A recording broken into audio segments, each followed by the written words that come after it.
Well, hello everybody, and welcome back to another live stream on the It's Nobel Twitch and YouTube channels. My name is Nobel, and today we are doing our Breath of the Wild fundraiser. And we are fundraising so I can get a new bed, and I realized I hadn't actually shown what I was looking at getting. So it is this, it is called the Freehatten.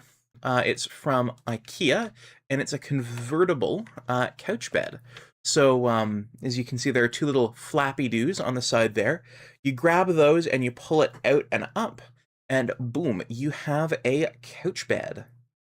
And personally, I like it for a couple of reasons. One, it lets me sit up while I sleep, if I want to do that, just by, sitting on the chaise lounge or on, any of the other parts of it. It also lets me have a wider bed surface, but also I kind of like to lean up against things, so having a nice squishy back wall there with the cushions is going to be great for that as well. I'm sleeping on a mattress that I've had since 2005, so it is not the most pleasant of things. And we are currently 1/3 of the way there, which I am very happy about and very thankful to all of you for helping us get there. And Crystal, thank you for doing first. I hope you enjoy your golden cookie and your bros. But yeah, we should get into the game. And we are back to doing Breath of the Wild, and the challenge currently is no bows. One last little bit of housekeeping to get to. One way you can support is by going on to the Ko-fi, and there's a post that I made 3 months ago, now, back when we started this fundraiser thing, to get me the new desks and the new bed, which you guys have already fundraised the new desks, and I am loving that. They are really nice. I've been working and streaming at the desk I'm at right now, and right next to me I've got a Gundam desk, and there are going to be some Gundam model kit building videos, things like that, coming out in not too long here. So yeah, I'm very, very happy about that. So what you can do is you can either spend money on Twitch that goes to me, things like bits, or subscriptions, and I will give you the equivalent to those bits or subscriptions from this price sheet here. So 50 cents makes me use an amiibo. You can specify the amiibo, it's just all of the ones that are for Breath of the Wild, or you can have me just grab one at random if you don't feel like specifying.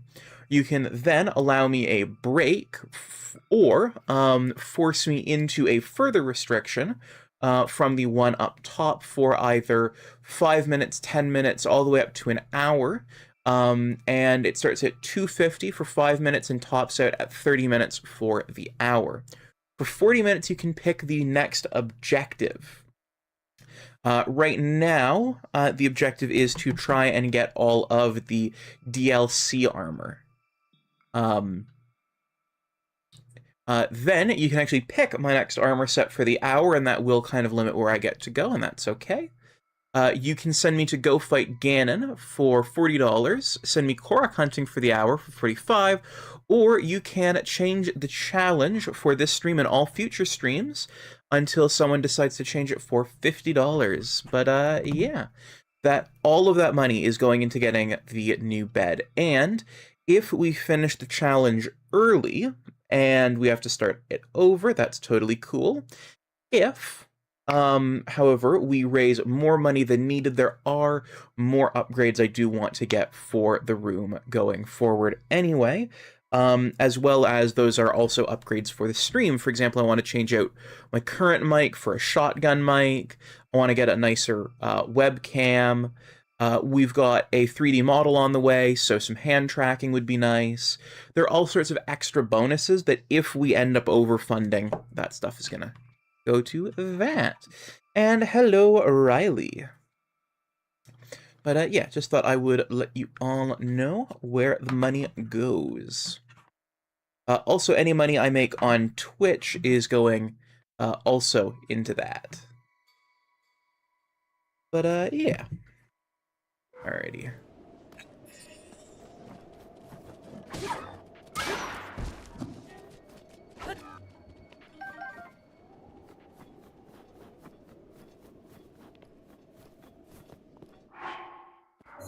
We were trying to get somewhere for midnight. Bonus ducks. And Borb Girl, thank you for the bonus duck.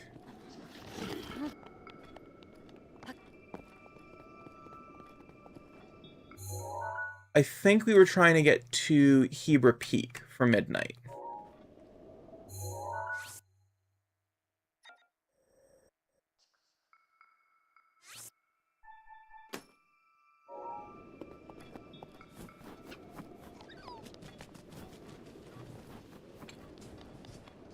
And indeed, duckies.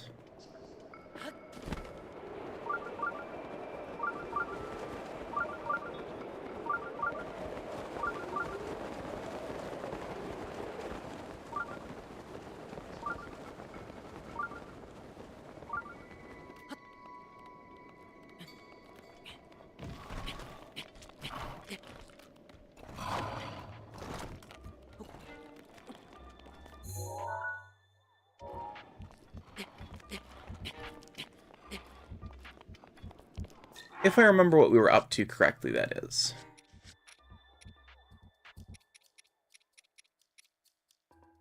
We got all of these extra armors.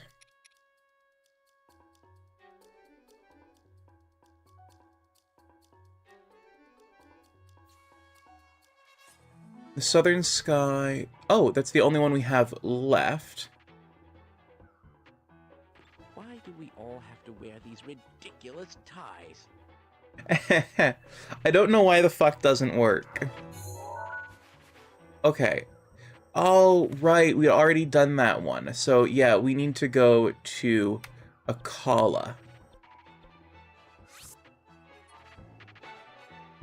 I'll share the golden cookie with Jensen. Aww. Also, will Sharko save the day as easy as pie? And the 9-ball says yes. Nice.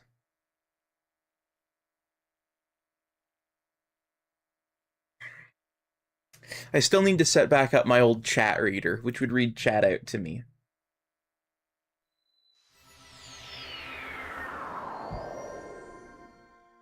Hi, Noble. Hi, Shade. How you doing?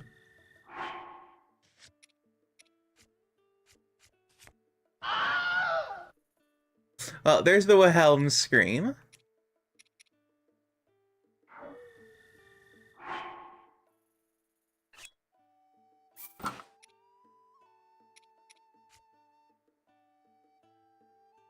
I made myself a custom outfit.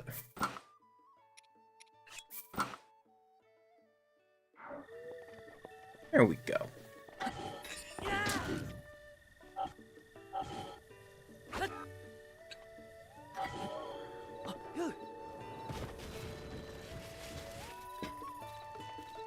There we go. You're a tad anxious.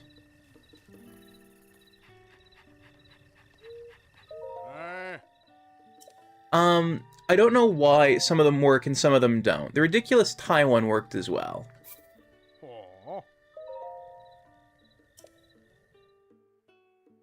And what are you anxious about, or do you not want to talk about it?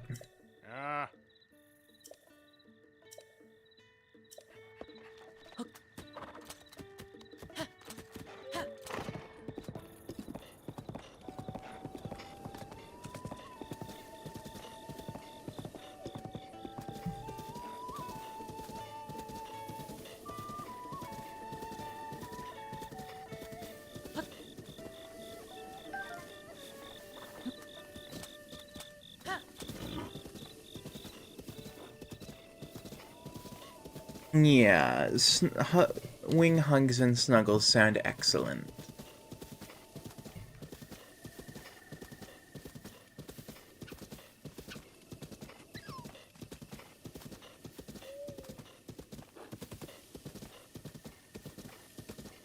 Hello, offline guardian.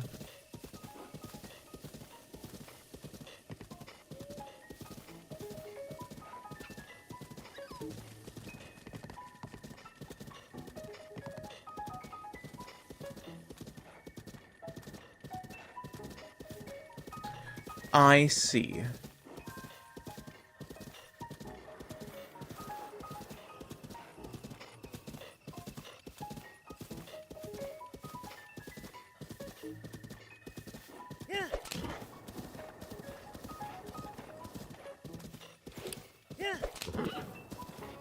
Well, the best thing to do in a situation like that, in my opinion anyway, is to be confident in your ability, you know?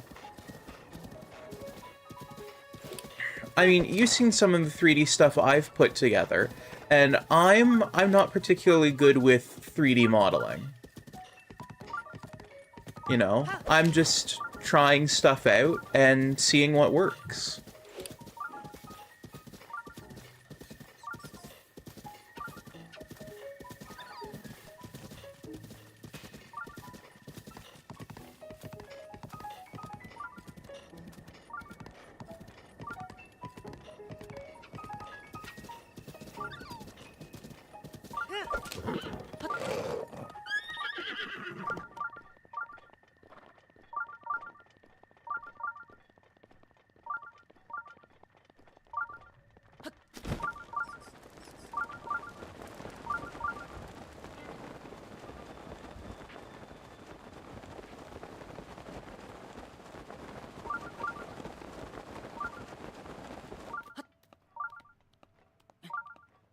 Hello, Ray Ray. You've arrived. I damn all you pickles. No damning pickles. Pickles are tasty and should not be damned. But hello, can we get a shout out for Ray Ray, please? And a shout out for Jansen and Shade, please, as well? Also, Jensen, how you doing? Oh, I demand all your pickles. I see, I see. So yes, one for Jensen, one for Shade, and one for Ray Ray, please and thank you.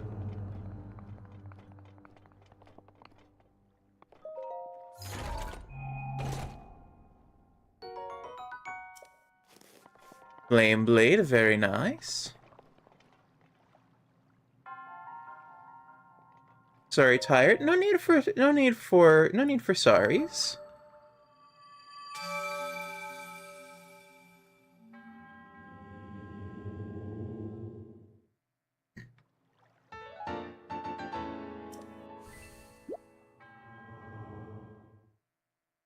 Alright, and there is another spirit orb. Having truck problems again? Oh no, that's no good.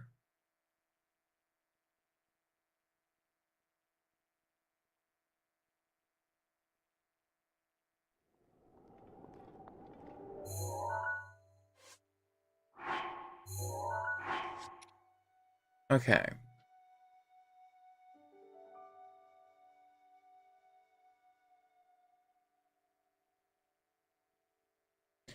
Skull, the eastern sky from the skull's left eye. So north, east. And I think these have to be done at night. They're about shooting stars.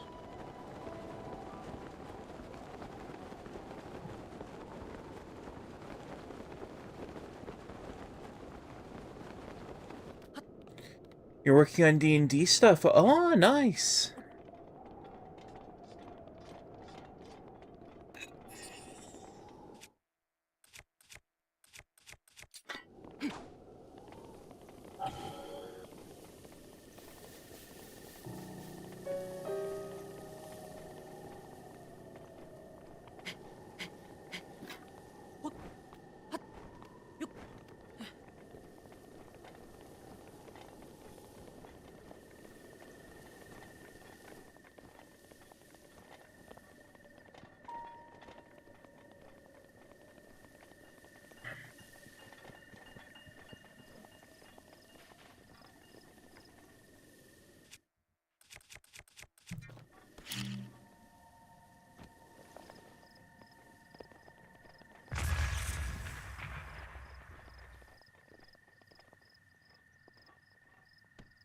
There we go, and a little Korok found.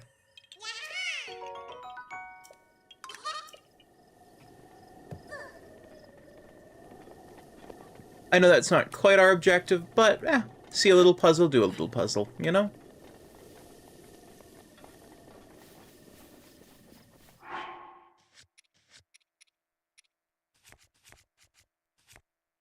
the current objective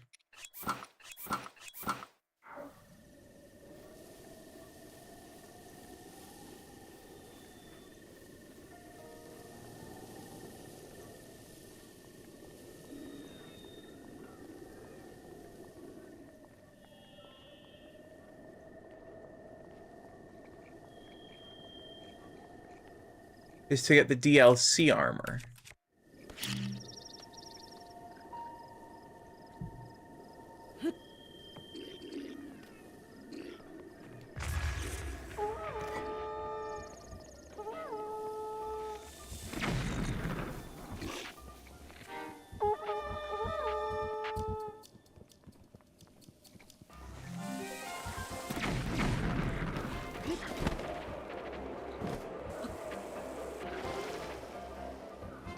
Kaboom!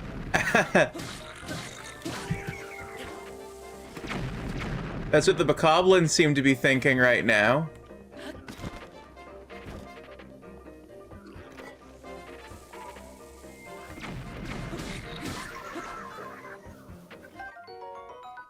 Oh.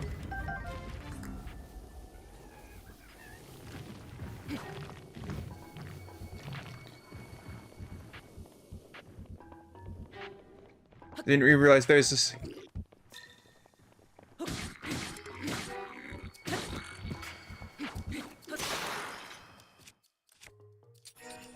I'm not sure what you mean by about a second map. Do you mean like the one that's behind me and the reason we've got one, we've got a second one, or?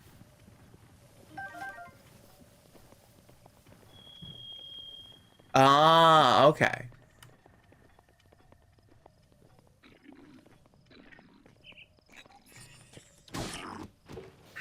Urbosa's fury is ready. I mostly have that just because I'm in the way of the main one. I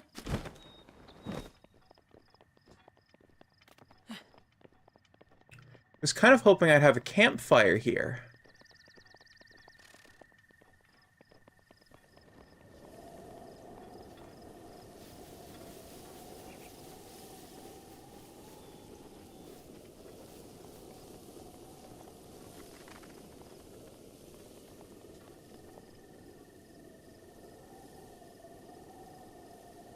Can't move left.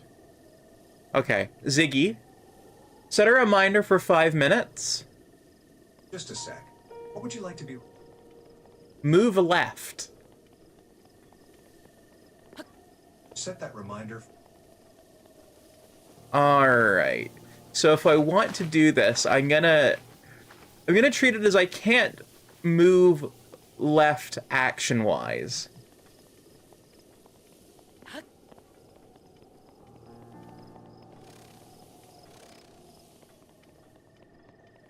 I'm assuming a big sweeping right turn is acceptable.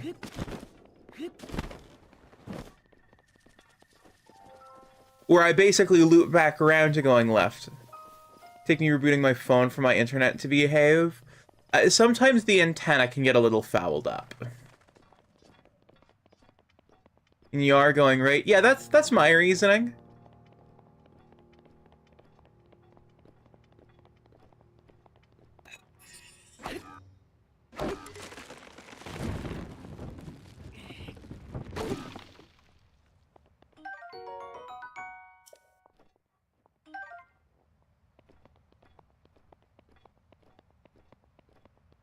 Can't move link left, so all you can do is move link right. Yeah. Now, I'm assuming in materials menus I'm allowed to move left. So the big reason is antennas aren't actually all that great.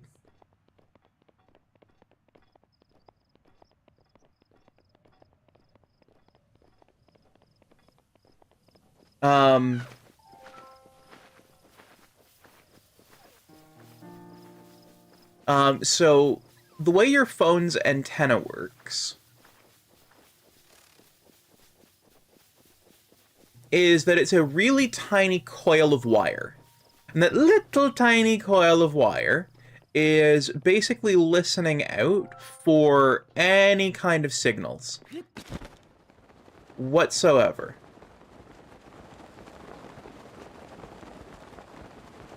And when your phone gets those signals on those wires, it tries to parse out what they are. And it'll probably have a little bit of RAM dedicated explicitly to that.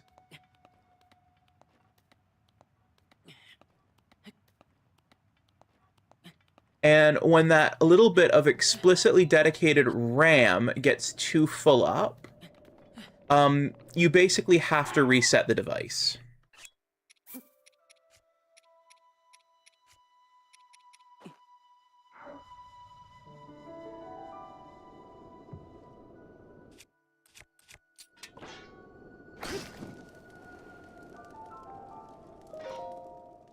Sit by the fire until night.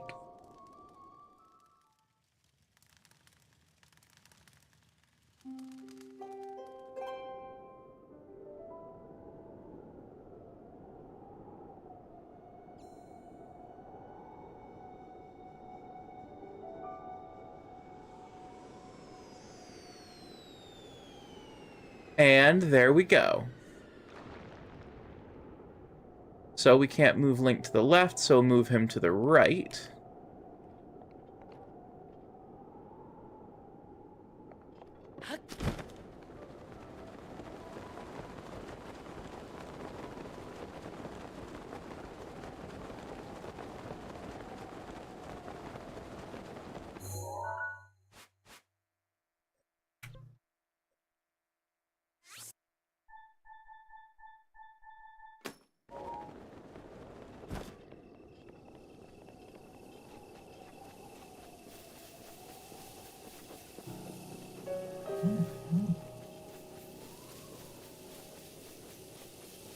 Alright, and I'll get myself turned, so that way this is basically directly in front of me, though slightly to the right.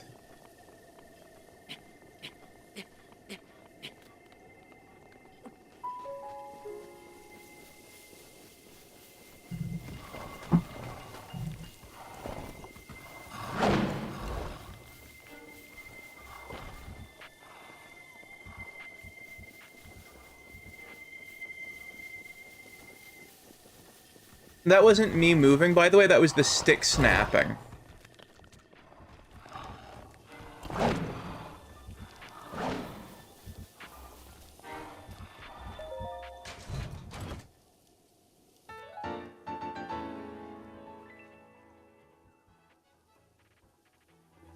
This is a move left. This is a reminder. Move left. And, okay, so we actually got that right at the perfect time, but I have to quickly BRB. Apparently something needs done, so I'm gonna be right back.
Alright, I am back, and hello, Thorny Fox in chat. No, the red chest is not a mod. The red chest is for any of the DLC items.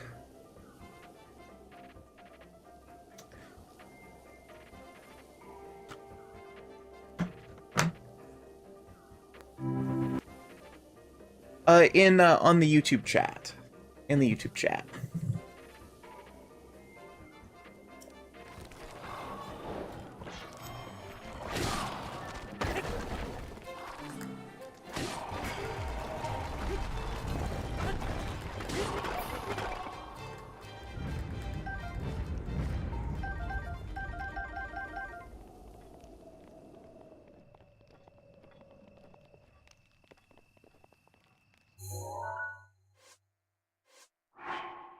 The last person to set the objective set it for getting the DLC armors.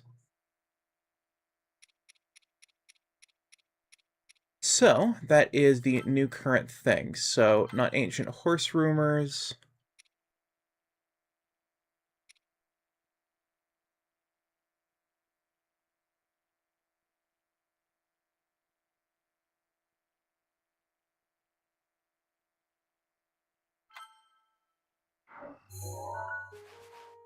So, the next one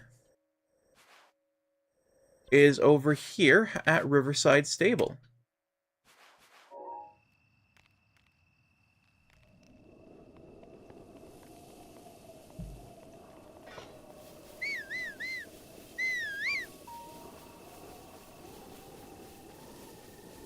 But no, it's just the DLC armors. That got me the whatever this armor set is here. The Xenoblade Chronicles 2. Which I want to play the Xenoblade games at some point.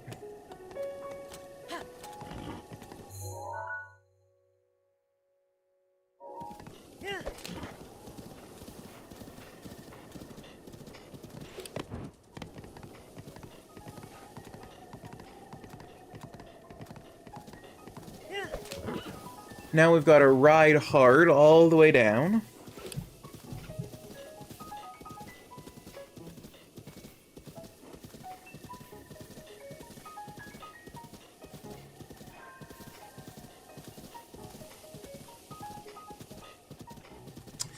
All the way down to the stable.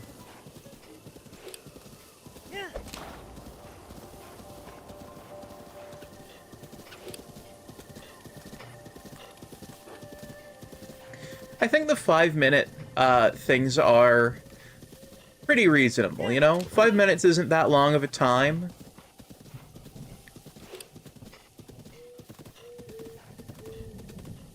Ooh. Mushrooms.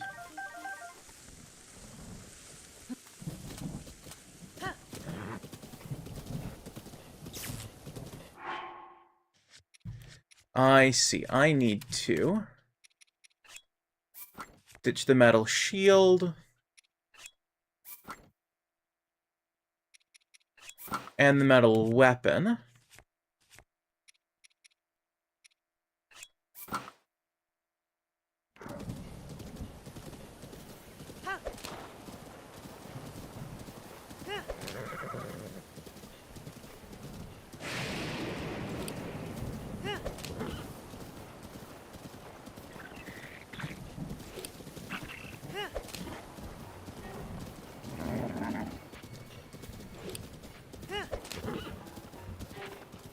Currently, the challenge run forbids me from using any bows. And we're trying to 100% the game, which I'm considering having one of every item, fully maxed out armor, having made every recipe, defeated every boss. Basically, all of the thing, if it can be done, I will have to do it.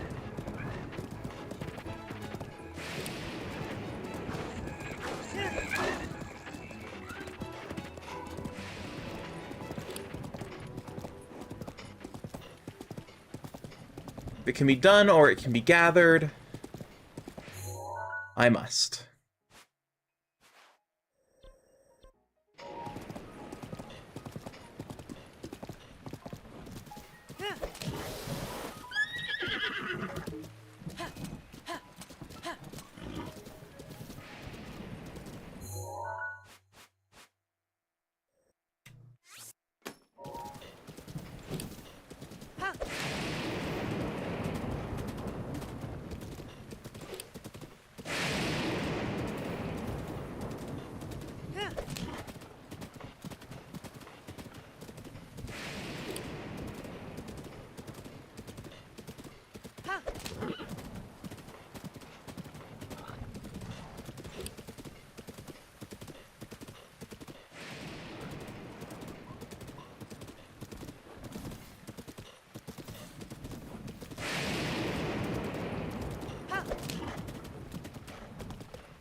Alrighty.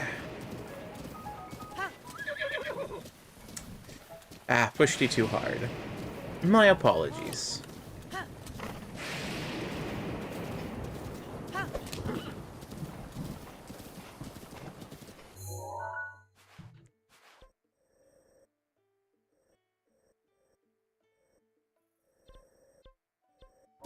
Yeah, we've got a little ways to go.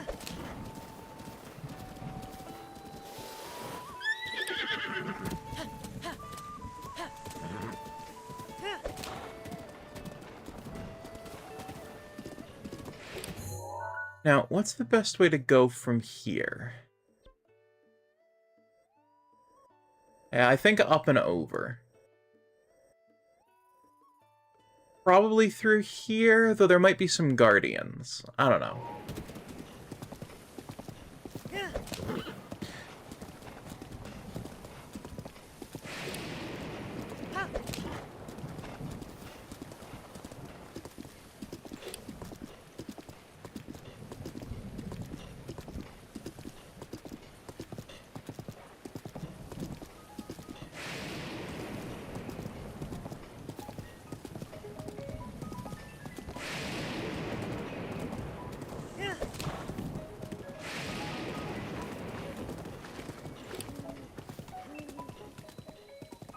Alright, so cross the Akala span.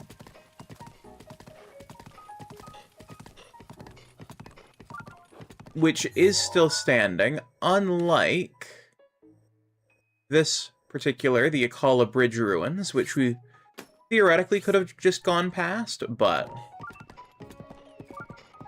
Actually, we did just go past them.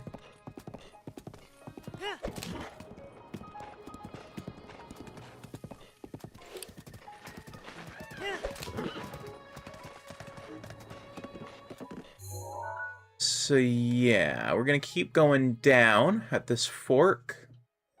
And at that fork, we're gonna... Yeah, okay. I've gotten a little too used to an Xbox controller. I keep trying to hit A to back out of things.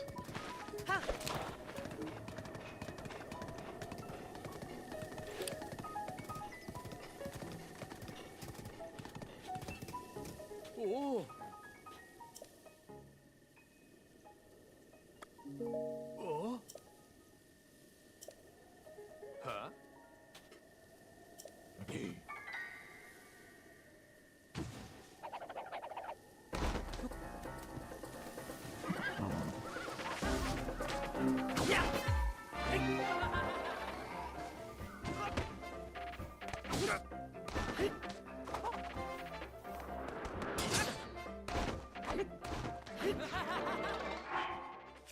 Alright, let me get a little food in me.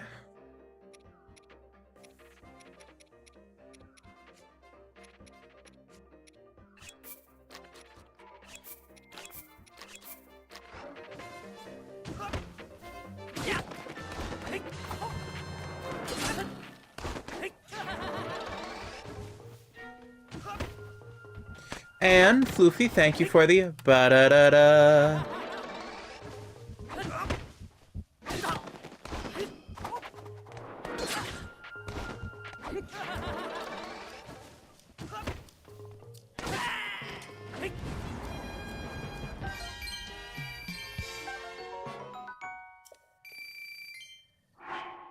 I like this thing.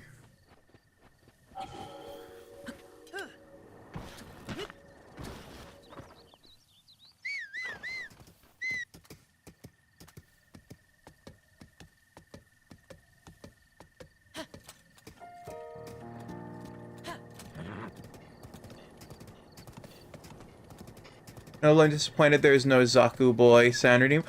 Shit, I should do one of those.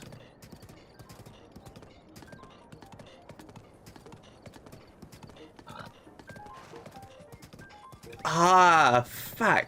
I hadn't even thought of that. Ziggy, set a reminder for 12 a.m. Sure. Give me a sec. What would you like to be? Set up a redeem called Zaku Boy, no Zaku. Set that reminder. Alright, I don't know, just a character for tomorrow's Blender stuff. I see, I see. Hmm.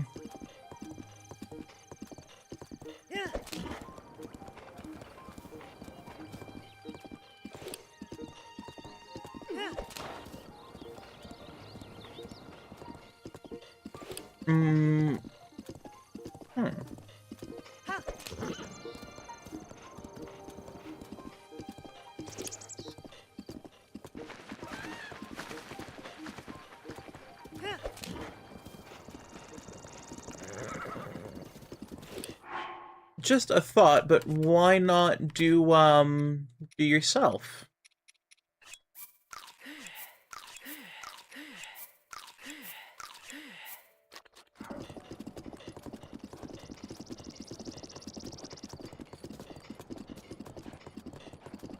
And hello, A-Man1. Thank you for the hydrate and stretch. I shall do that. Alright. Up and forward. Up and left. Up and forward. Up and right.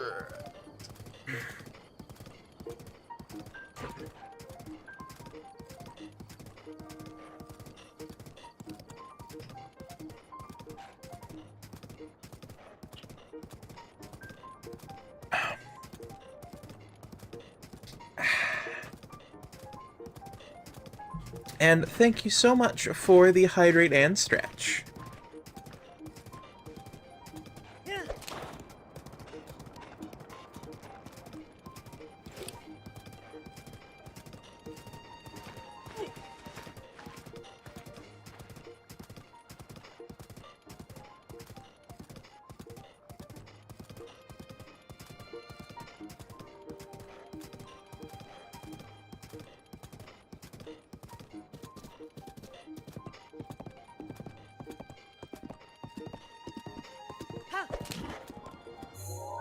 Yeah, and I'm gonna cross over here, and then I want to head south.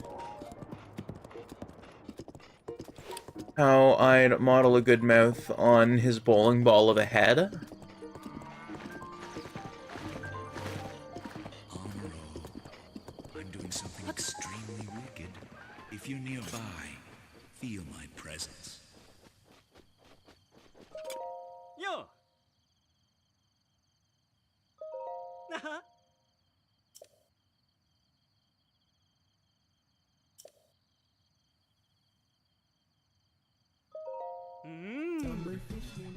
Whopper, whopper, whopper, junior, double, triple, whopper, flame ball, taste with perfect topping.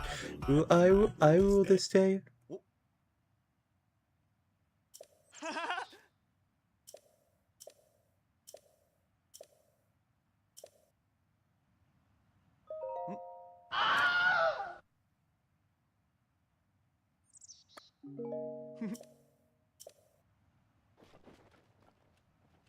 Whoa. Ah.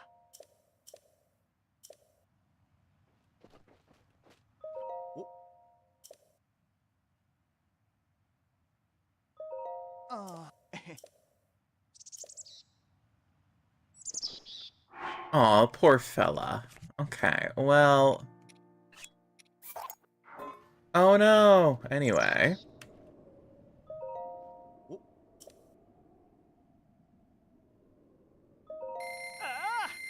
And, ooh, a half moon cookie. Gonna do some work and sit on a potential idea. Okay. Also, thank you for the Wilhelm scream. You feel that, girls? Our true power is being restored.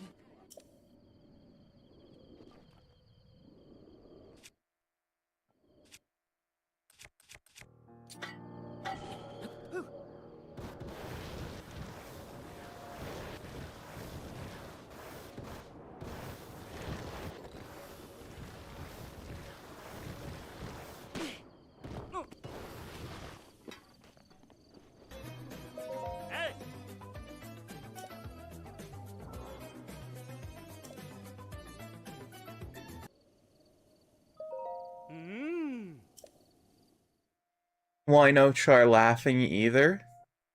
Character design that I really like, and it's filling me with inspiration. Ooh, nice.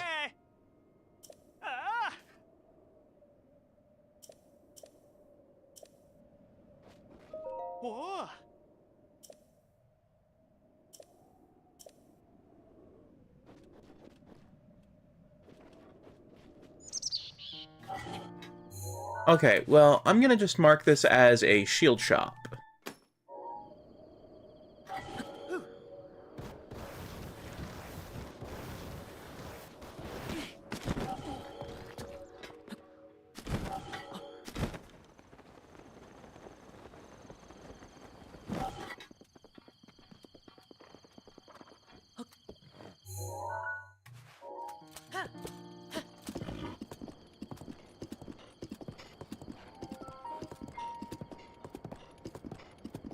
Ah, okay.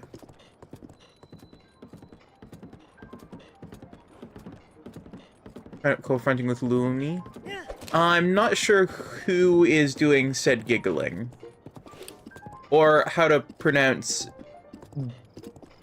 the prefix to that.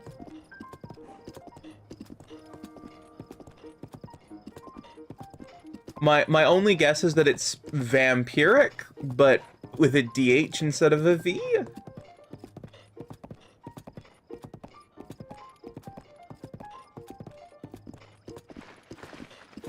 Which I guess would mean Alucard? Oh, okay.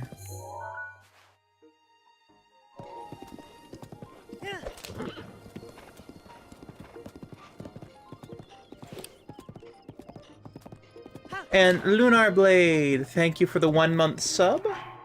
By the way, what would you like for your 1 month sub?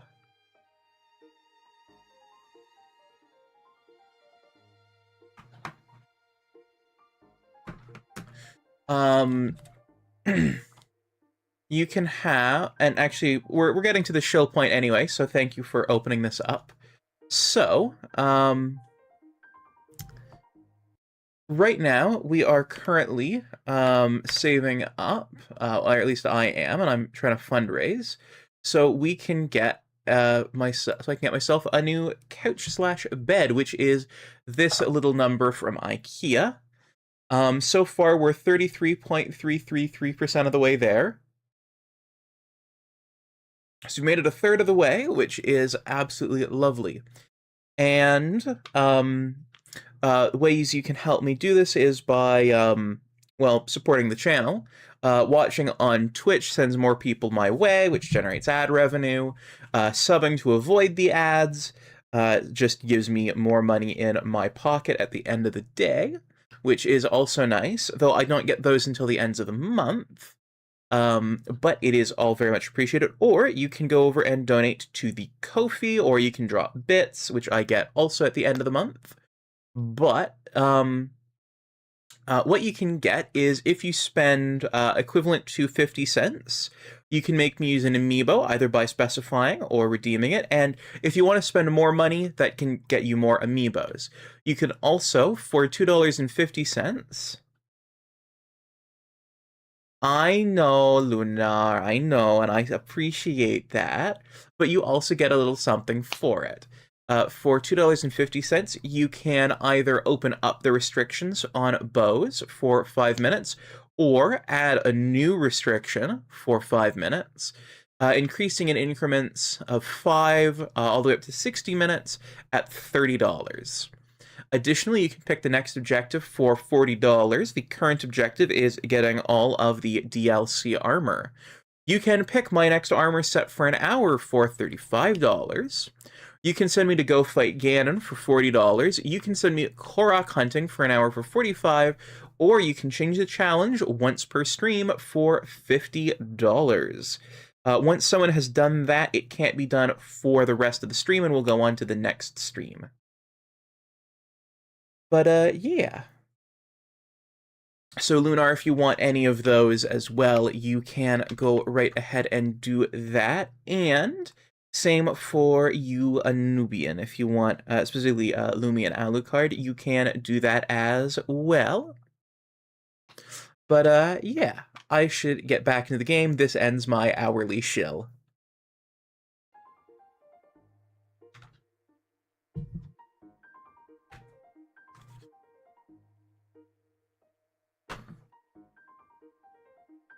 You two both have, well, you guys know how much the subs cost. I actually don't.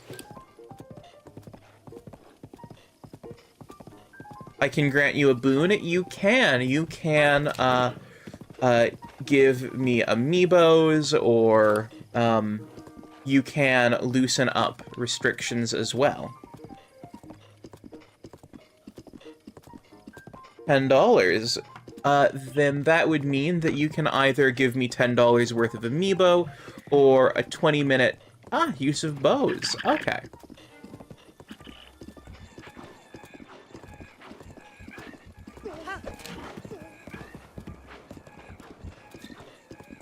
How much you said for the bow thingy, but maybe I'll do that.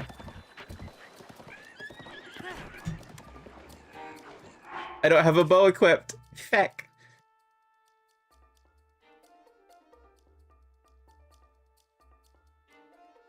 Now bum rush a divine beast. Okay, I will do that. I actually only have one last divine beast.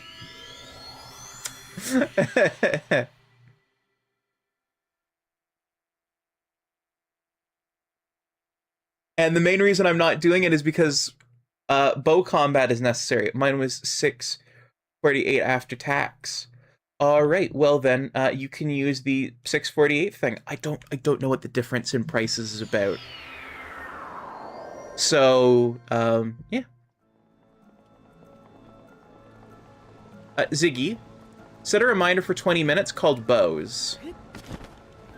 1 sec. Set that reminder. Ziggy, set a reminder for 5 minutes called jump. And hello, Scooters. Careful, that spear has a long reach. Set that reminder for 5 minutes from now. Okay, I need to grab this bow.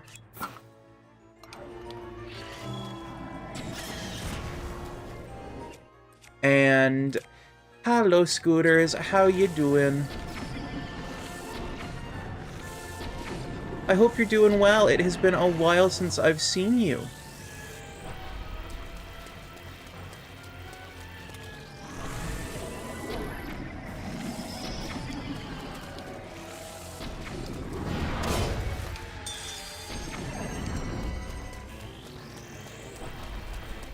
You're good, thanks. How was your Christmas? It was excellent. And can we get a shout out for Scooters, please, and thank you? Restrictions will make the playthrough harder. Yep, though that the challenge can be changed throughout the playthrough.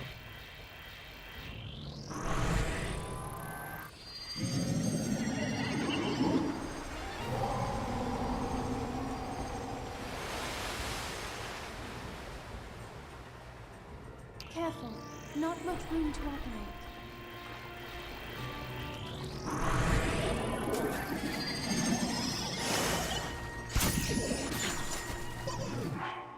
Alright, I've got to eat something.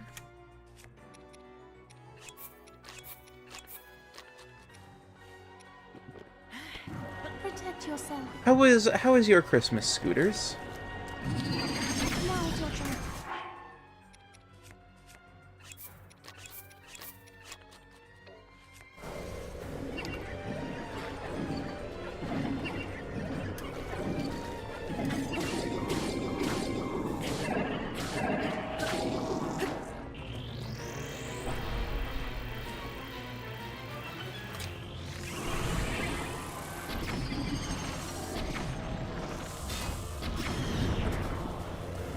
Shit, that was a jump. Goofy, I will reset that timer. Ziggy. Set a reminder for 5 minutes. Just a second. What would you like to be? Jump for 5 minutes. Set that reminder. Minutes from.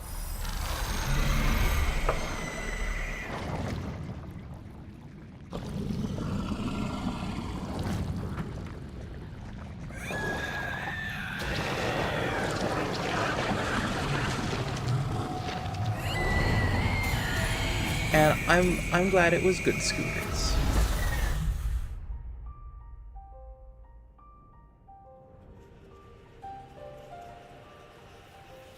You deserve a good Christmas. Everybody does. Or whatever denominal holiday they celebrate, you know? And spending it with family is, I think, an excellent way to do it.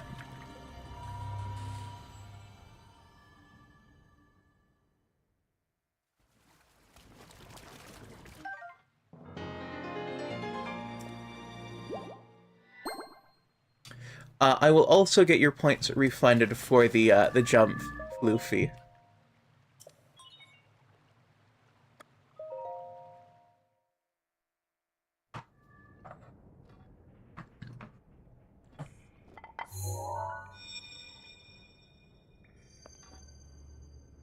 Hello, Link.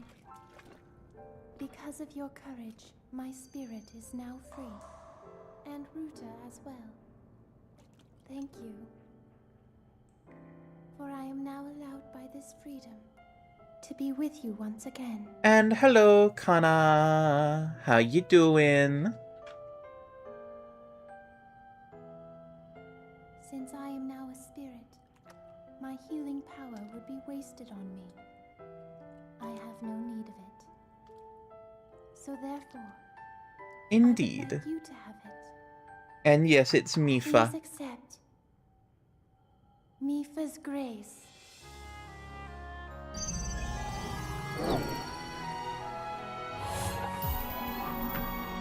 Yeah. This is a jump and help the Scooters. Yesterday, This I is was a awash in a pool of jump and help tears. the Scooter. I had nearly given up hope I and guess it resigned myself picked up to the being trapped here the hello as a Scooters. spirit for the rest of eternity. But now you're here. All this time, my hope was to see you once more. Promise me that you will not hesitate to call upon my power if you ever find yourself in need. Knowing that will let my spirit rest in peace. I must go. Ruta and I have our roles to fulfill. We are both honored to be able to play the role of support. We'll annihilate Ganon together. Farewell. Save her, Link. Save the princess. Save Princess Zelda. How have you been? I have been good, and I figured it was you, Kana. Because you're Kana on Discord, not Katana. Or not Katana.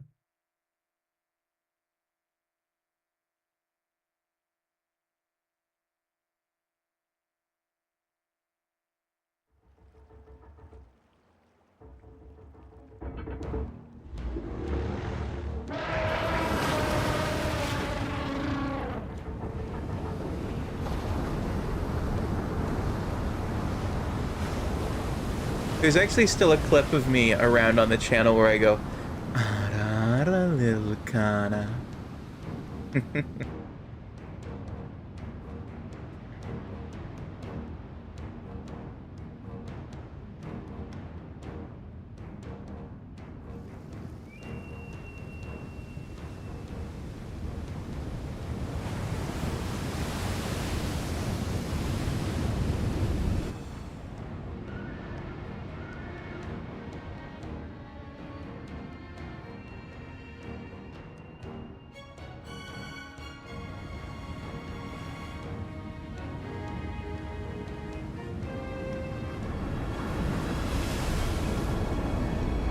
And there is Varuta.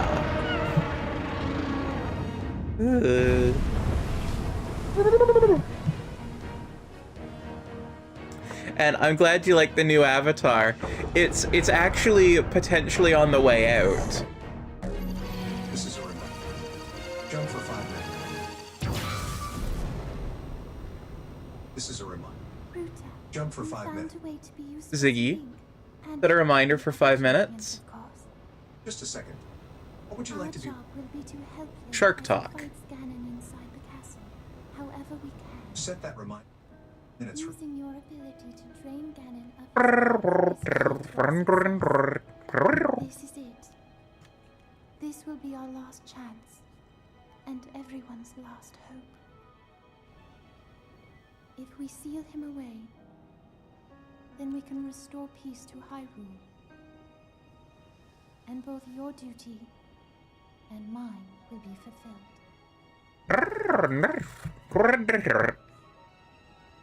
Father, are you well, I wonder?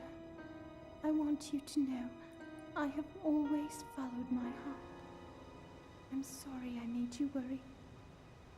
I wish I could see you again.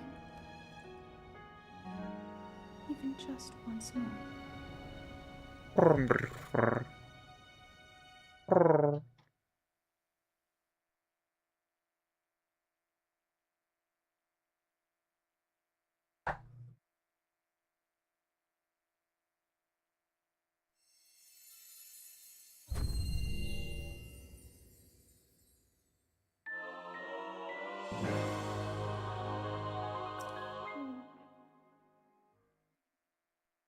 Link.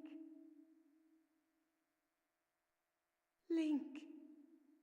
Thanks to you, all of the divine beasts have returned to us, and the spirits of the champions are free. We will all be awaiting your clash with Ganon at Hyrule Castle.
This is a reminder. Shark Talk. And the translator is back online. This is a reminder. Shark Talk. Now, I want to make sure that the... Yeah. So, copy of the Super Rumor Mill EX.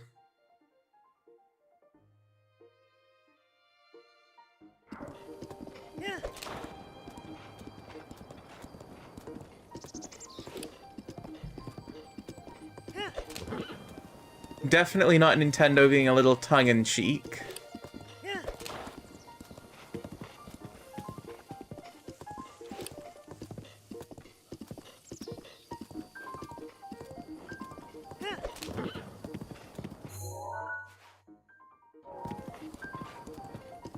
And I've been banned from opening menus. No! Ziggy. Set a reminder for 5 minutes. Just a second. What would you like to be reminded of? Menus. Set that reminder.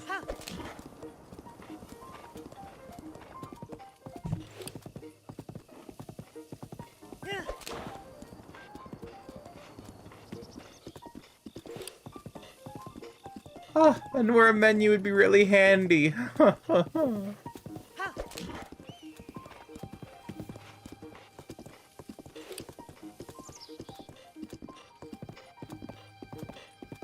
Okay, Floofy, what counts as a menu? I want you to define that real quick. Like, does an NPC's dialogue count as a menu?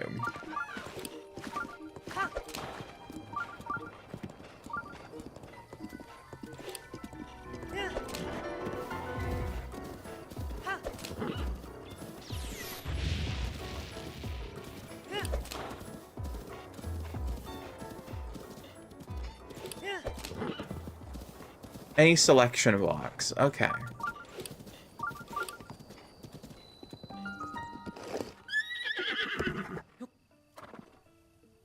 So, this brings up a little box when I hit examine. It gives me 2 options.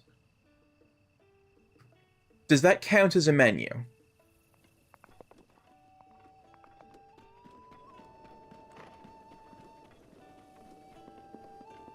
Menu? Okay. Then Beedly definitely counts as a menu. Feeds you to the Guardian. No, I've avoided it.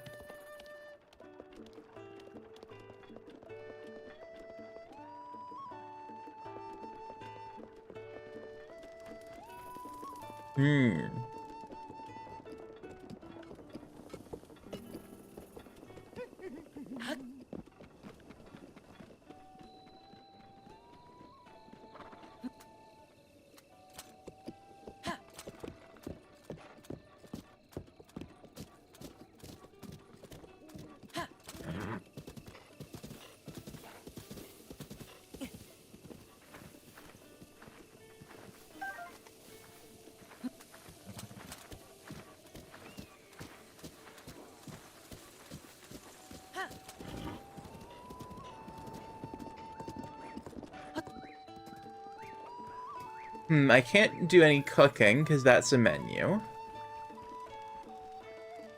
I suppose I can take this wooden mop.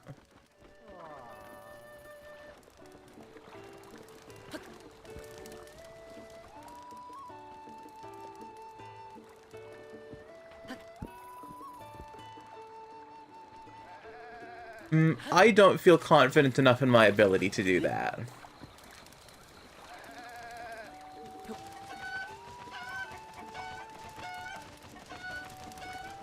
This is mine! I have taken it.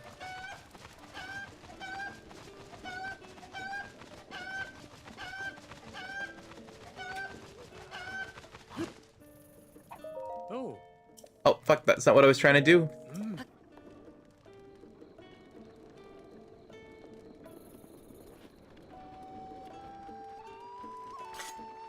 Smack the bird, smack the bird.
What I want to see.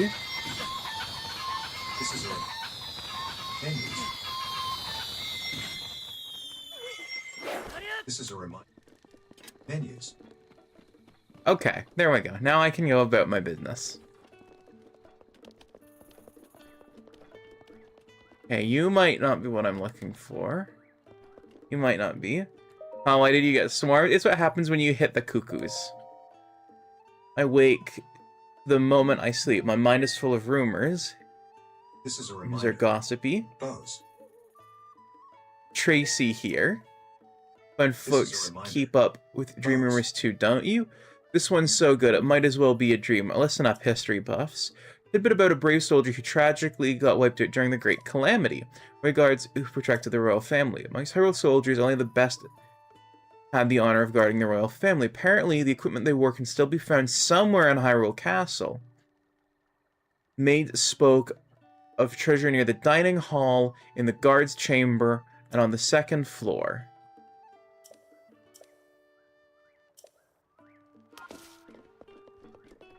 Okay. So now, dining hall, guard's chamber, and on second floor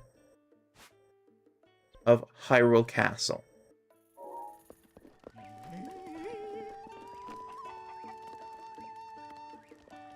Ah. Yes, I want people to be boarded. Oh. Mm.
Alright, so we've got to head into Hyrule Castle for some armor.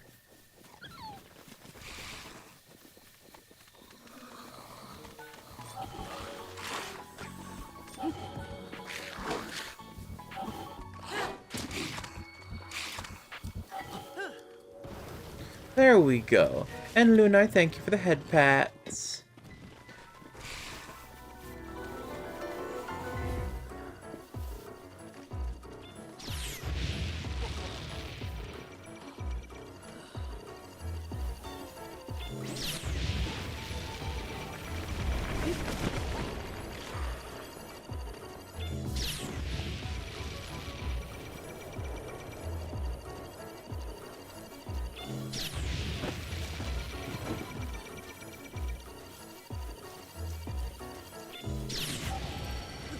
It is my pleasure.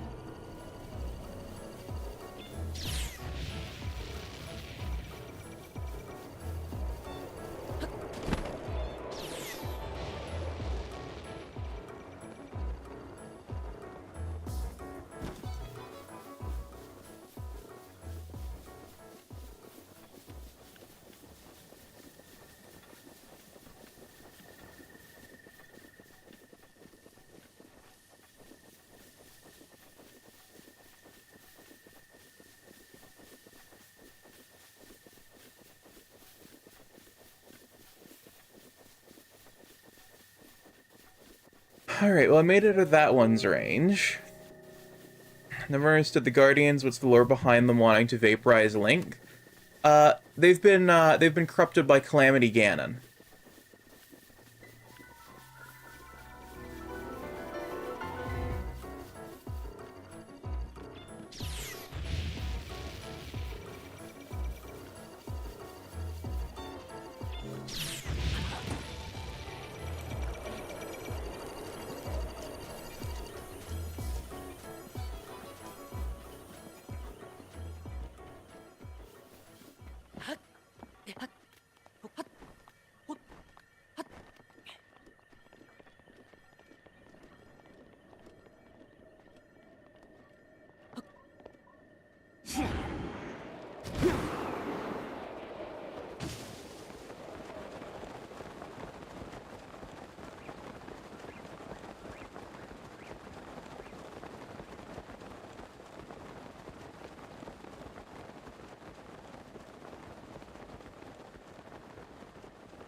You would think something that big and supposedly very techy, it's built by Hylians, is not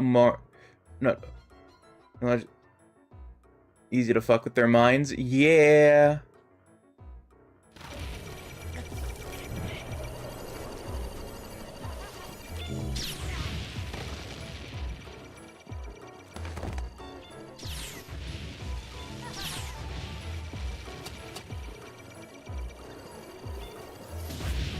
Oh my goodness, I literally have 3 of them all trying to hit me now.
Ah, fuck. I'm gonna have to deal with them on the climb up, too.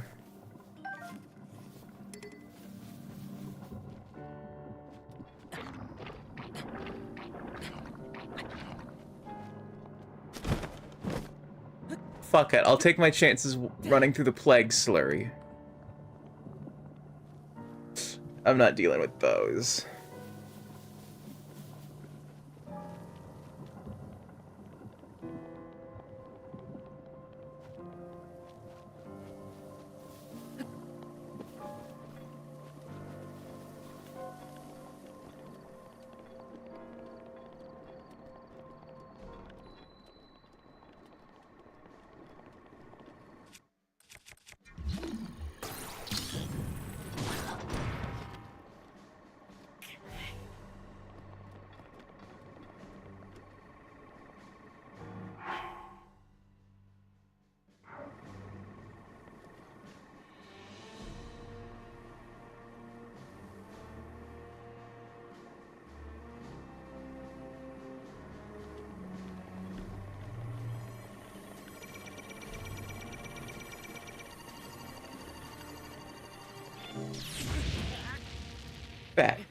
Yeah, like old as balls, wouldn't they know if he could fuck with the Guardians? So the Guardians, I think, as I understand it, were built after Ganon's first war with them. They were built as a defense mechanism.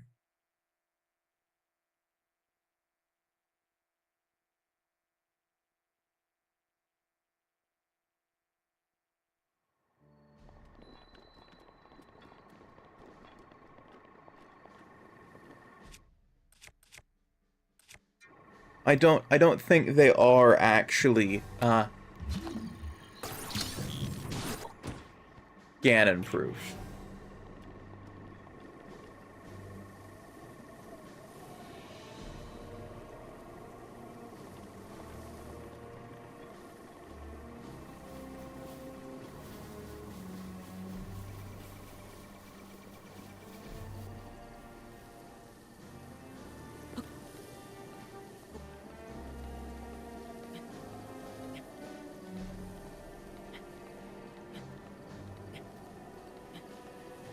I'm not sure there is anything as strong as them, though.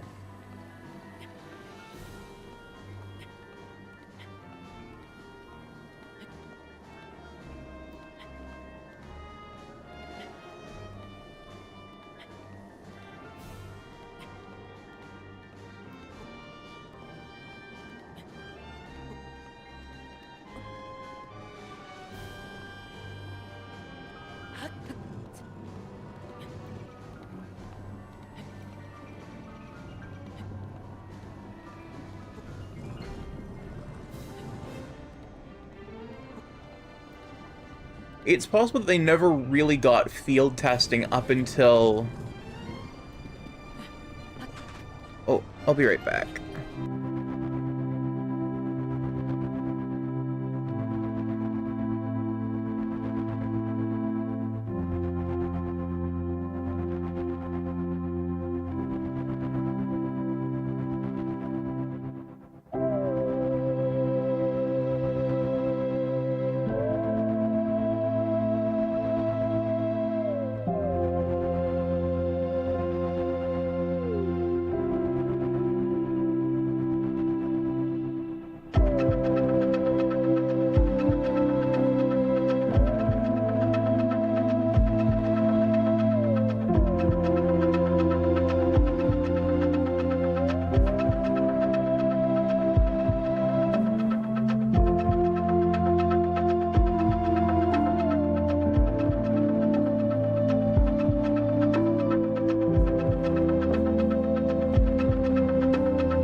Did I mention there's Lionels in the castle? Logistically, I think it would make sense to build something that's strong to not easily compromisable. Maybe it's just me and not wanting to play Breath of the Wild because I keep getting killed by them, maybe.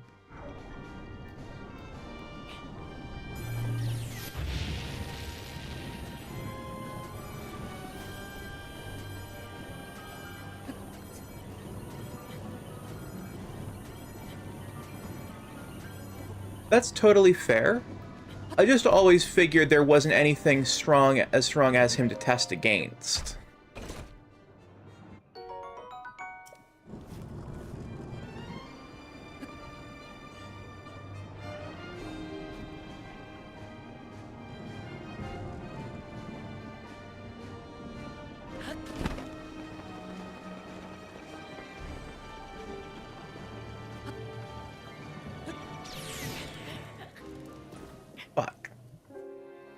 Like, try building a weapon for the strongest thing you've ever fought. You know, but now you can't test against that strongest thing you've ever fought again.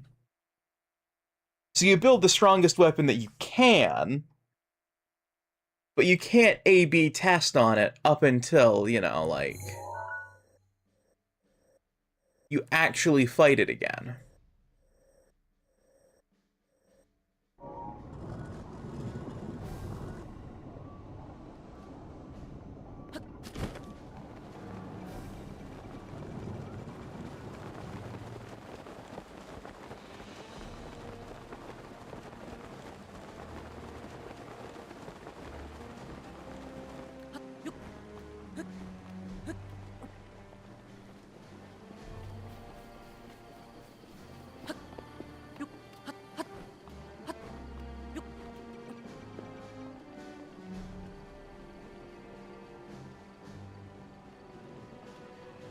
That's really understandable.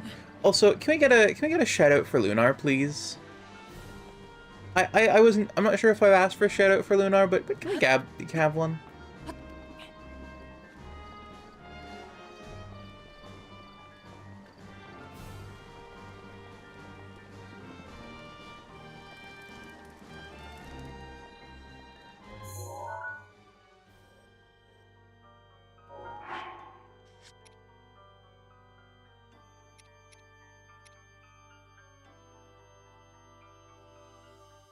Dining hall in the guard's chamber and on the second floor.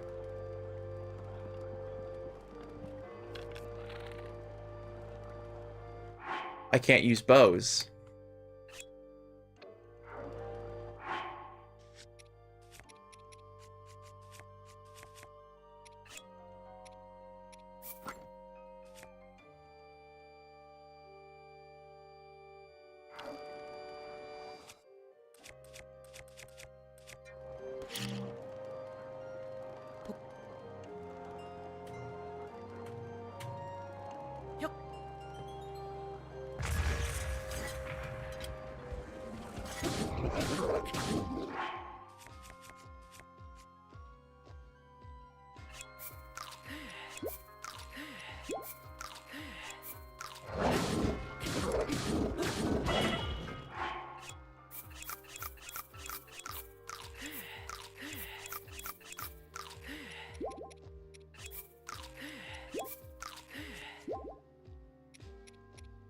And I should put on my most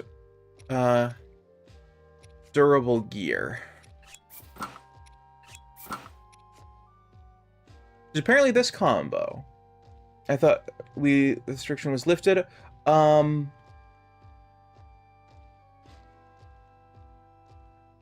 Master Sword yet? I have not.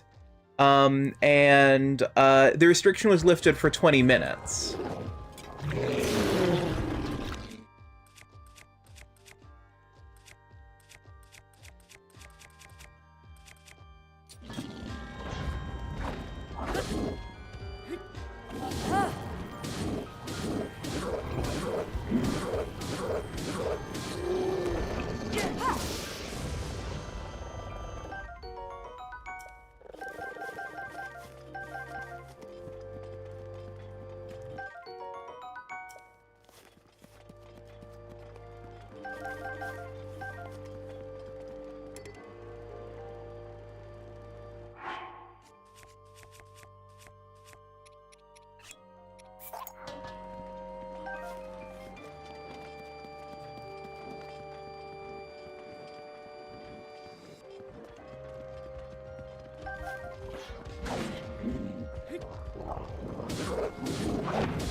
That wasn't what I was trying to do, but not a bad place to have ended up.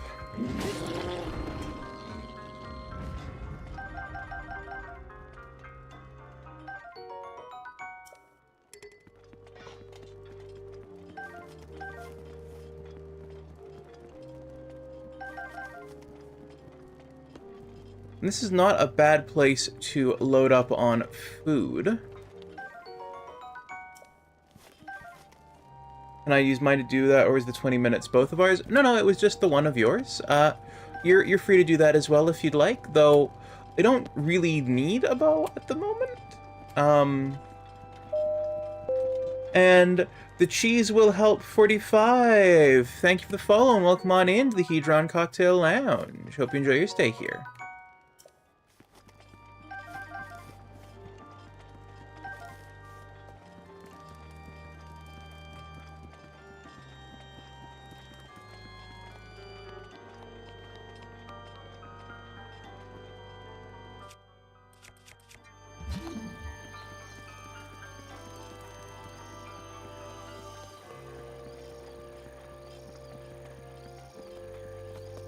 Somewhere in this dining hall is supposed to be a chest.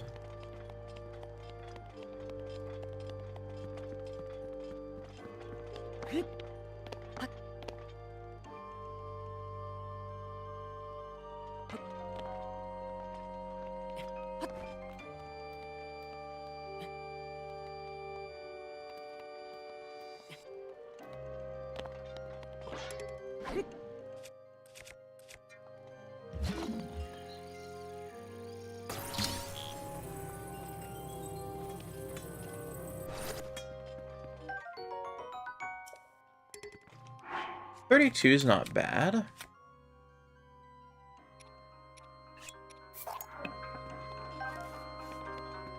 Hello to you as well.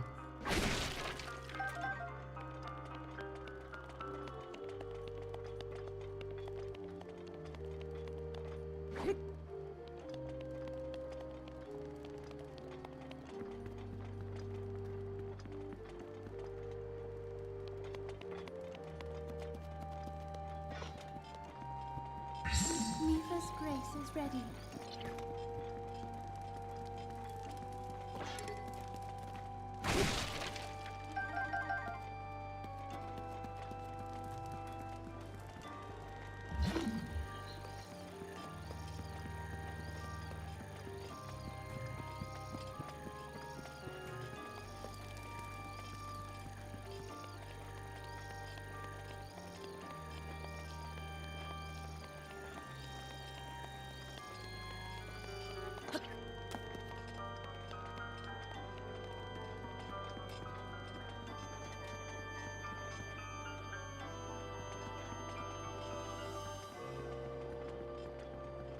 Maybe there's another part to the dining hall?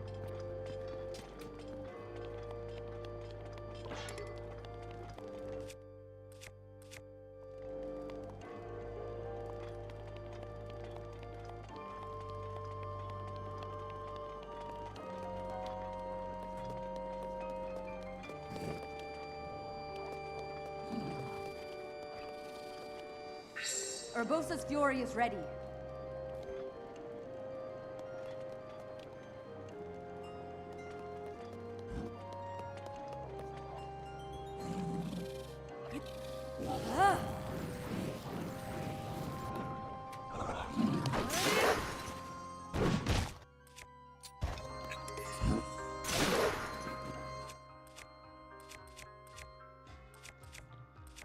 Okay, that wasn't what I was trying to do.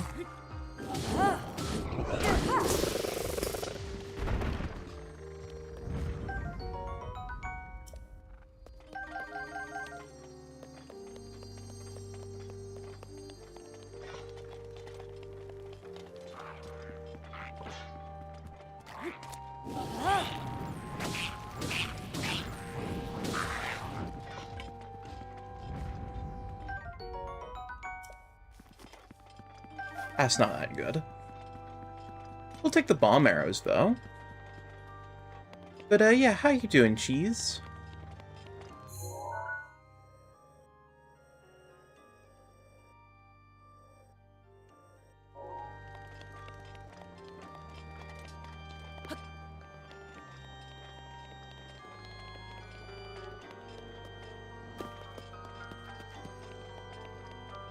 I hope you are doing well. This seems to be some sort of stairwell.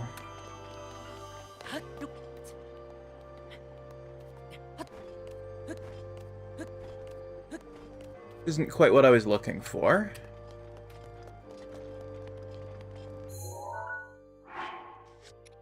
So, let's see here. Dining hall, guard's chamber, and on the second floor.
Alright. Let's see, is there anything movable in here?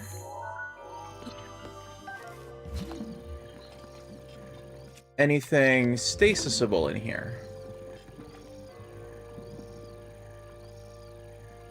Nope. Okay.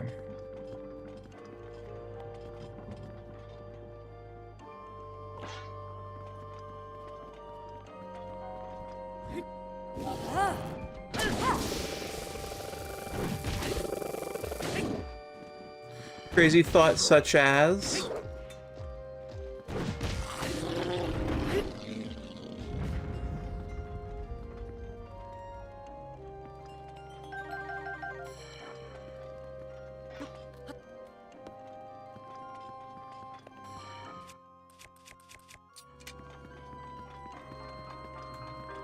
Five-hour energy?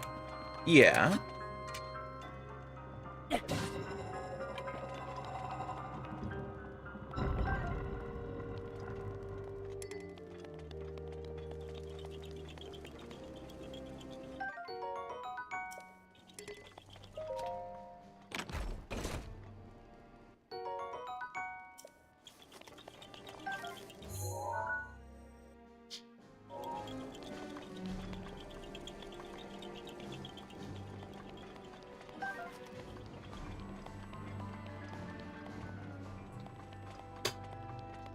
Yeah, I'd say that counts as a crazy thought. And I would counsel against that. That sounds like a suboptimal idea.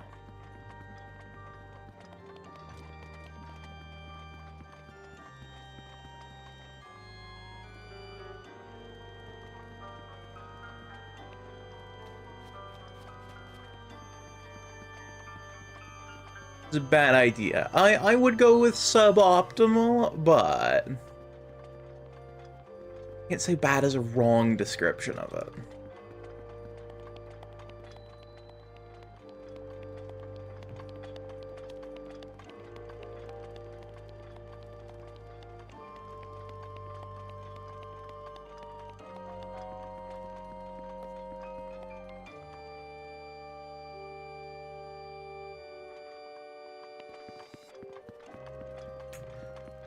I see. That is not good.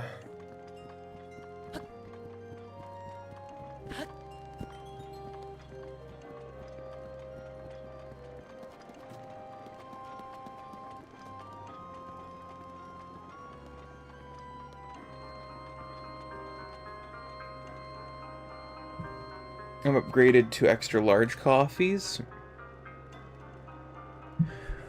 I mean, that's always what I order, because it is the most coffee per dollar, but, you know. BOTW. Dining. All. Think about it, fried eggs are the same thing as fried chicken, but the age is different. That is a funny thought.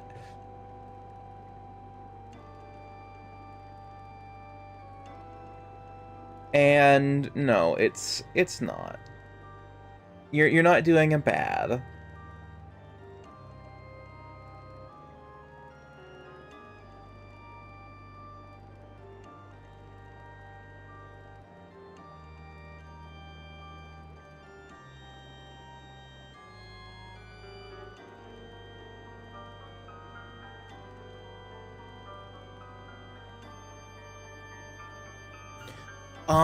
Okay.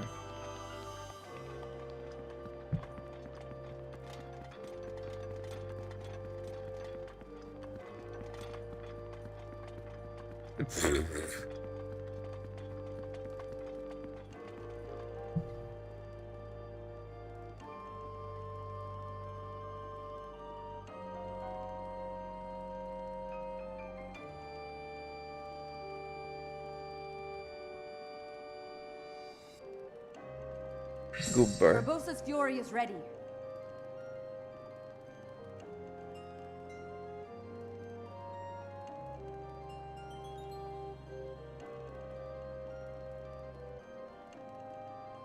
Okay, so I need to find a bombable wall in the area of the dining hall. It's not in the dining hall, it's around the dining hall.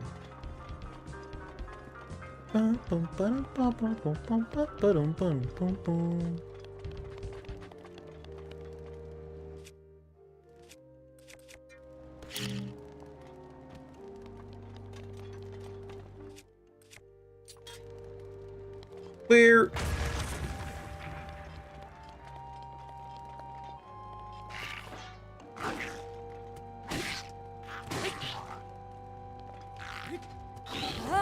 Your camouflage didn't work because I have a thing that counters your camouflage.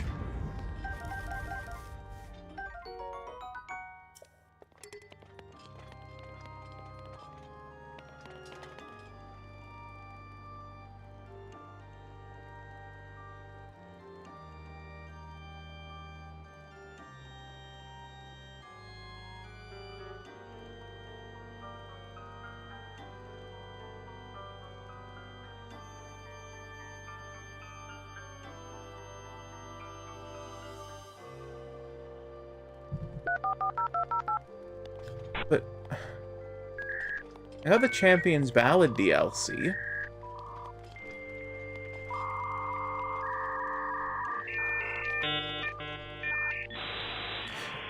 I'm pretty sure I bought it anyway.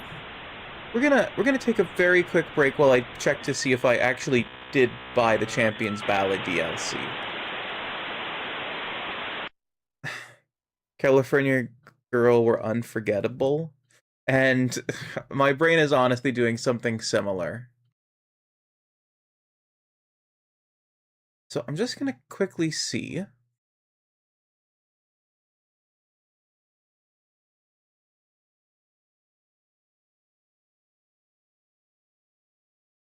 If I bought the Champion's Ballad DLC.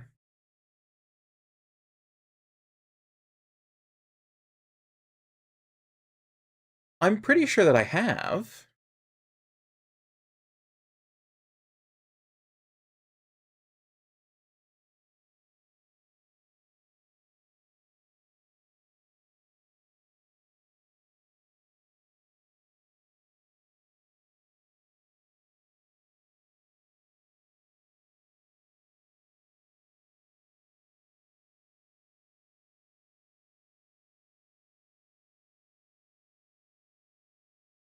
Okay, what's going on here?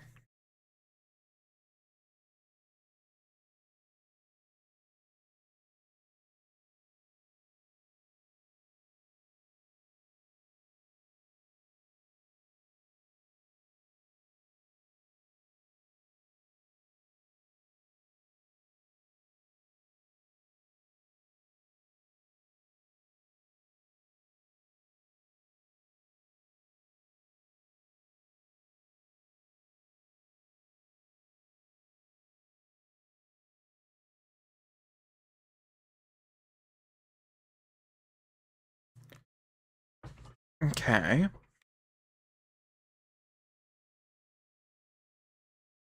Yeah, I've got it. I don't know what's up with it.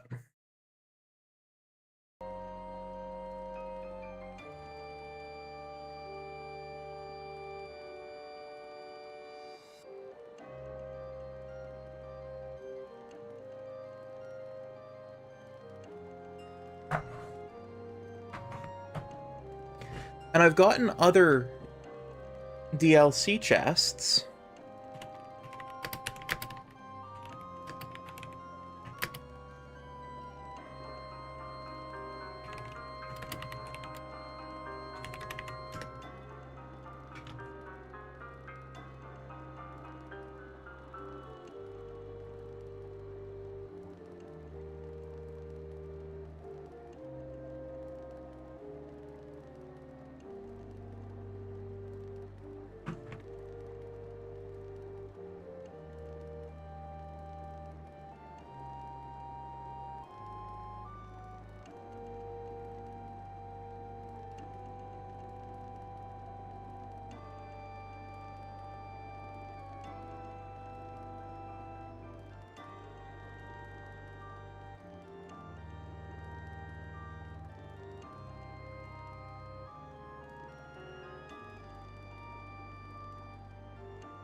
Copper, you have rotated me. Hello. Can you get a shout out for Copper, please?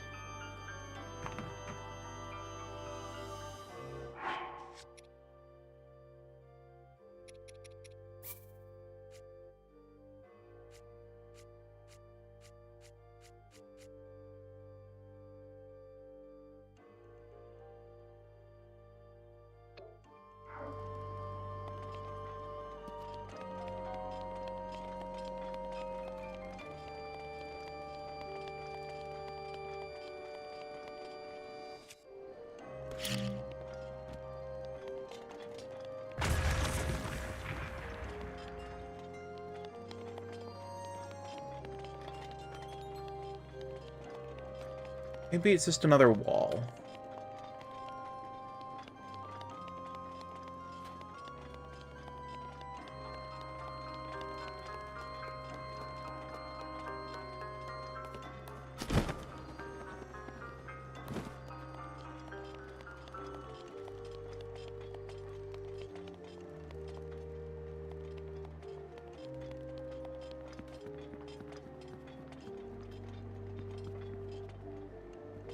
Maybe it's just a different bombable wall.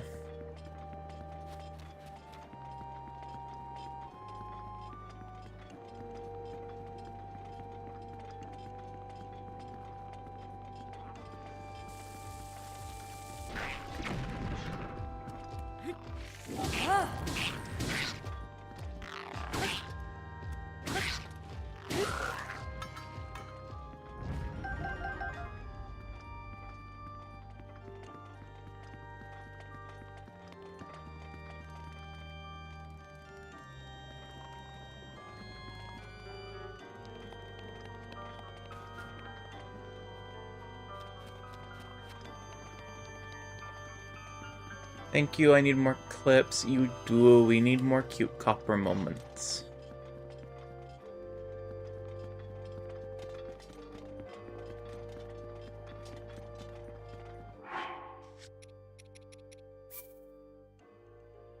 Okay, Champion's Ballad.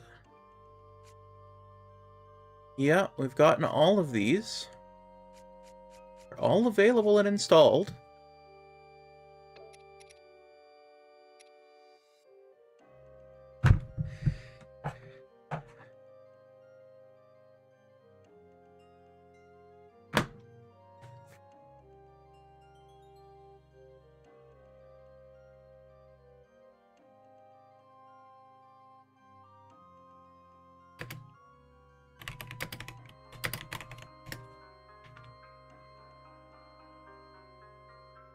Okay.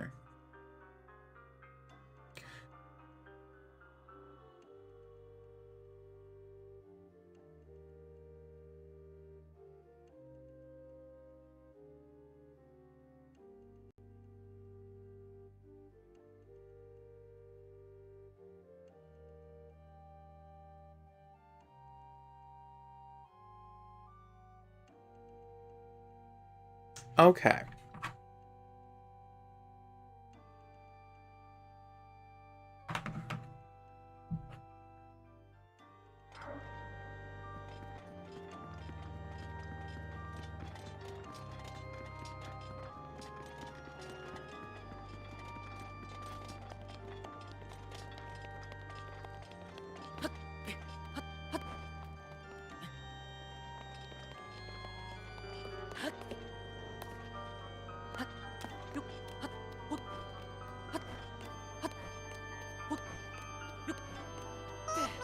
So if I understand what the article is saying correctly, I did walk right past the right one.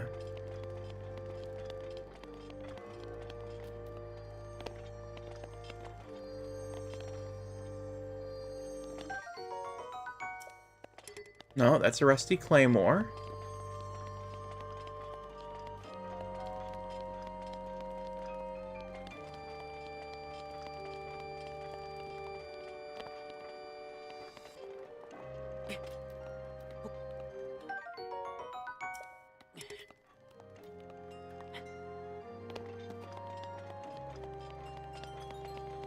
Oh, there's another bombable wall. Okay.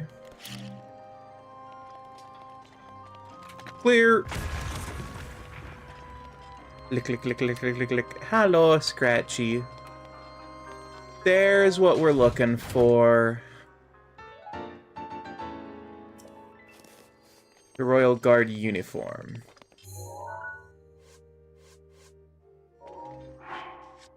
And the next we're looking for is in the guard's chamber.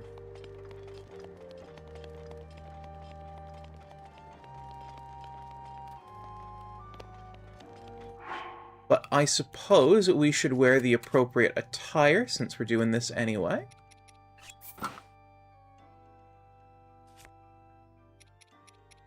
I should eat a little bit.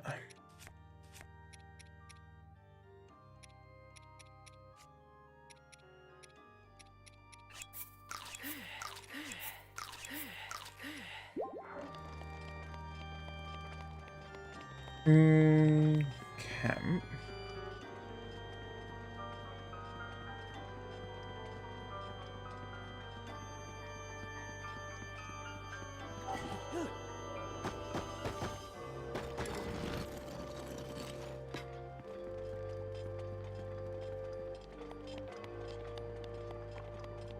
We can't get through there due to the Malice Wall. What I can do is get around to the other side of it.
Alright, and so I'm gonna head down these stairs first.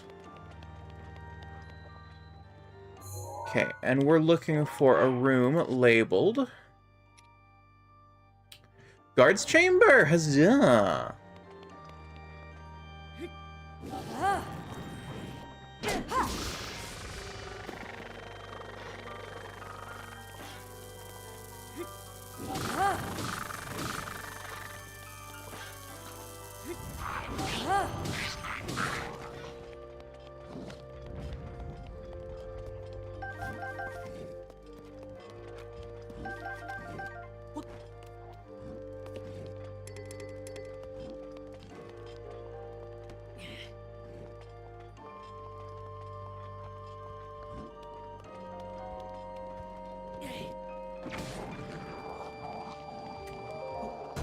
And this looks like the chest I'm looking for.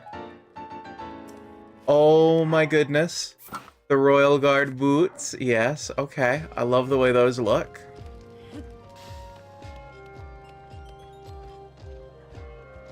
It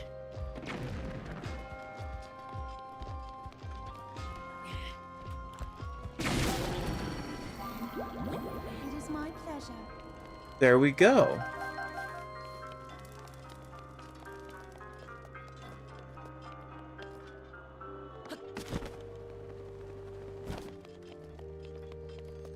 Let's see, how good is this Royal Claymore? It's as good as the one I've got currently, which is a 52, so I'm going to jettison this 12-tier sword in favor of the Claymore.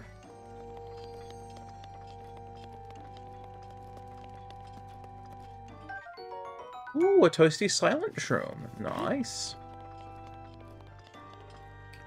Now we need to get to a nebulous second floor, which to my mind is up there. but I don't know. That might be actually the entrance area. That might be Zelda's chambers. I'm not sure. My only other guess is that the second floor refers to this little area here. So I'm going to check where that area particularly is located.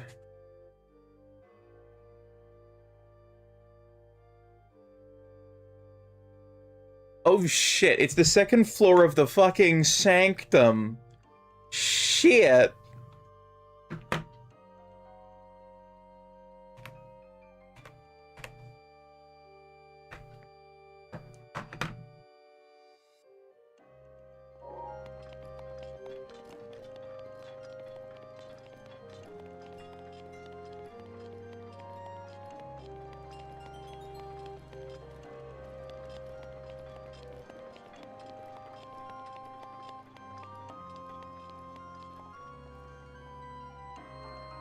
Oh, never mind. The exit is actually up the way I thought it was.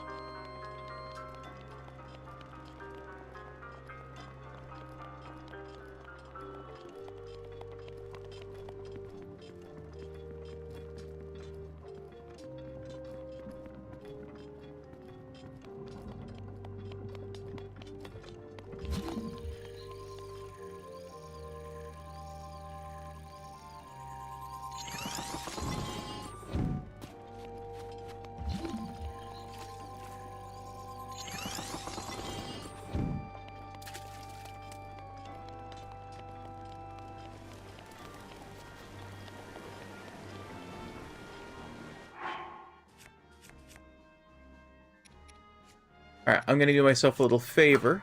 Grab the Zora armor.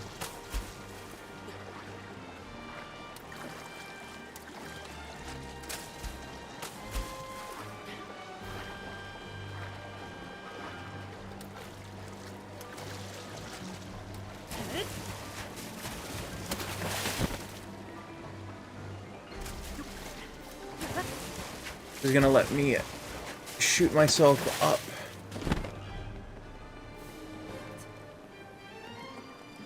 To here.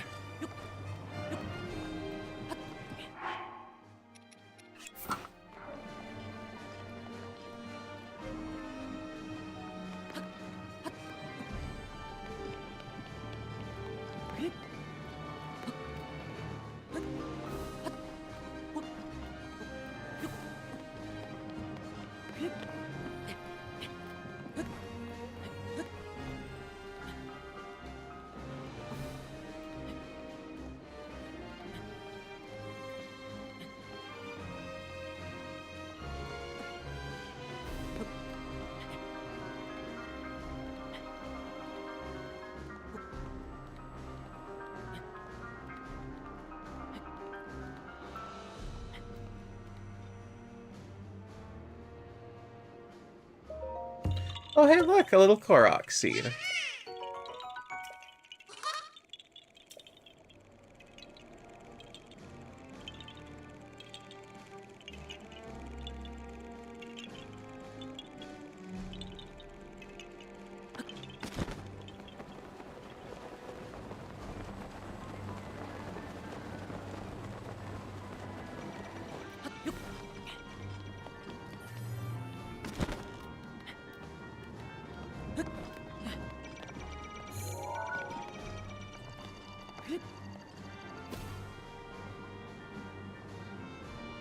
Alright, well, I'm gonna need the not the swim speed up. I need the ability to go up waterfalls.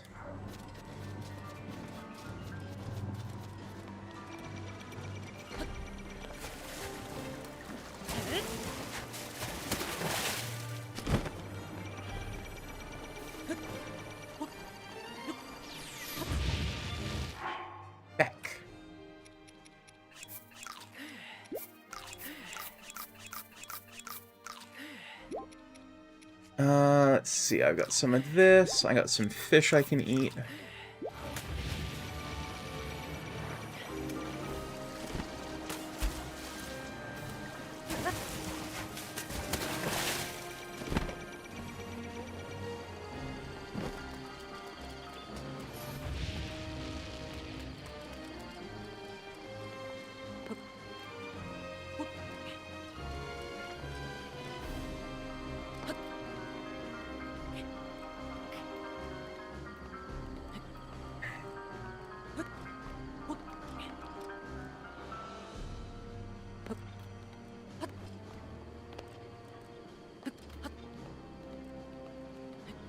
And I suppose I should switch back to the Royal Guard year.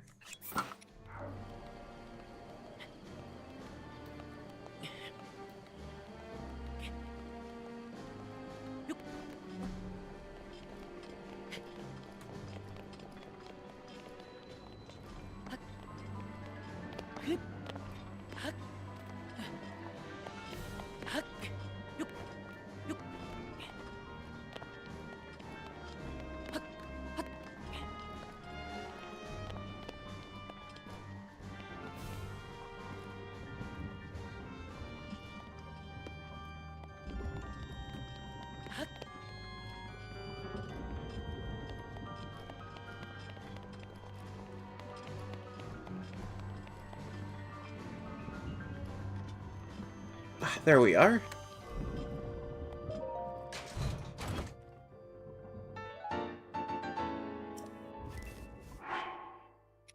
We've gotten all the pieces of the Royal Guard uniform. I'm gonna save because I have a very, very stupid thought occur to me.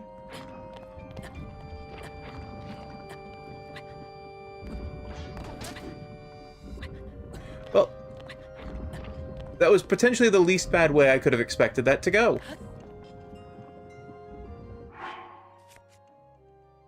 It just chewed through a bunch of health.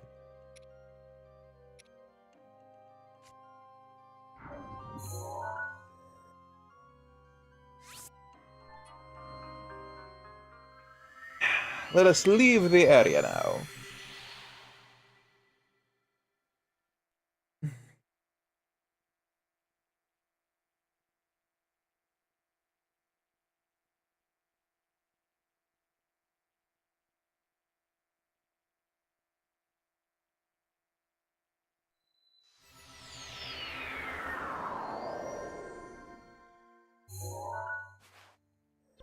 Alrighty.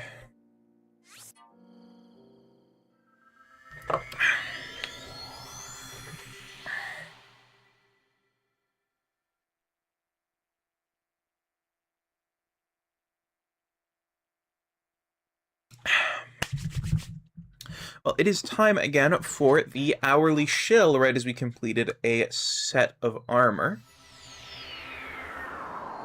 So, yeah. So, we are currently, or by we, I mean I am currently attempting to save up so I can acquire this, the Frihetten, which is a couch bed from IKEA.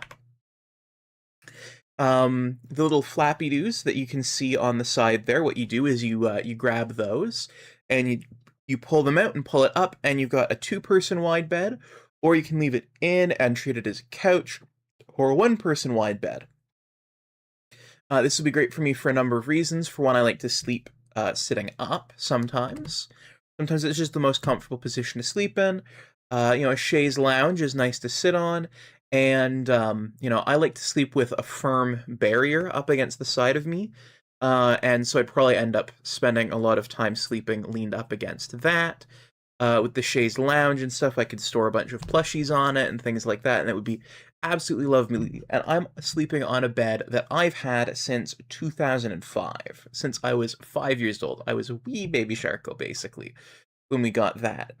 Now, thanks to the wonderful generosity of people on here, I have so far raised 1/3 of the total value of the couch, which is absolutely lovely. It is very kind of all of you, and it means so much.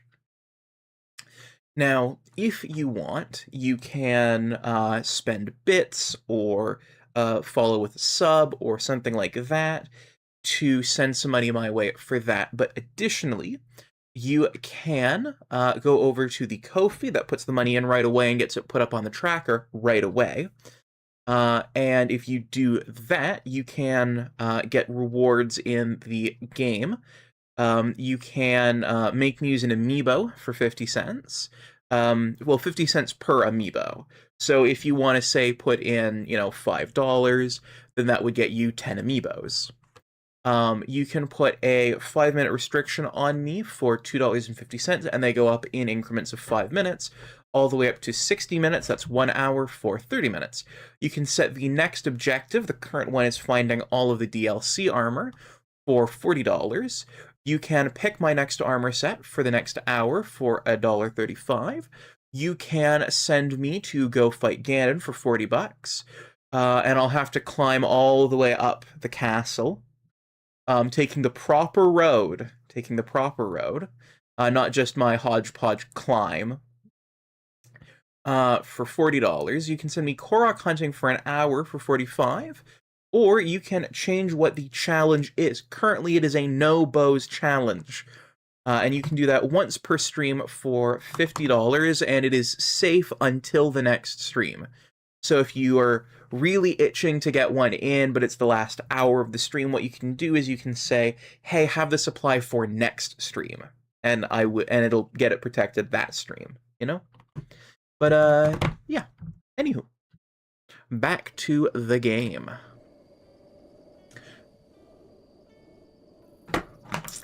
And so we've gotten the Royal Guard set, so let's see the next one. Merchant Hood, somewhere in the Dea Village ruins.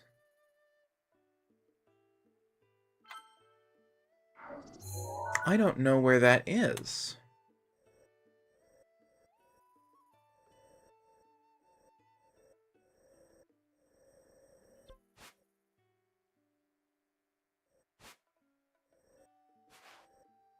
I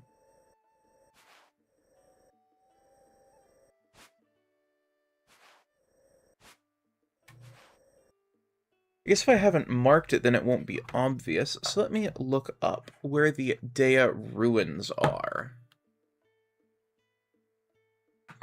And I'm sure as soon as I see them, I'll go, oh, there.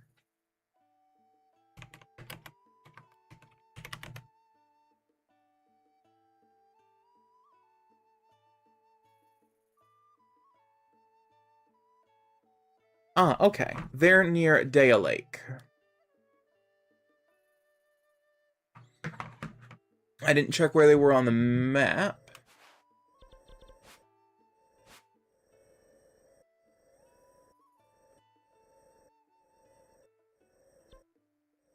We still have to do some looking for them, but just in case.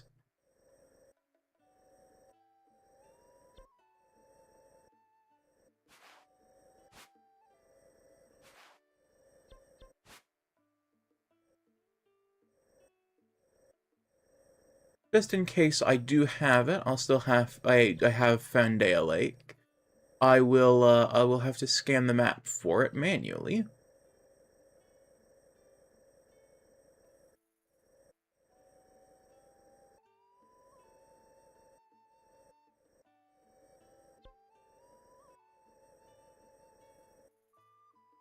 Zello Pond. I thought that said Zolo Pond for a moment.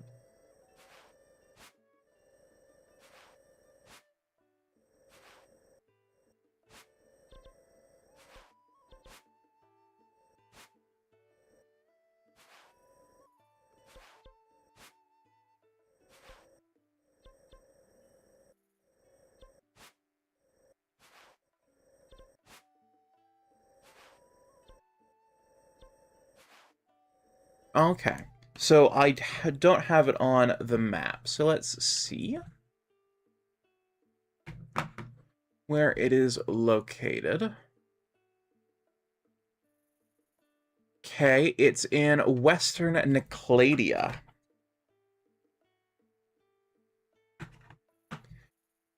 So, in Nicladia, Western Nicladia. I'm gonna guess maybe here.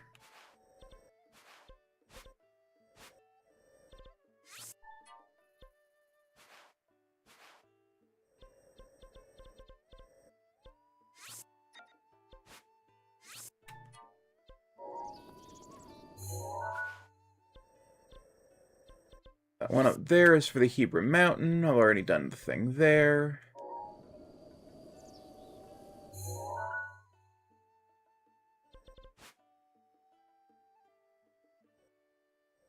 Oh. Fuck, it put a pin on it. Never mind.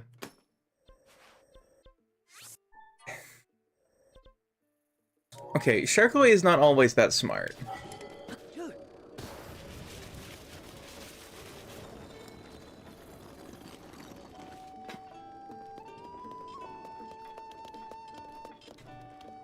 I look for it, I tab back and forth for it.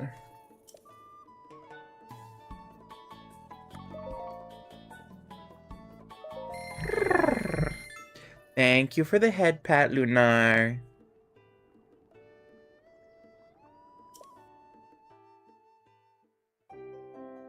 Uber Sharko gets the head pats. Oh, well, thank you. Apparently it was a... The blood moon rises once again. They are supposed to be why. I'm assuming you got an ad that was medical misinformation? Oh.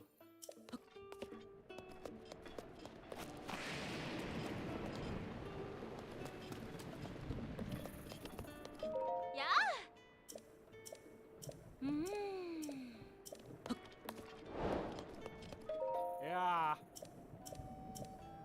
Yeah. Ah. Ah.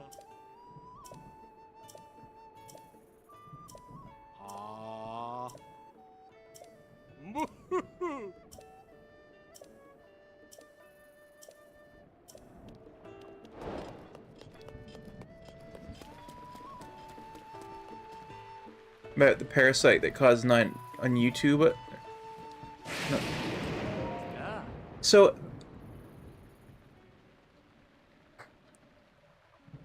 there might actually be a parasite that causes diabetes. I don't know. Were they purporting that all diabetes is caused by parasites, or? Because if that's the case, that's ridiculous. Oh. Oh.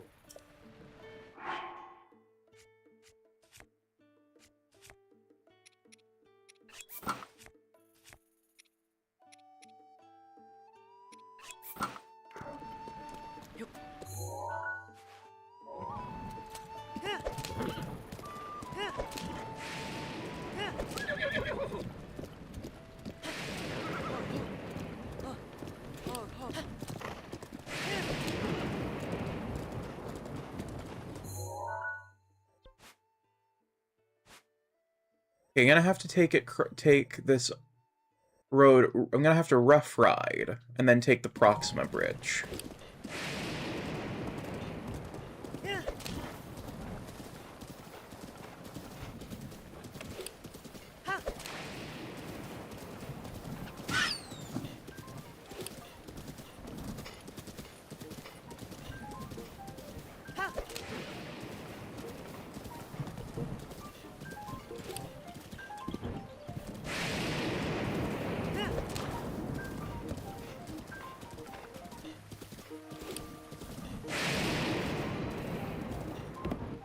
Okay, the Eastern Outpost ruins.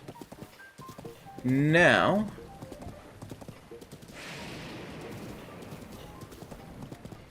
gotta take the Proxima Bridge.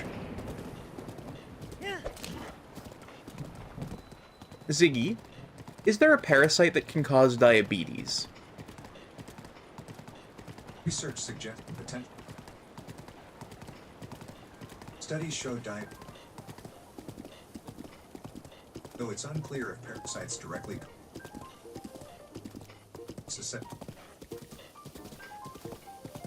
Watch it as much as I can stand, and yeah, they say type 2, some pancreas parasite. Okay. Then that is actually misinformation, at least going based off of what the robot just said there. Like, I could believe that some parasites could interfere with the function of the pancreas.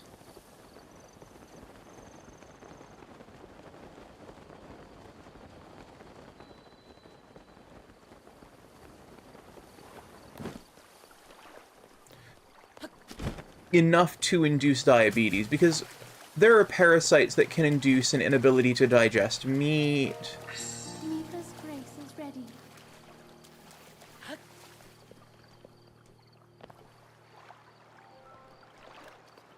Okay. This book always here? Let's see, the first page. Hidden the 6 priceless relics I stole from Hyrule Castle and Treasure Chest. I shall write their location down their locations. Misco. Page. Traveling Merchant's Hood is in the right hand of the dragon that consumes the Spring of Courage at Dakuza Lake. Okay. The blue garb of the hero who controlled the wind and traveled the ocean is where the Minoat River was born. The helm of the self-proclaimed King of Shadows is in the swamp of the Valley of Dead Trees south of Dueling Peaks. The spirit's armor set is hidden within Faron's Sea of Trees. Find these pieces at the highest of 3 waterfalls, north of Lake Floria. At the bridge between small waterfalls and over the Foria River, and at the east broken stone bird of Ibarra Forest. EX2 is all that's written on the last page. What could it mean?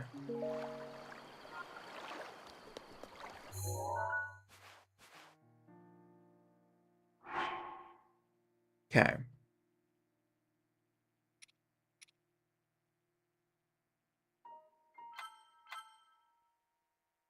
Okay, all of these are pointing to Dea Village ruins, but we're looking for the Spring of Courage at Dakuza Lake.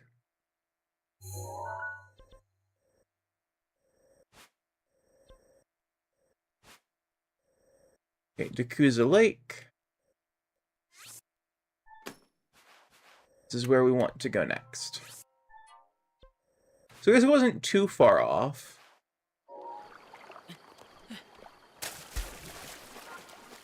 Bullshit psycho science thing talking about real extracts and conspiracy styles. The industrial spends billions to keep you sick. Okay, so I want to start by saying I don't agree with any of the alternative medicine, right? But one thing that I do know, and this has been proven in court, but the insurance industry,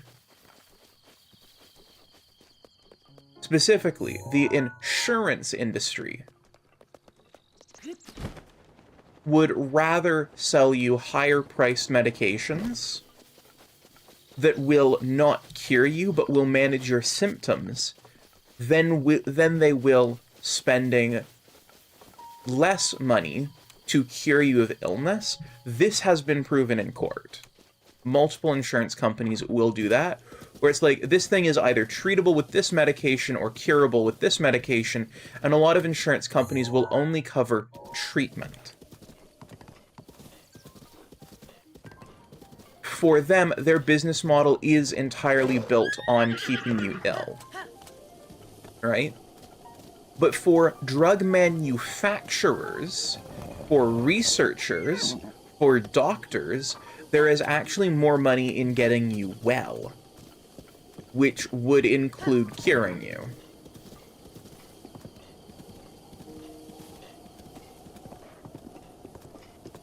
So, I fully understand people have reasons to be suspicious of the medical industry. Some people and some groups more so than others. But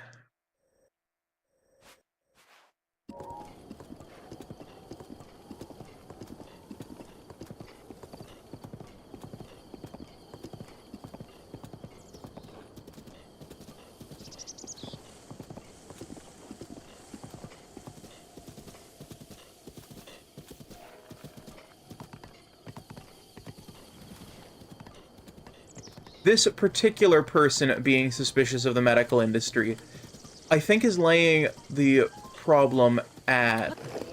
Ooh. I need to cook some stuff.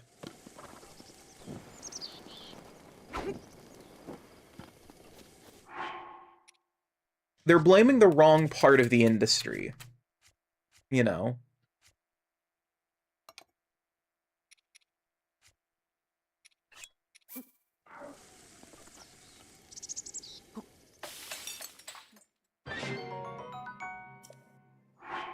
Like,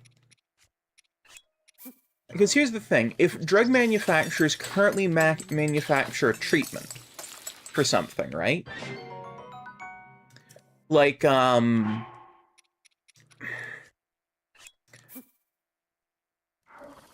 example that comes to mind is, let's say they manufacture a treatment for, arthritis, right? Now, it's debatable whether or not arthritis cures really exist, right? There are some that have in experimental trials, like, there are patients who have had arthritis, and then it has been cured, right? They no longer have it. So that's great and all, but a lot of those big cures are expensive. But if they could genuinely develop pills, right, then for them, they basically have you over a barrel to charge as much as they want. Finding a cure is the kind of, for like a disease that, you know, that causes mankind massive issues. For the scientist who discovers it, is you are getting a Nobel Prize and the grant money that comes with it. You're probably getting a MacArthur Genius Grant. You know. Oh, yeah. I'm thinking out loud for a minute here, you know. Like, you are walking away with a MacArthur Genius Grant. You're walking away with a Nobel Prize, probably in science or medicine, right? You have work now? Okay, hon. Have a good one. You know, for whatever manufacturer sponsored that and now has the rights to whatever you discovered, they are going to make a shitload of money. Like, from the perspective of everyone involved in the medical field, be they manufacturers, be they distributors, be they whatever, curing you, oh, they've got you over a barrel, right? You know, the researchers want to invent life-saving cures, to get recognition, to get the grants that come along with that. The companies that are sponsoring those, well, holy fuck, they get a lot of money out of that. You know, they get a lot of public goodwill, they get a lot of money to do more research, they get a lot of money to pay their executives big bonuses.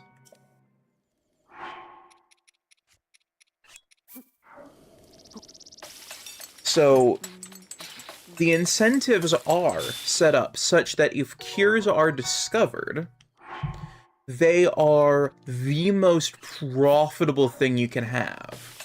Because most treatments, especially for incurable conditions, are long-term, right? You can't really gouge people for long-term things without the government, in most functioning countries, stepping in to regulate that gouging, right? You know, but if you have a cure, well, it's only one dose, and insurance companies can cover it, and, you know, that's up to the insurance companies to work out how they want to deal with the customer, or it can be financed long-term through medical debt.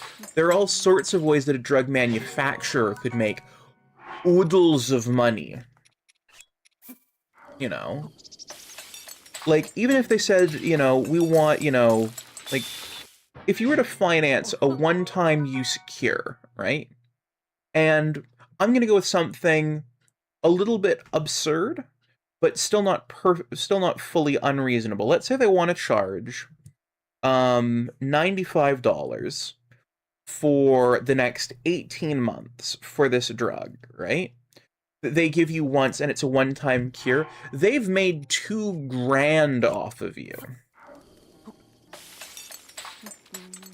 They have made $2,000 off of you. Where to make $2,000 off you with most any other long-term medication, they've got to gouge and nickel and dime you for everything that you've got. And at the end of the day, they're left with very unhappy customers who are very happy to jump ship, even if they want to charge, let's say, $200 a month for the next 18 months as their charge off, right? Like, and your insurance company, well, they're going to be the one who's actually tasked with financing this absurdly high payment thing. So they're where the holdup is going to be. And they are, historically, where the holdup is. They are where all of the slowdown in treatment comes from and things like that.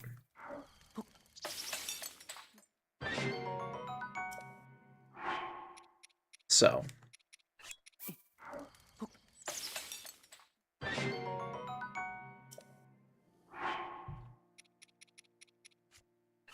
Like, am I saying that there's absolutely nothing to, unless it's anything gender affirming related, cover much? I'm expected to pay like 10K plus 60 consultation fee with 13% provincial tax on items separately out of pocket. Yeah, that's the case here in Canada.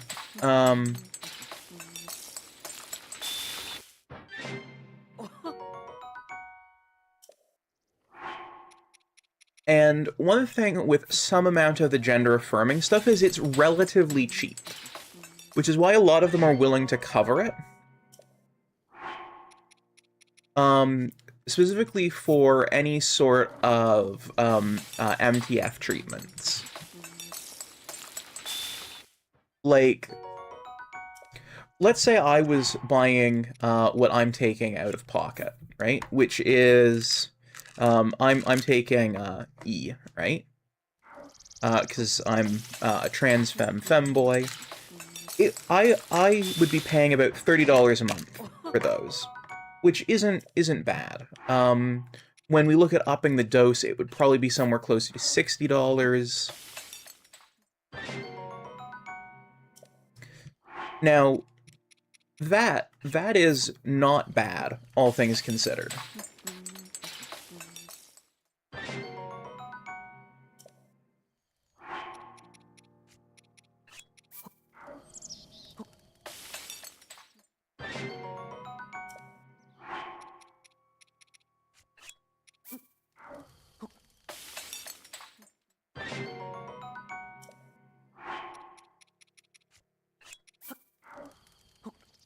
But yeah, a lot of medication doesn't get, like, there are a lot of medications out there that do exist that can help with treatment and things like that, but patients don't often get access to them because of insurance companies.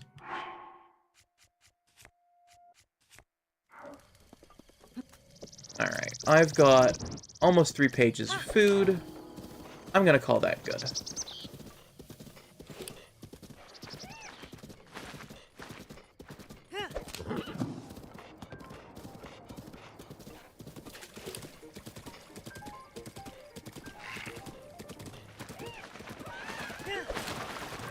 That's fair. I am on pills done sublingually.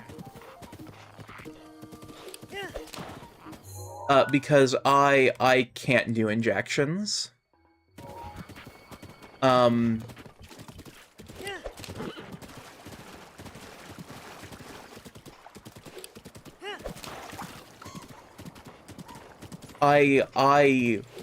I cannot. Needles make my brain scream.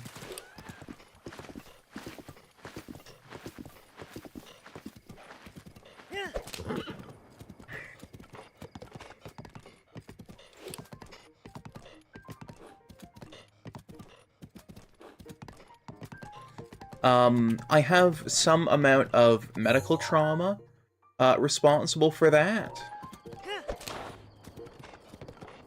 One of the most formative memories is feeling something about the size of a toonie gouged into my my butt, which I happen to know was a vaccination. And apparently ever since then, Anytime I had to go to the doctor when I was a kid, I was like so upset and worried that they were gonna try and do another needle in me or blood work or things like that.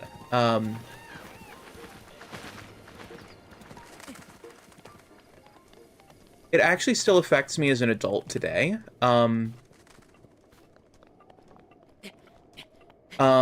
And I've had some doctors kind of annoyed with the solution that I have. Which is, I don't want to know what the fuck you're doing. I trust that you are a competent doctor. I knew what the procedure I was coming in today for was, be it blood work, be it, you know, whatever. I am aware of all of the risks involved. I give my consent for this to happen. I'm going to sit here, lay down, watch something on my phone. My arm is here. Don't tell me what's happening. Let me know when I'm done. You know, I want to not know what's happening because, see, I am of the opinion that information is useful, but unfortunately the information that a needle is about to go into my body is like a cognito hazard for my brain, which makes it freak out. And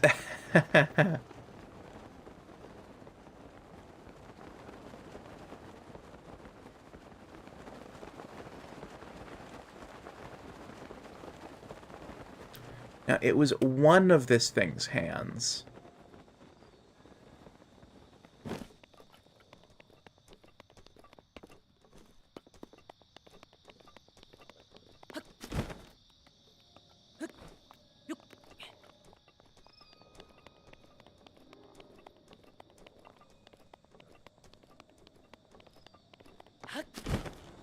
And I've had doctors get very royally annoyed with me.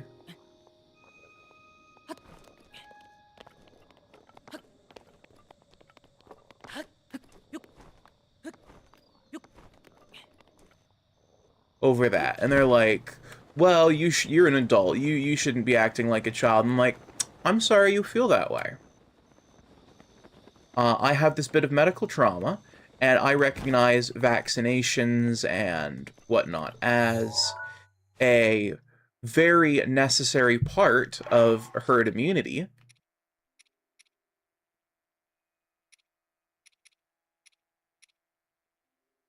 How? The right hand of the dragon that consumes the spring of courage.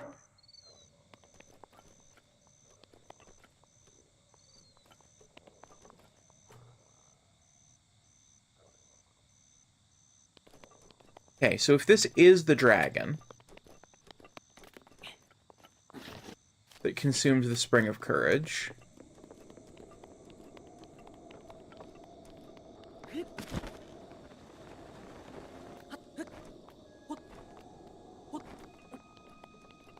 and it is, so is this the correct dragon?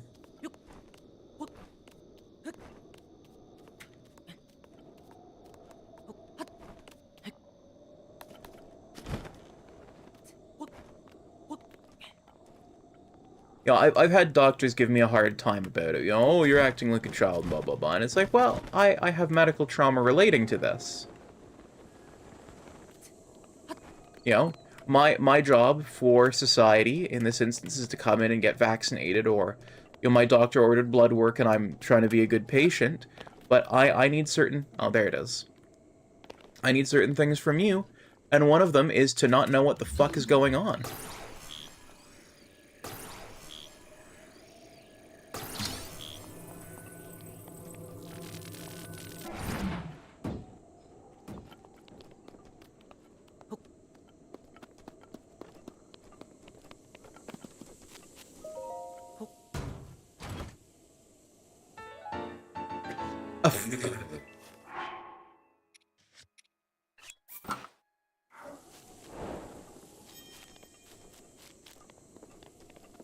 Well, that wasn't what I thought it was.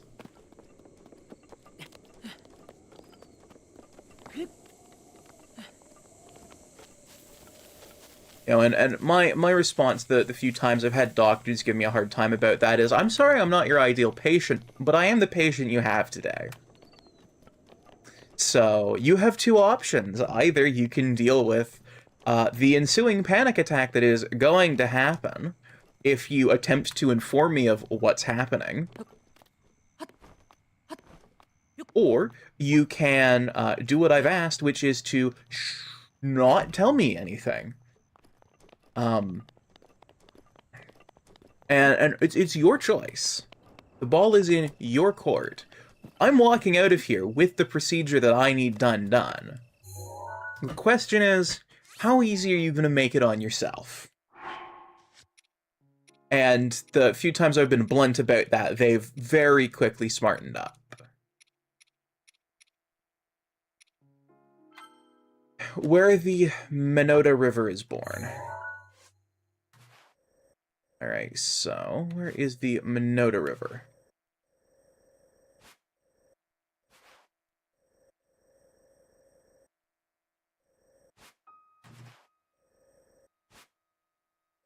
Yeah, that's the Squabble River.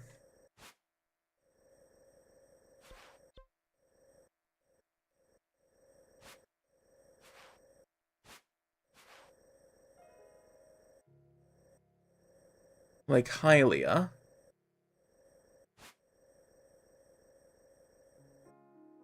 Minota River. Now, it could mean Cora Lake. I'm going to assume it's Cora Lake. So that would mean from here I need to continue on down and across. All right.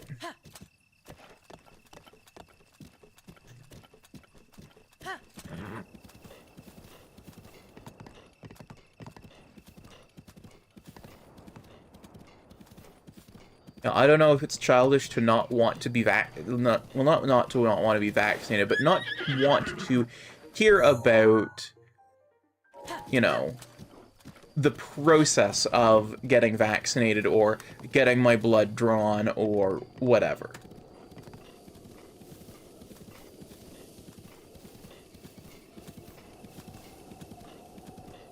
You know, it's like, I know what I need to do in order to, you know, make, you know, drawing the blood or getting the vaccine as, you know, as easy as possible and as pain-free as possible and as easy on the doctor as I can, you know, where it's not something where I've had to fast from everything. I've had that once where I couldn't drink any water or eat anything. It's sometimes difficult because one of the things that you are supposed to have is, generally, when you're going to do blood work, is, drink a good amount of water beforehand, and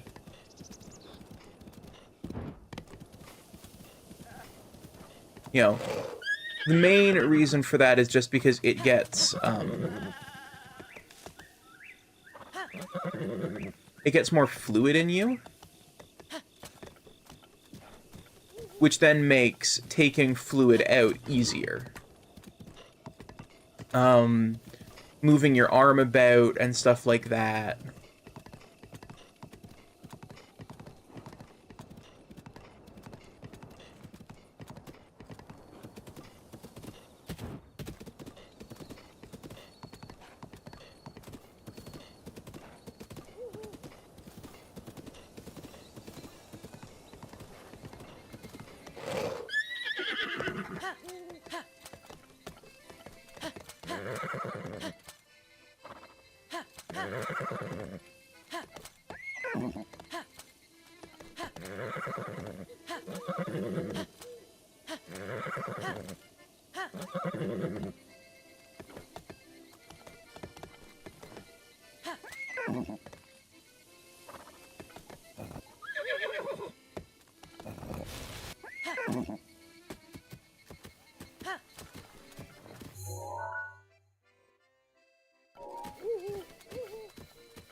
You know, for going to get a vaccine, it's, you know, relax your arm wherever you're gonna get it in. I usually get it in my left arm, you know, and just, you know, be calm, don't be tense. And it's like, you know, I do all that work up front But that conscious thinking about it and doing the work to make sure that, you know, I'm prepared and it's well taken care of, it does make me anxious. It gets me thinking about it, it increases my stress in my brain, and makes me more about it. So, you know.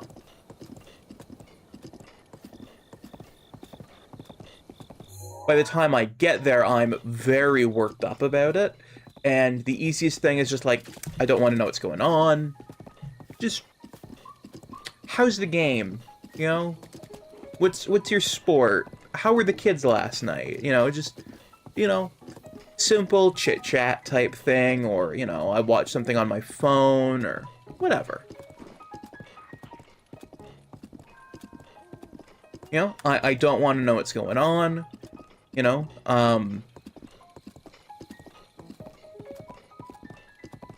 just let me know when we're done, type thing.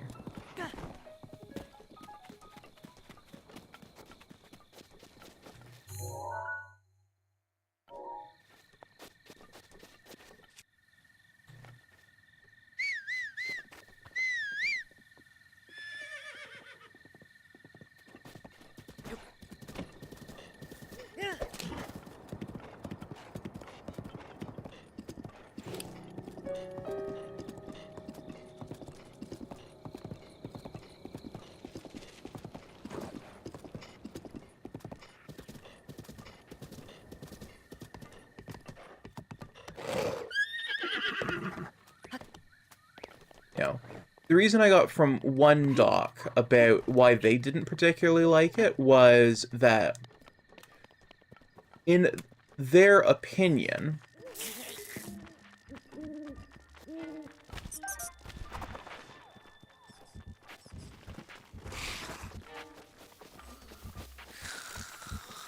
you know, what I was requesting would require them to break what are classed as informed consent laws, where people are supposed to know what's going on, and it's like, right, but like, people sign waivers when they go to do surgery, and that's considered a form of informed consent.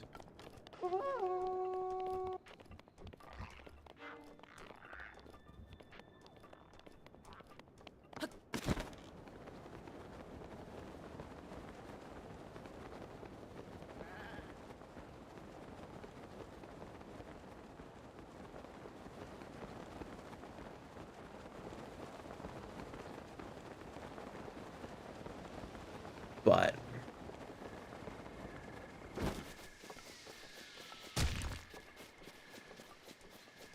personally, I want as little information as is viable.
You know, I think there are a lot of rules in place for a lot of reasons, but if they're not serving to help, then I think they would be better off.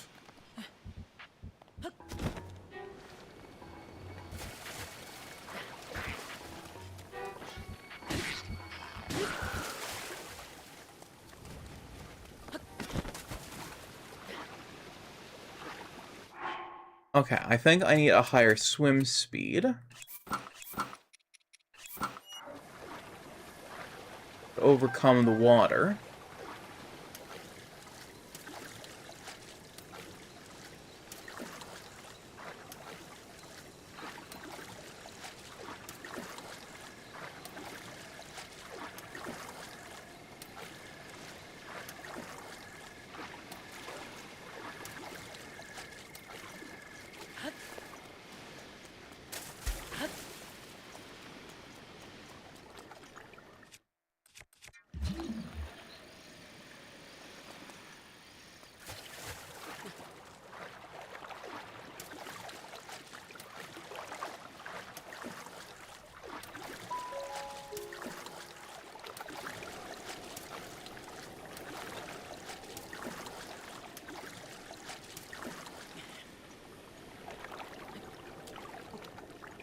Please have an internal cave here.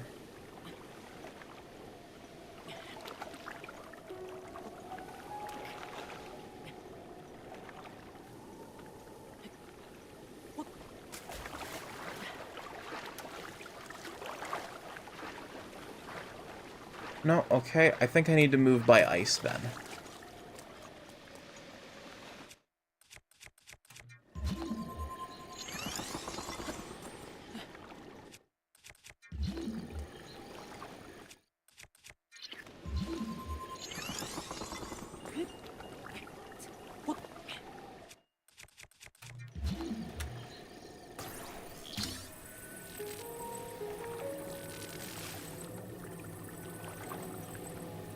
Alrighty, and now I can plunk the chest down there.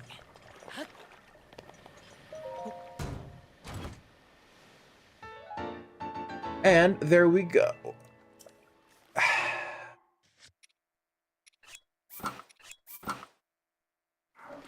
This new outfit I'm putting together is certainly something.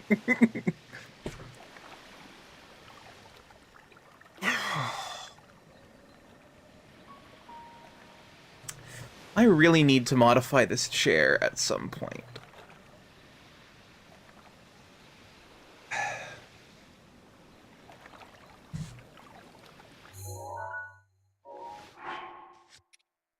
Alright, and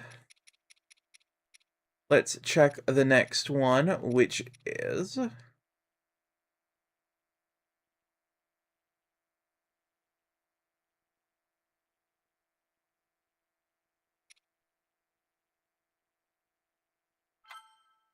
Okay, Outpost Ruins, which I think...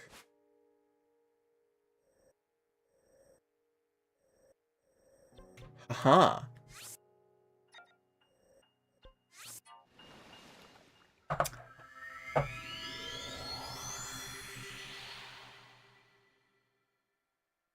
I'm gonna warp on over.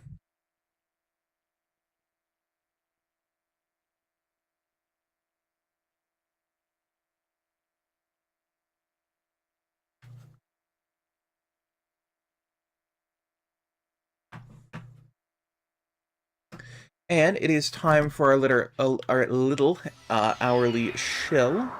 So,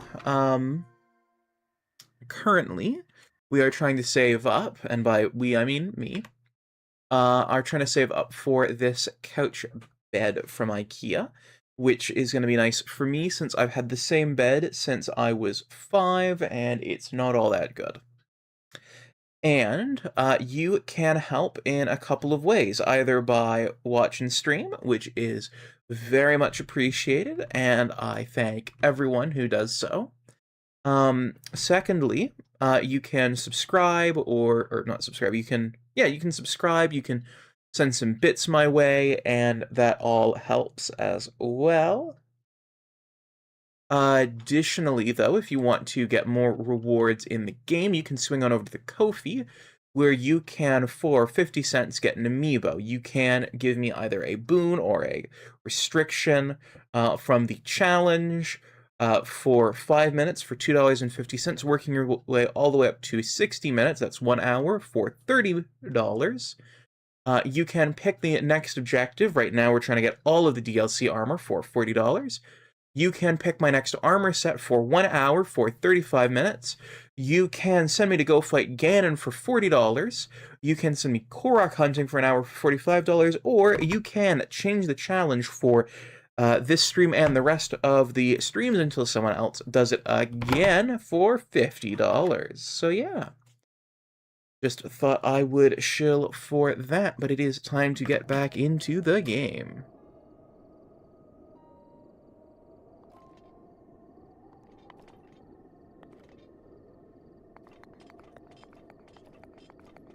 And we've got to head to these outpost ruins.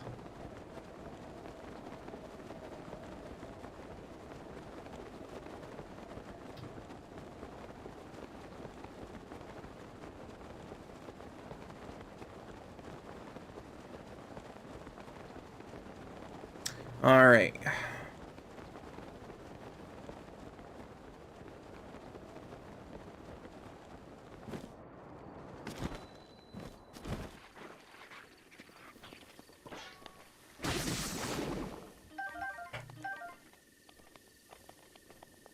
And now we've got another copy of this book. I hid the 8 price acrylic I stole from Hyrule Castle in treasure chests or wrote down their locations. The ancient last mine lies at the ruins where soldiers gathered, visible from the waters of Lake Colomo are visible. From there, the waters of Lake Colomo are visible. The green garment of the man who wished to be a fairy are hidden in the ruins of Hyrule Fields. Find these pieces at the ruins where trade flourished. At the ruins where sinners were imprisoned, and at the village ruins next to the farmland where many people once gathered. Are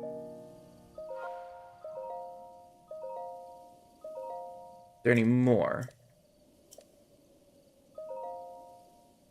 The Princess of Twilight, whose stories were handed down alongside those of the hero of Twilight. Her helm can be found at the temple ruins soaked in the waters of the Regency River. Armor worn by fierce phantoms feared even by heroes is hidden in the ruins of Hyrule Fields. Find these pieces at a battleground where brave soldiers tested their skills, at ceremonial grounds where royal guards are honored, and at the ruins where the soldiers of Hyrule gathered.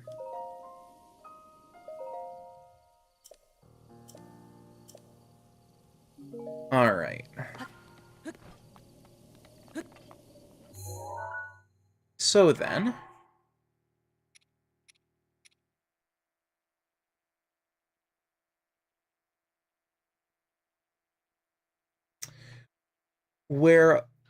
Alright.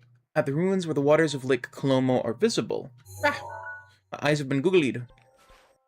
Where is Lake Colomo?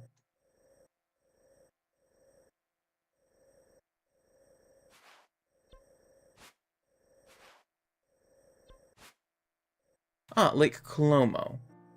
So if it's where soldiers gathered at Lake Colomo, it's probably the little fortress thing there, but...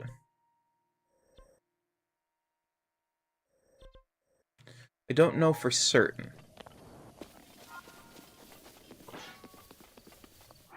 Googly nerd, indeed. And no way to do it but to do it, so... let's go check. And I've got the little Bonnie helmet. Bonnie.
silly little guy. That wasn't going to work out for him.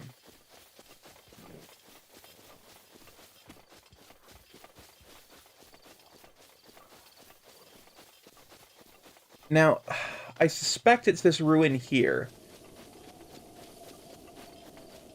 And if it's a barracks, then I know I'm right. But...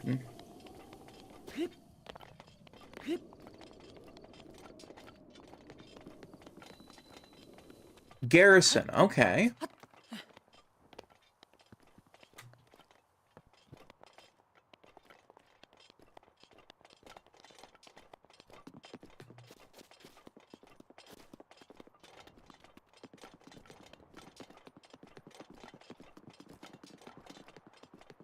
Garrison isn't necessarily the wrong place, either.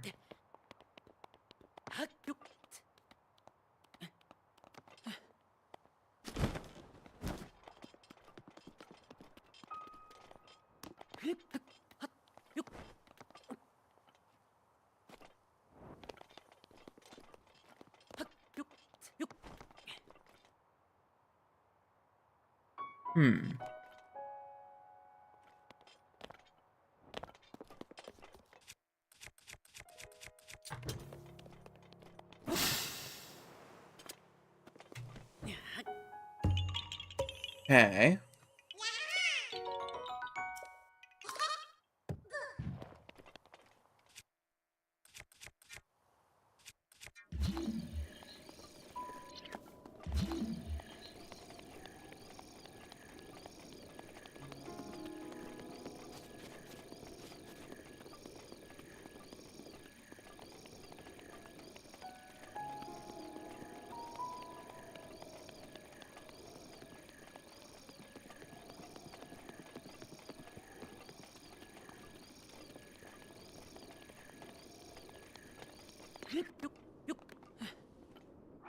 Okay, so what was it specifically? At the ruins where soldiers gathered, from there the waters of Lake Colomo are visible.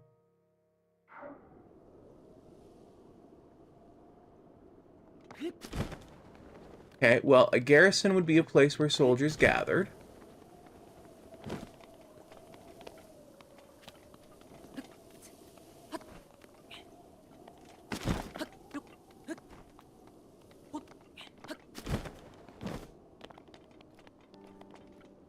From here, the waters of Lake Colomo are absolutely visible.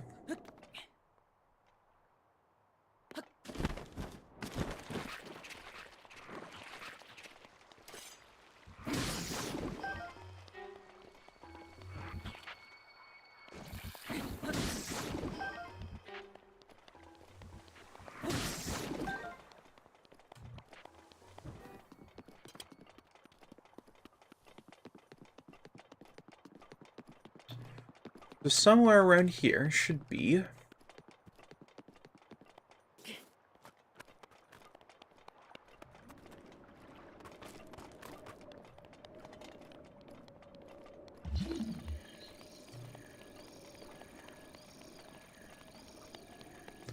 Unless whatever structure it was a part of collapsed. Then it might be here in the water, so that's why I'm going around checking.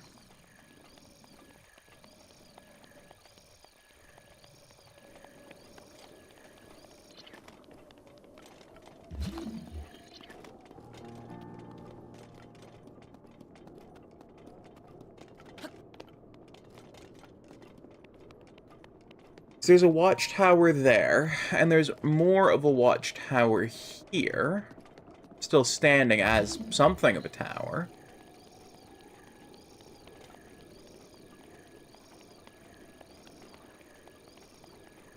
I'm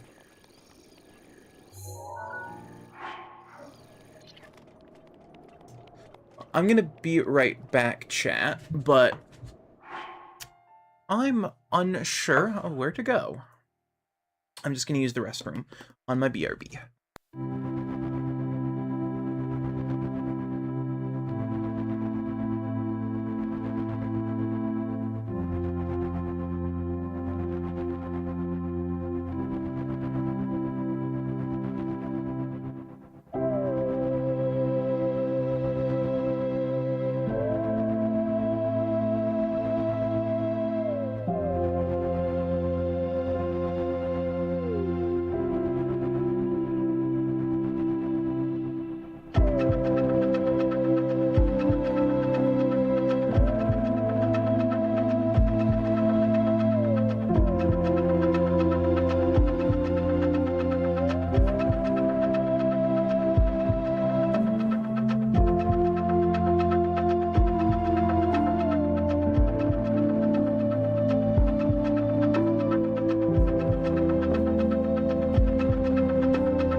And I'm back.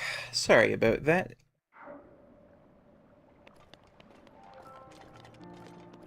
Seriously though, where is that?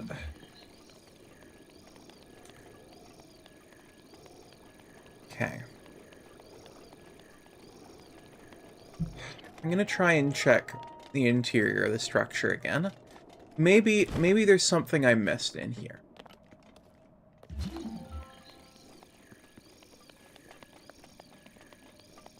Okay, no.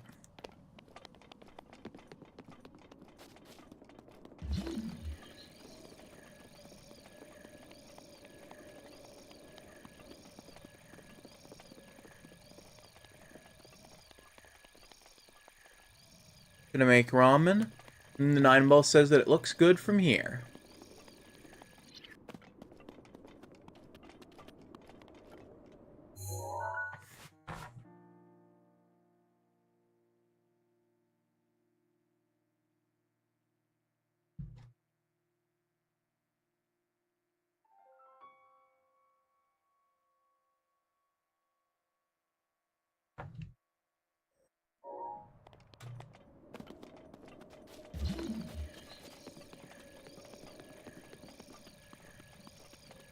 Oh, son of a bitch.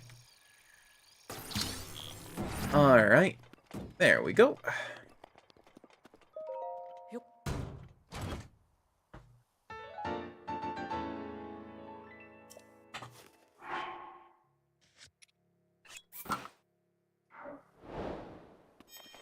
There we go. That's another one of the DLC outfits all taken care of.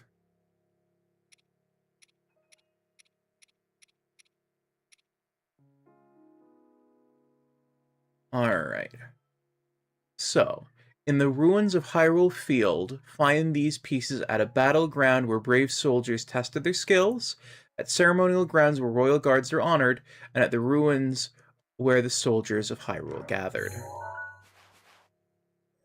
So, Hyrule Fields and a place where they gathered, that could very well be there.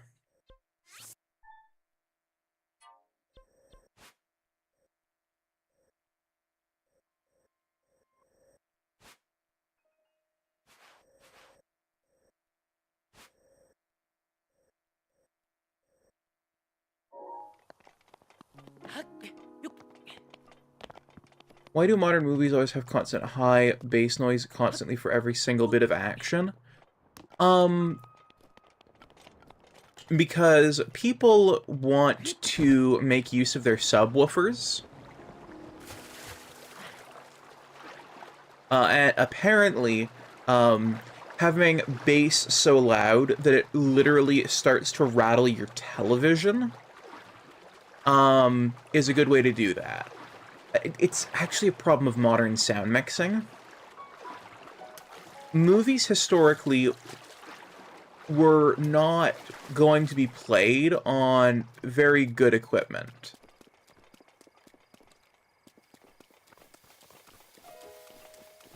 And they knew that. So they were often mastered for what's called the speaker. Alright? There are three, technically there are more than three.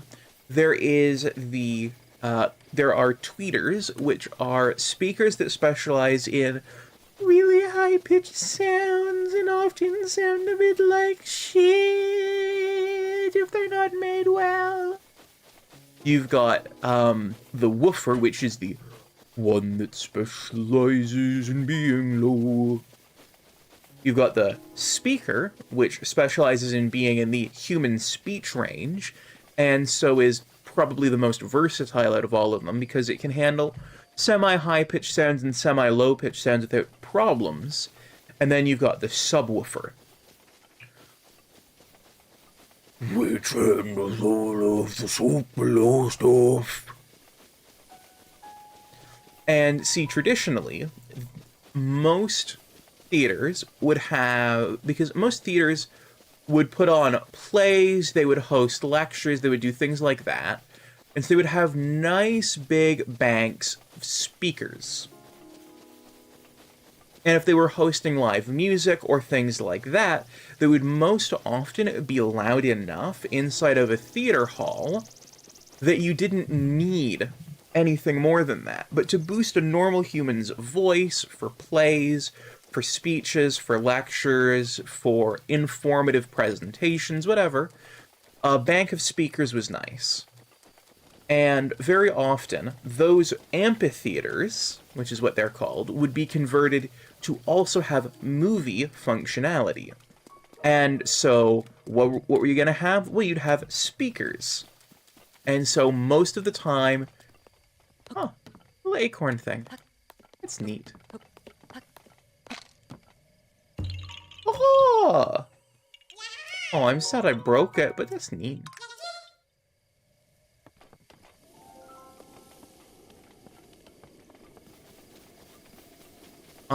So those systems basically were what a lot of movie theaters were in the 1930s, 40s, and 50s. Most of them also served as dance halls and things like that. So dedicated built-in seating wasn't a thing and things like that. And that continued into the 60s, though you started to see the dawn of dedicated cinemas, where they would have proper cinema cameras and cinema sound systems, which often included two tweeters, a bank of 4 speakers, and a bank of 2 woofers. So you got 2 tweeters, 4 speakers, and 2 subwoofers.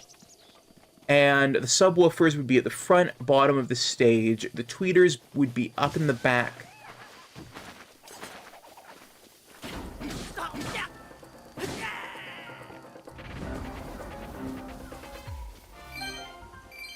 You know, and you would kind of be reliant on just those. And so you couldn't get the low, bassy growl, right?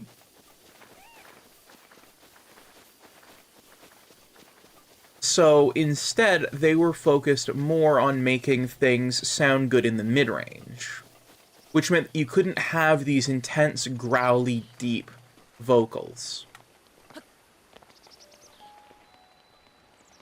In the 80s, something emerged known as Cinemax.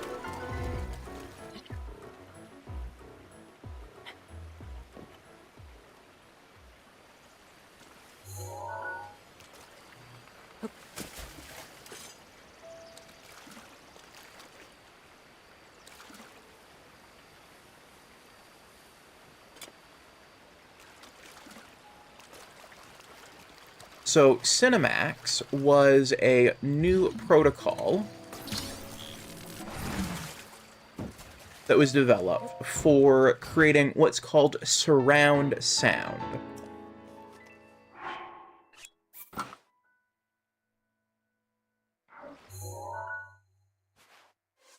Alright, now what are the rest of these? So surround sound, also known as 7.1 surround, though at the time it wasn't, it was 5 points. You would have 4 columnless speakers that contained a bank of speakers in air quotes, audio bars that contained in them strips of speakers. So that way it would sound like audio was coming either from the front of you on the left or the right, or the back of you from the left and the right. And if you wanted to shift the sound more, so that way it sounded like it was coming just from the left, you'd turn both the front and the back left on. If you wanted it to sound like it was just coming from the front of you, you'd turn the front 2 on. If you wanted it to sound like it was coming from the right, you turn the right 2 on, and if you wanted it to sound like it was coming from the back, you turn the back 2 on, right? And then, above you, you'd have a bank of tweeters and woofers. Now, eventually this became 7.1 surround through various iterations, and a new standard was made called IMAX. IMAX is basically a...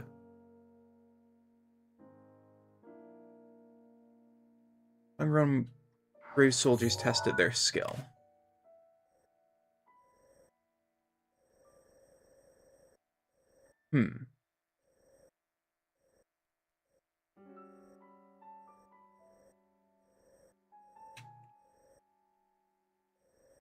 I don't know where that would be. Maybe I'll get the other one. And so, anyway, you started to also see the emergence of subwoofers, things that could go even deeper than woofers. Now, these were expensive things that only enthusiasts or very high-end theaters would have. IMAX was an extremely proprietary standard at the time, and getting access to call yourself an IMAX theater was nigh impossible. And and so subwoofers were very rare. Though, eventually their technology proliferated and IMAX opened itself up once people had figured out, basically, how to get around it.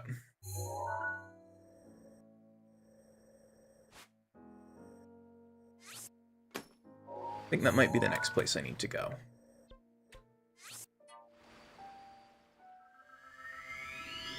So anyway, once that technology got out there, into the open where people could get at it, suddenly it proliferated, and people reverse engineered the protocol so you didn't actually have to be IMAX compatible or IMAX certified, you just had to be IMAX compatible. And so eventually IMAX opened up the standard and they sent out evaluators to make sure any place claiming to be IMAX compatible was meeting the IMAX standard, which had been opened up.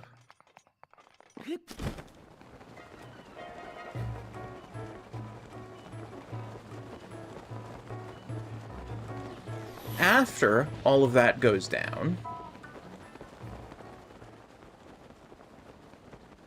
a second thing begun to happen. Suddenly, you could mix and master specifically for IMAX. And IMAX wanted compatible movies, so they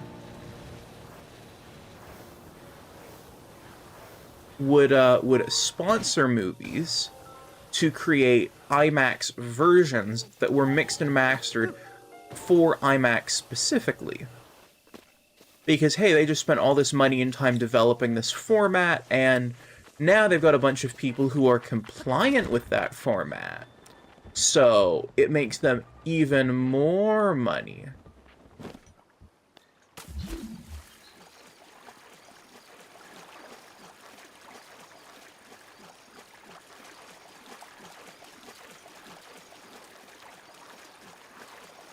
Okay, these are apparently temple ruins, not a garrison, but I'll give it an eyeball around anyway.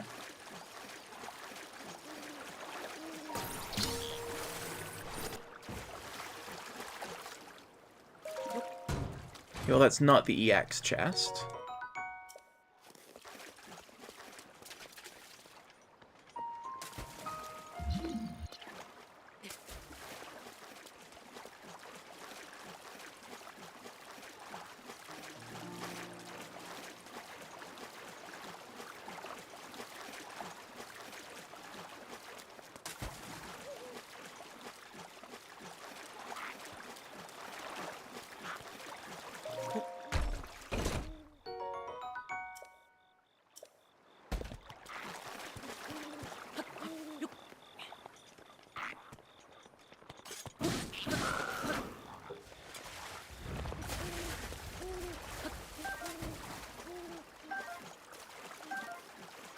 Hungry, put the nerding on pause or speedrun the answer.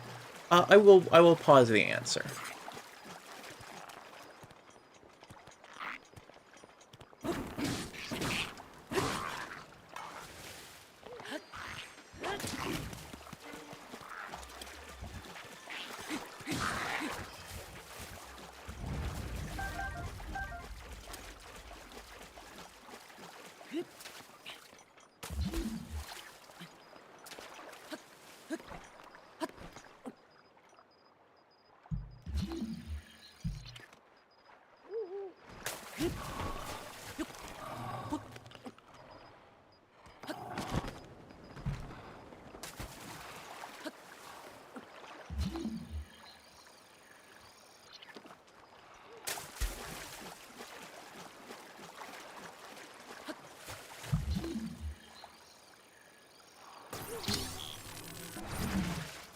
Ah, an EX chest. one of what I'm looking for? Oh, no, Midna's helmet.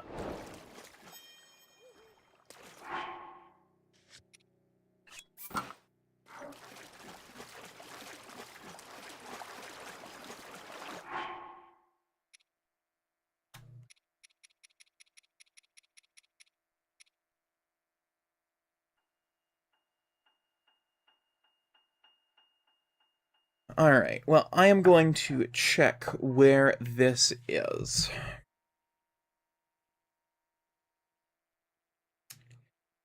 EX, colon,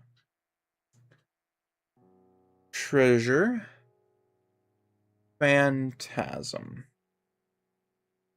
Just so I know where I'm looking.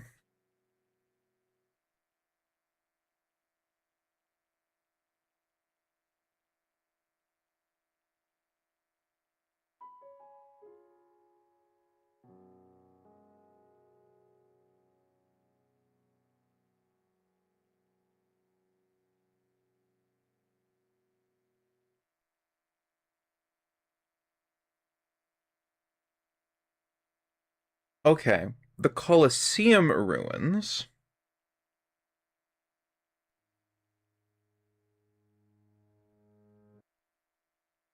And the Hyrule Garrison ruins. Those are the places I need to be checking. Okay.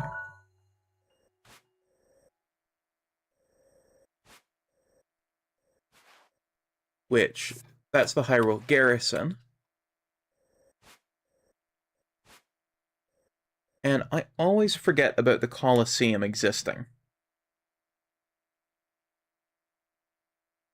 Now, I know there's a Lionel in there, so I'm going to see where it is specifically.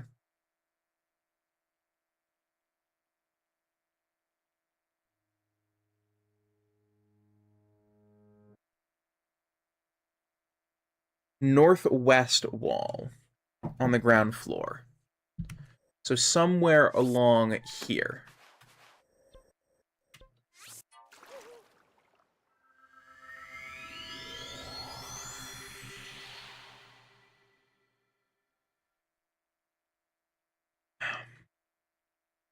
I wonder if the set has a passive ability that makes mobs avoid you.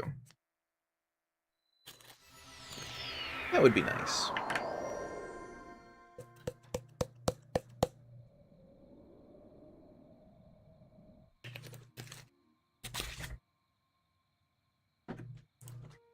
Also, I'm going to BRB for a moment. Just to get myself some food.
Alrighty, and I'm back. And I got myself some dinner.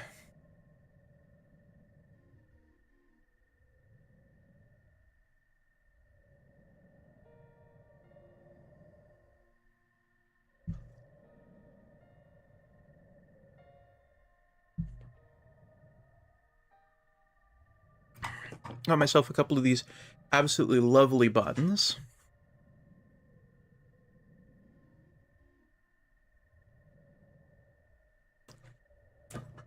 And I'm going to eat them with some hummus.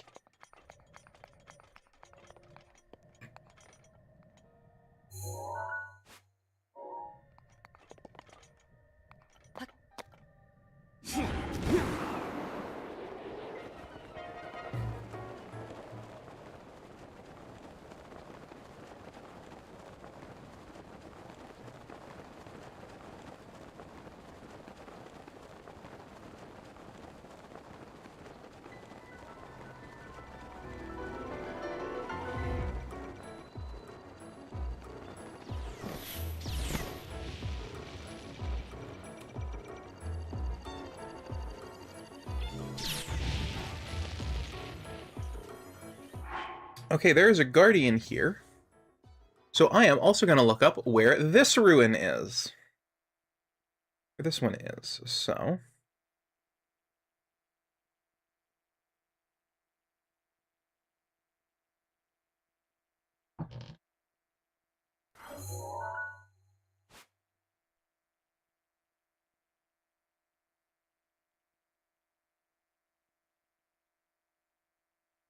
Eastern edge, specifically. Okay, here.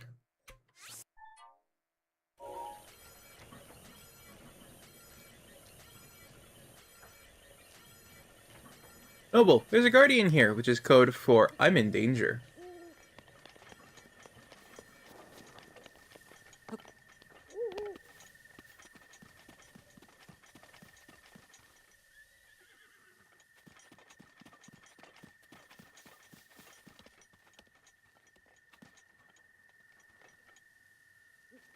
I am not fighting that shit.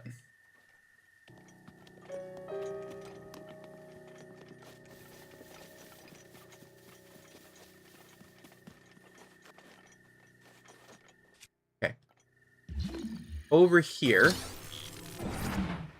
is the chest I need.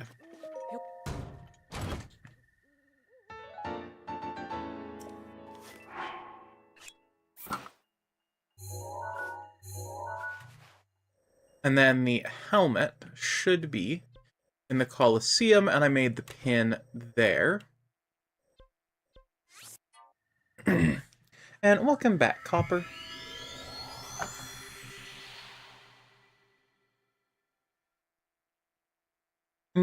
Copper, I'm curious, what stuff do you like on your French fries?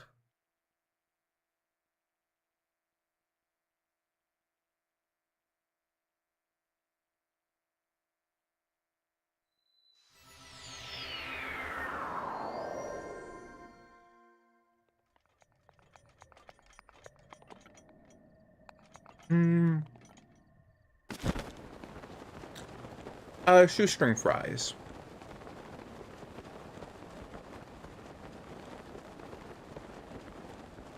The kind where they're soft rather than crispy.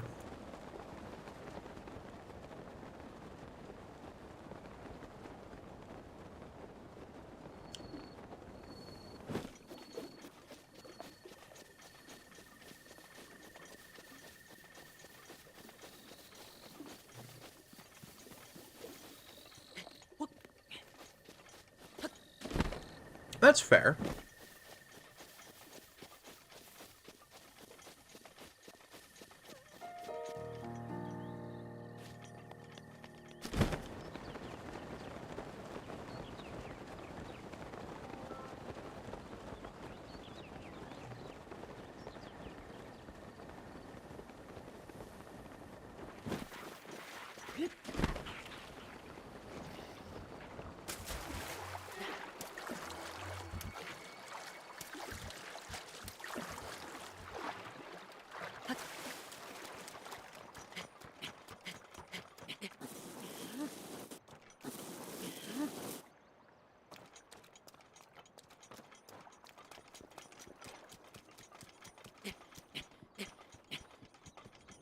Me personally, I like my fries with salt, pepper, a bit of vinegar.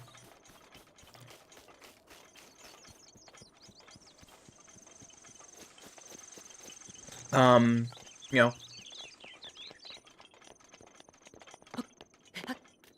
I don't go for malt vinegar or apple cider vinegar. I strictly white vinegar.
I did not come to fight you.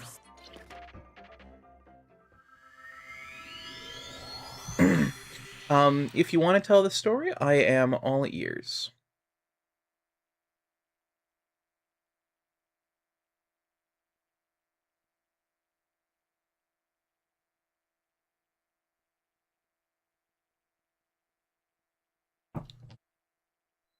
But if not, I am not going to pry. I don't know if I said that out loud or not already. I think I got East and West mixed up.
Also, correct me if I'm wrong, but I think this might be the first time Nintendo has actually properly acknowledged the, like Breath of the Wild, I mean. The online, or not online, the Game Boy, there we go, the handheld. I was thinking headset, and that's why I thought online. The handheld, Zelda games is, like, in one of the proper games, is the Phantom set, I think is a reference to Phantom Hourglass.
Ah, I see, I see.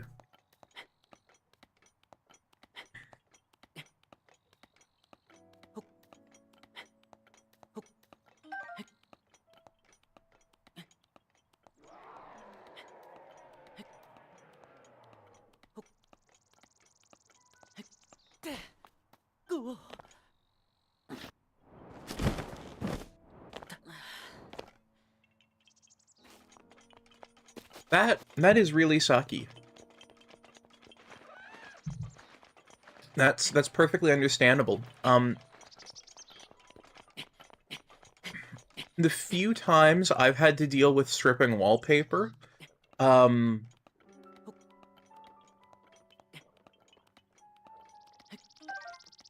yeah. The few times I've had to deal with stripping wallpaper, we always just wetted it down with water.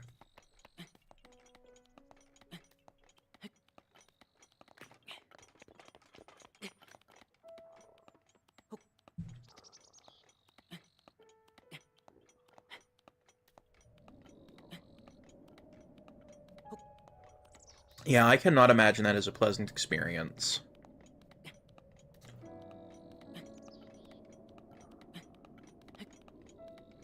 Like, as someone who likes vinegar, I think I would be sick if I had to deal with that.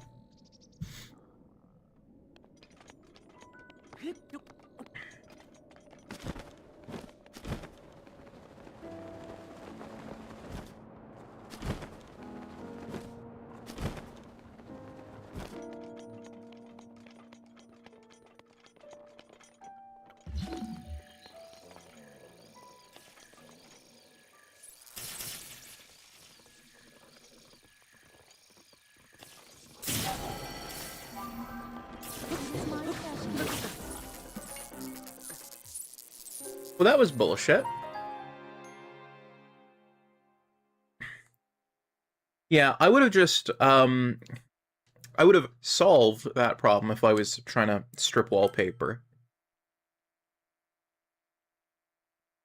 But by, using water to soften up the paper, scrape it off. And, you know, like, I get it. Afterwards, you want to have something that sort of eats the glue. But I would have, wetted it down with alcohol.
Ah, I see.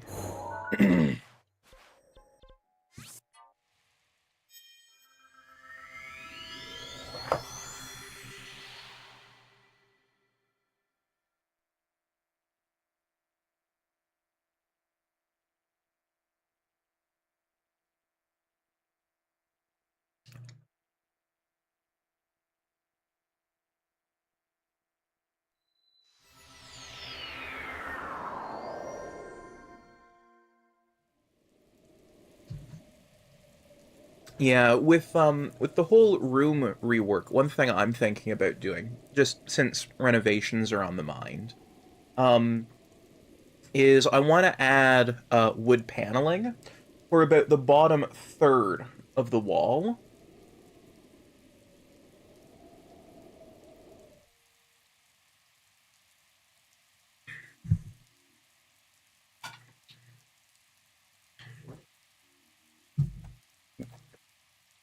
Maybe full on the bottom half.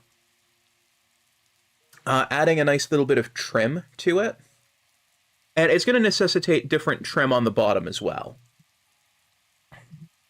What I want to do personally,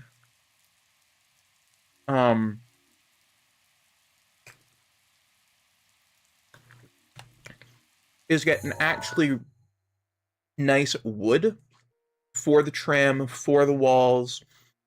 And the other thing I want to do is I want to add a flared out bit at the top of the wood paneling. So I want to get them all in a really nice wood, all in the same wood. And when I say nice wood, I mean, it's probably going to end up being 2x4, just cheap 2x4. And then I'm going to take, and I want to stain it a really nice dark color.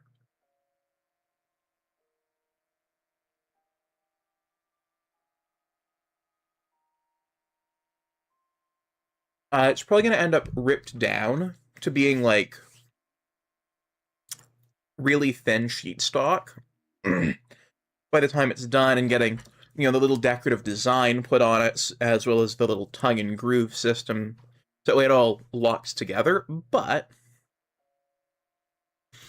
I think it's going to be really nice, and I am thinking about getting a paint for the ceiling, a nice sort of lavender paint, and then I want a nice, like, cozy floral color for the wall. And I'm thinking maybe getting some sort of, like, white and lavender floral print paper, maybe? I think that might be nice. The swamp of the valley, dead trees south of Dueling Peaks.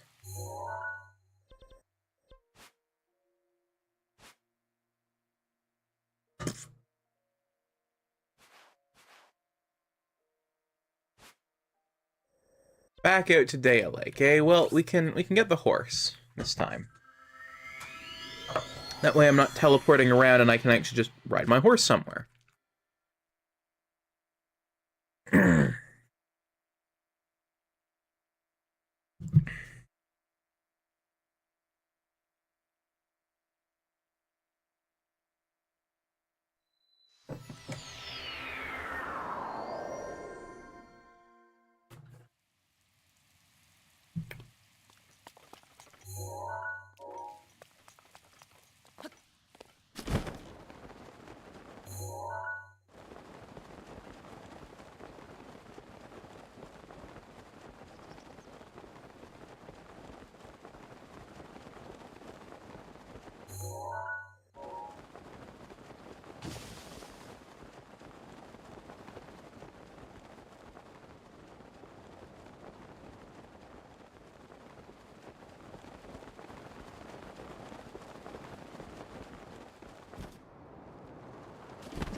You know, I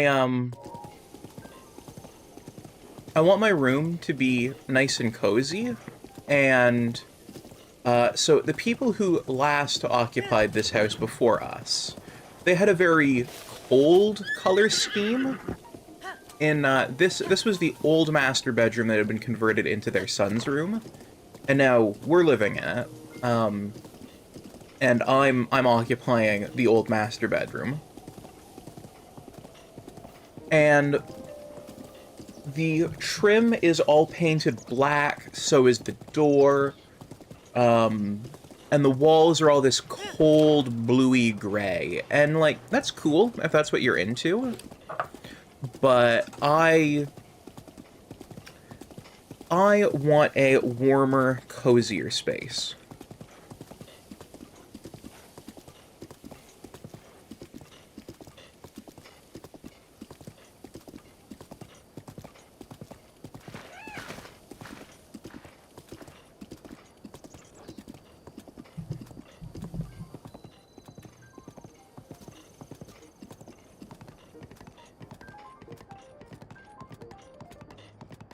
you know,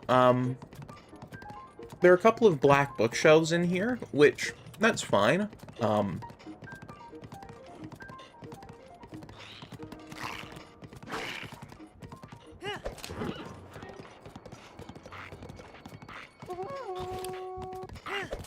But, I'm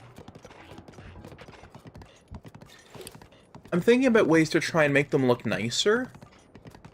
And I've got these nice white IKEA desks, and I'm really liking how they make the space feel brighter. So I'm thinking what I might do is I think I'm going to keep the white desks, and I think when I do the wall rework,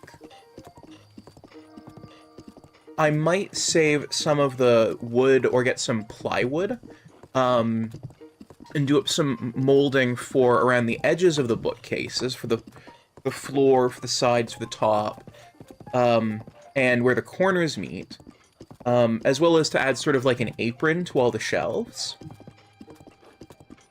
And then put plywood, just some thin, basically treating it as a veneer, plywood on the sides of it.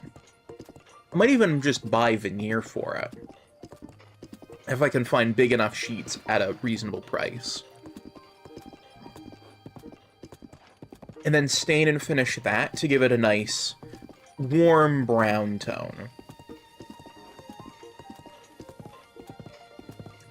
Oh, yeah, the majority of the space being dark is another way to fuck with your head, too. So, okay, there is an amount of color-related psychology that is bullshit. That is most of color-related psychology.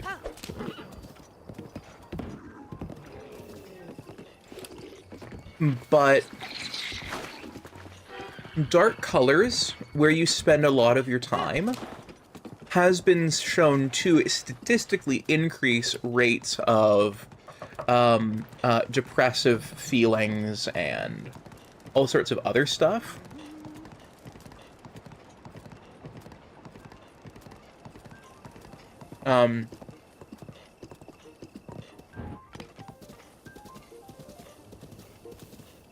It can also lead to a feeling that a space is smaller than it is, and like you're trapped there, which is why, despite a lot of minimalist colors being white, black, and gray, most minimalists generally opt for white.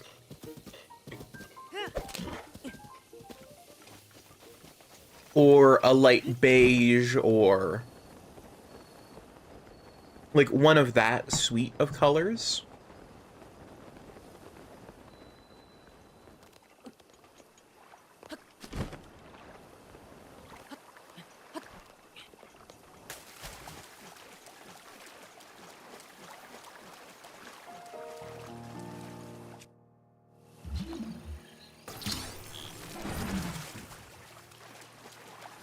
Oh yeah, that's totally fair.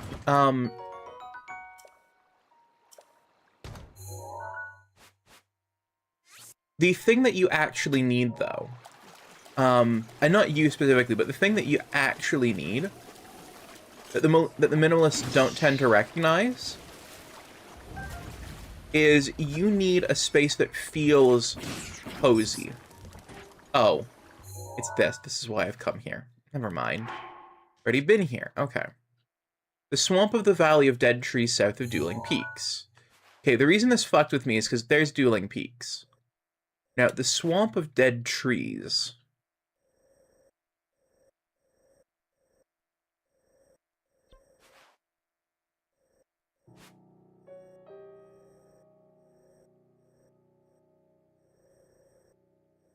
South of the Dueling Peaks. So it could mean somewhere along here.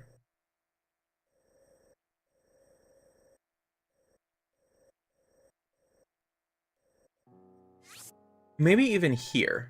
If that's the case, I can just whoop.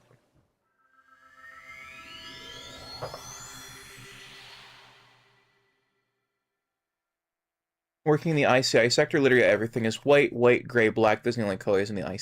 The ICI sector knows. I don't quite know what in the ICI sector is, but if it's anything to do with the government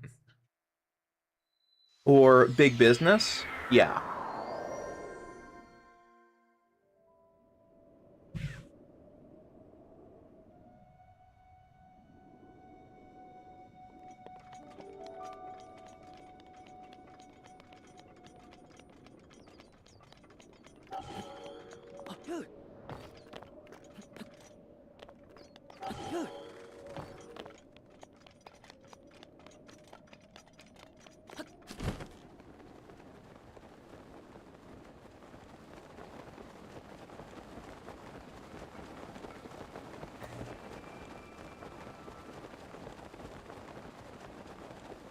Ah.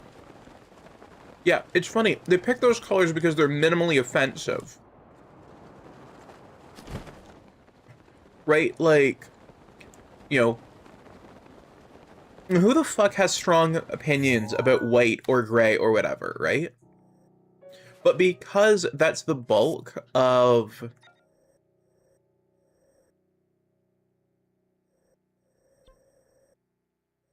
the colors that are used in the corporate environment, yeah, they eventually become offensive. Okay. South of Dueling Peaks.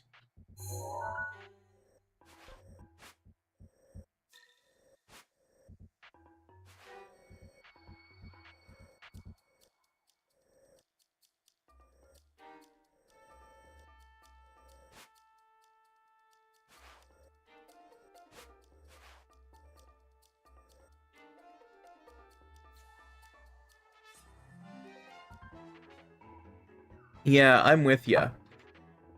They're chosen to be minimally offensive because who has opinions about them? No one really has strong opinions.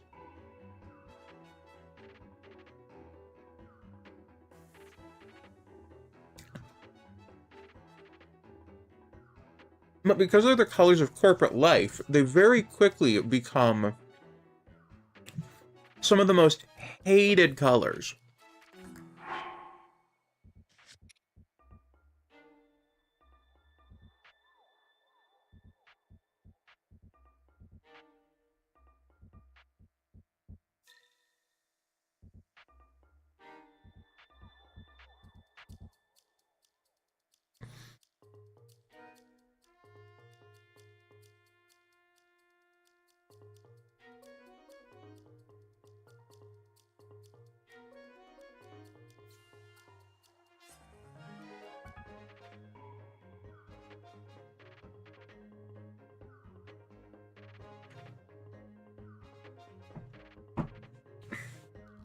Oh. Okay, so I had actually moved past it a couple of times.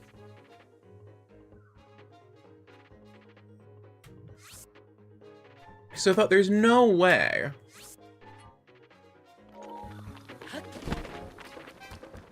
But no, there is a way.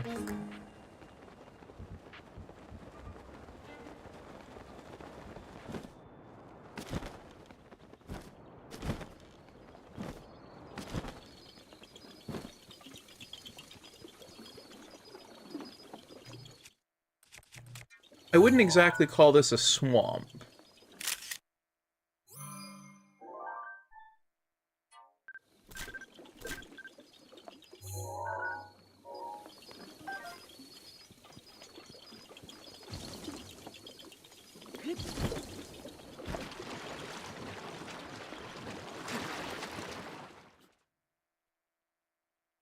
Well, shit.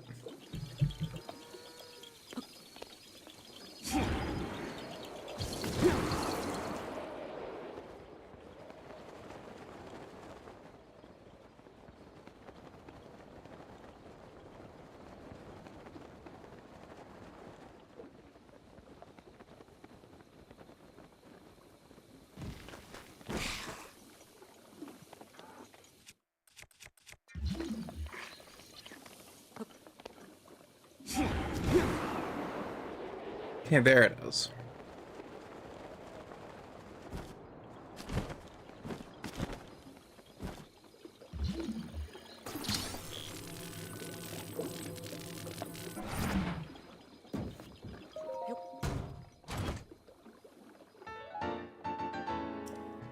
Okay, apparently now we've got a Xant's helmet.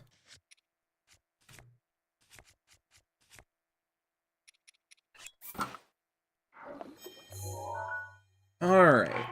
I want to try and do these without checking, but what I have no idea where they are. Okay. Highest of 3 waterfalls north of Lake Floria. At the bridge between small waterfalls over Floria River.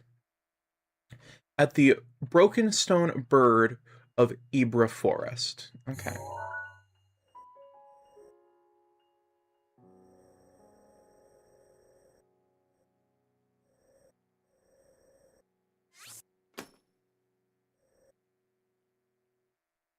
Okay, so there's the highest of 3 waterfalls north of Lake Floria.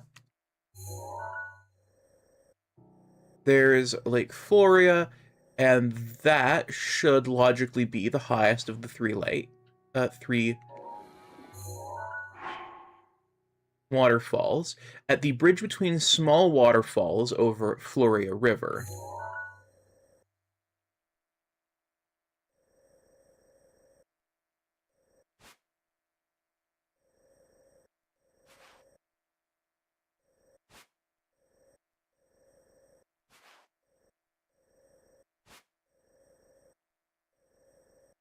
Okay. The Sojourn Bridge.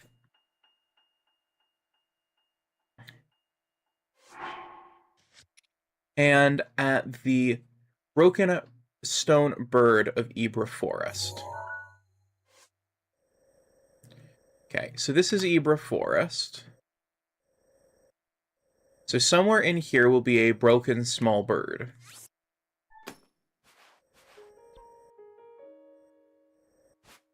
That's where I'm at now.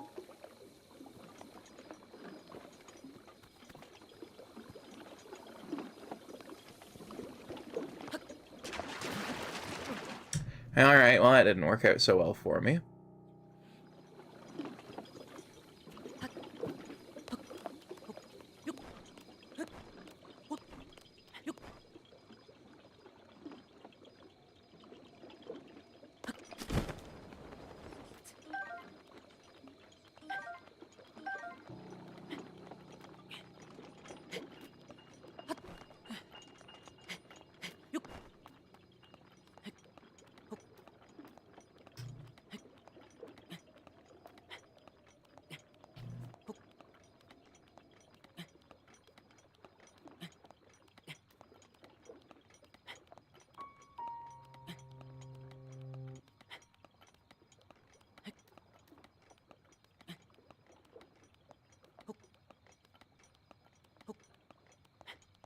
One thing I don't want to do is hugely cut into room space, so what I might try and do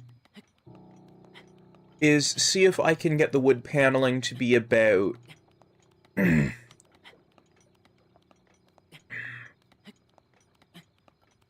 about maybe...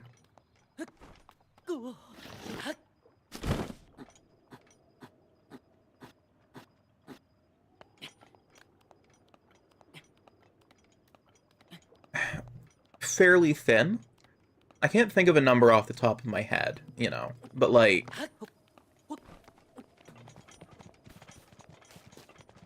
the kind of thin that isn't gonna matter. I think my best bet would be to head to the red one first. Try to handle them in sequence.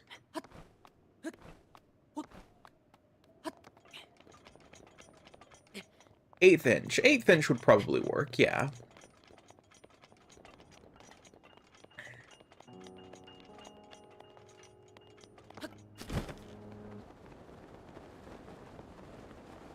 Okay, I know woodworking doesn't often use this, but, like, split the difference at 1/6 of an inch.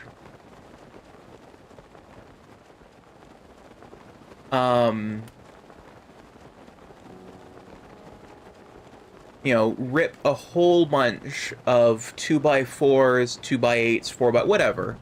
Rip a whole bunch of them down to the right size. Um,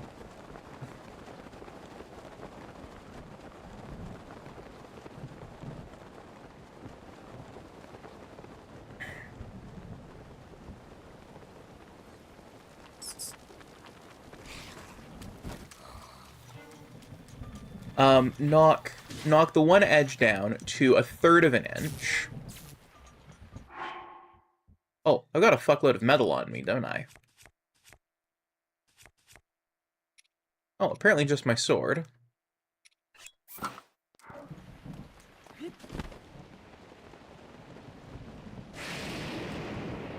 Well, we'll get back to that in a minute, Floofy. There's such thing as 6 in inches, I think. Well, see, inches are fractional. And if there's a quarter and there's an eighth, then theoretically there's a 1/6 of an inch.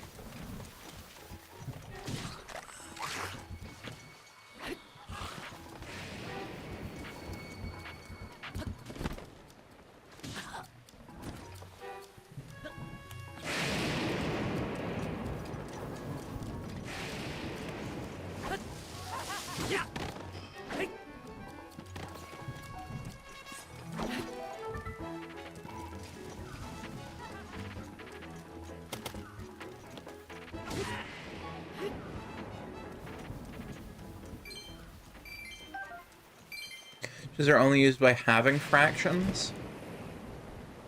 Okay. Well, anyway, split the difference between an eighth.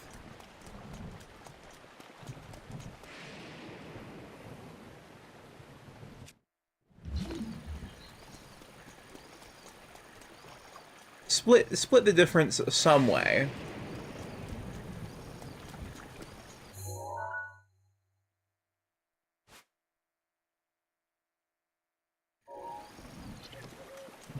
Between, you know, a quarter and and an 1/8 inch, because I worry that an 1/8 inch might be too thin.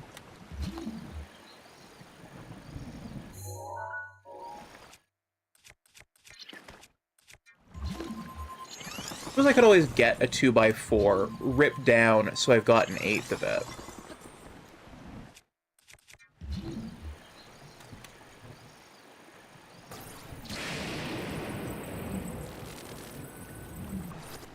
And I can always see if that's too thin.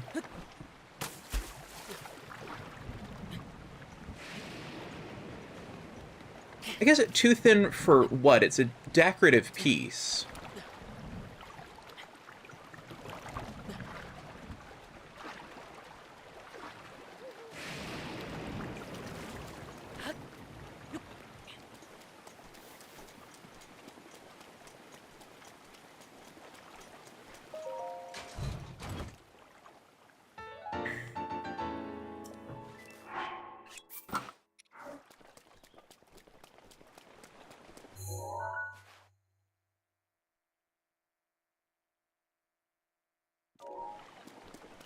But anyway, so take that and what I want to do, and this is why I'm worrying it might be too thin, is I want to rip a decorative little thing on the one side where the lip goes.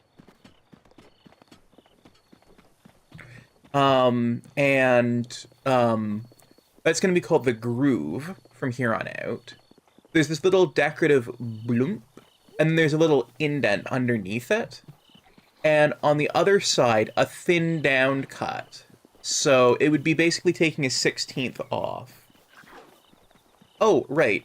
So the way I want to do my room is I want to do wood paneling on the top, or not the top, the bottom, say 1/3 to a half, somewhere around there, of the room, and I want to put some nice decorative trim around it.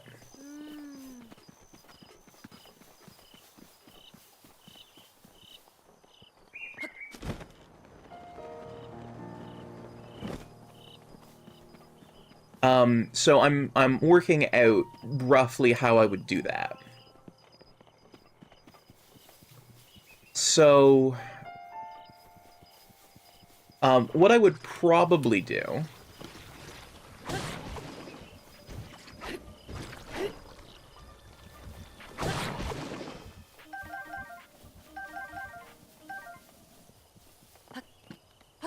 so I'd want,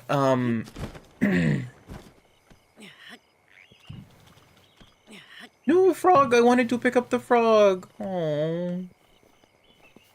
Goodbye, frog Fran.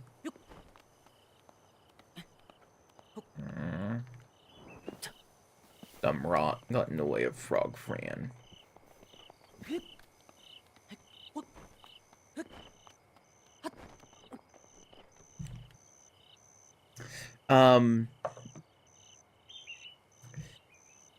So yeah, I'd get some wood and I would cut it down to the right size.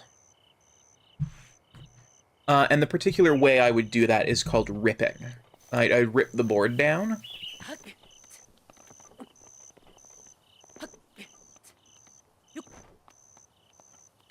To the right thickness. And then on a router, I would cut a bunch of decorative grooves in the top, maybe going in just like a little bit, but you know, a little decorative mark of some sort. And then underneath that decorative mark, I would put a little slot called a groove. And on the other side of the board, the full other side, I would cut it down so that way it would fit in a matching groove, and that's called the tongue. And I'd have to do a whole new trim on the bottom, like a whole new floor trim, and new top trim.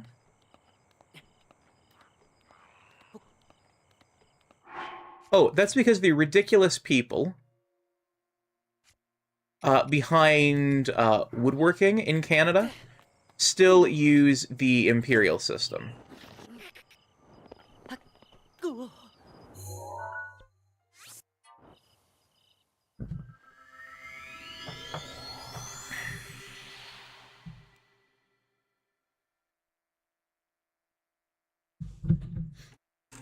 So woodworking in this country is still done in silly units.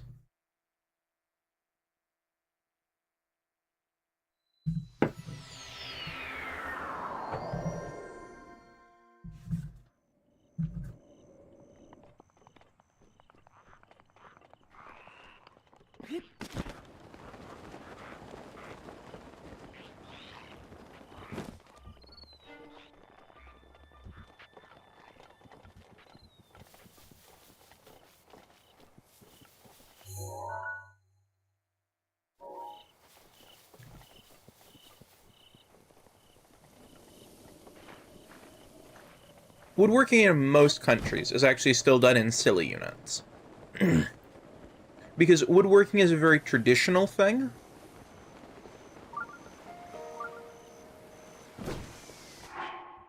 And there's no real push in many countries to modernize woodworking numbers.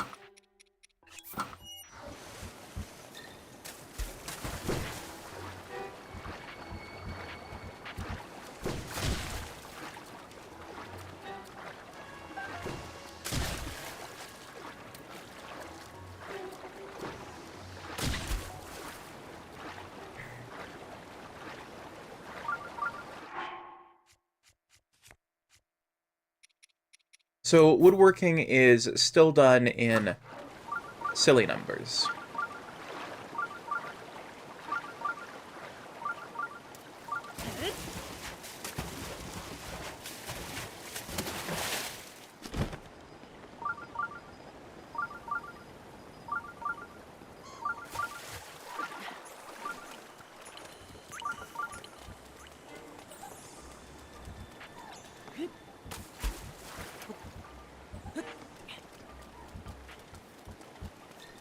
The biggest thing with woodworking, too, is you just need to know what numbers you're dealing in.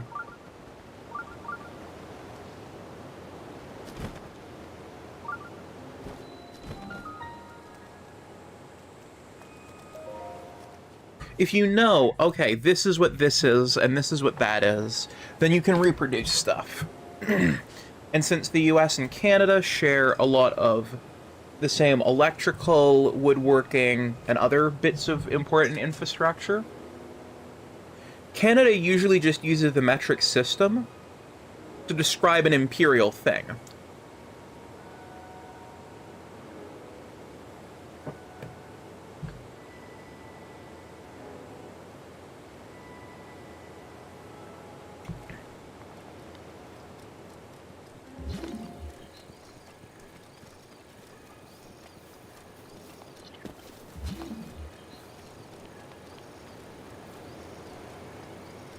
Like, there are things that are obviously intended for sale in the US. But they get sold in Canada too.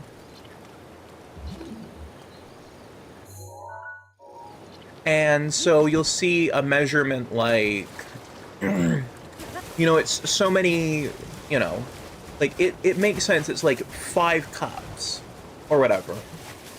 But it's like this many milliliters exactly. And it's something like, 8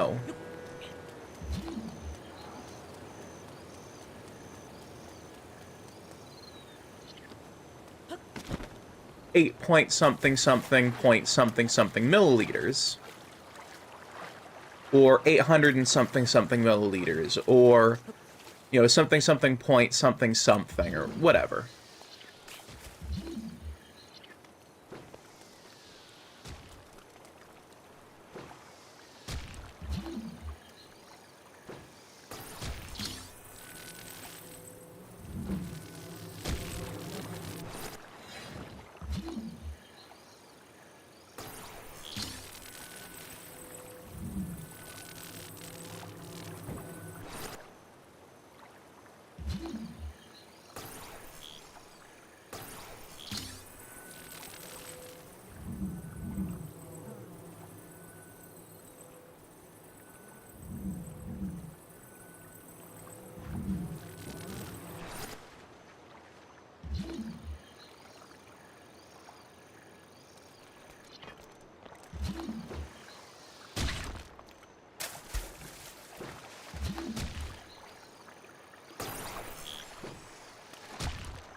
And it just kind of get...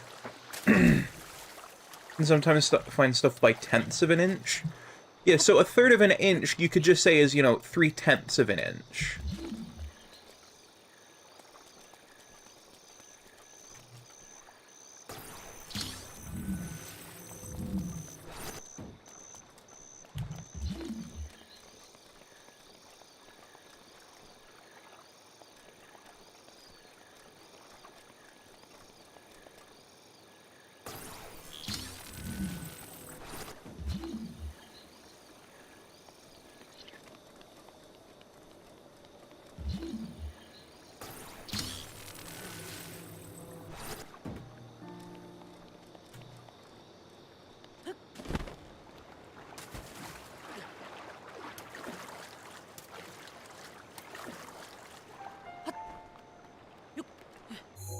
Okay. Let's see what the hint was again. At the highest of 3 waterfalls north of Lake Floria.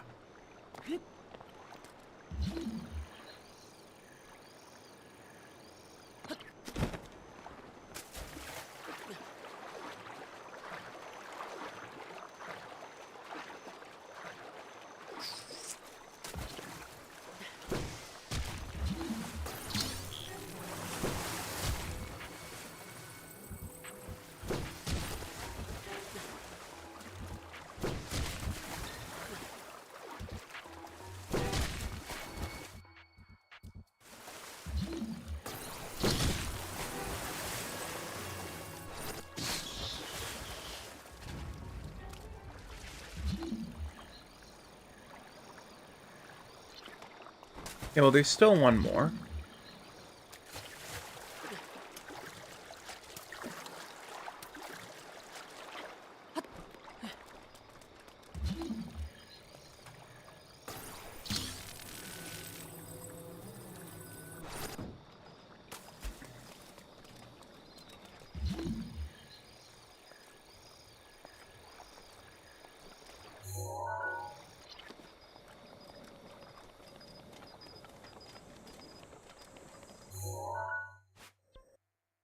Okay, well, there's Lake Floria.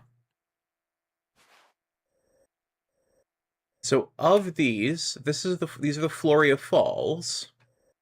And this is the highest one. So unless it's inside of the shrine, which it might be.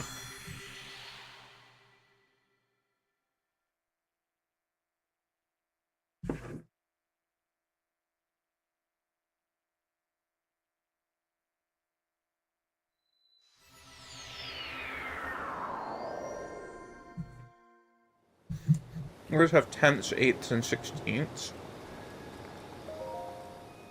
But descriptions and listed measurements are almost exclusively done by the latter. Which is odd to me, because 10 is far easier for the mathematics that we use in the, well, in our particular base 10 numbering system.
And so on one side, 8ths are smaller on the other. Huh.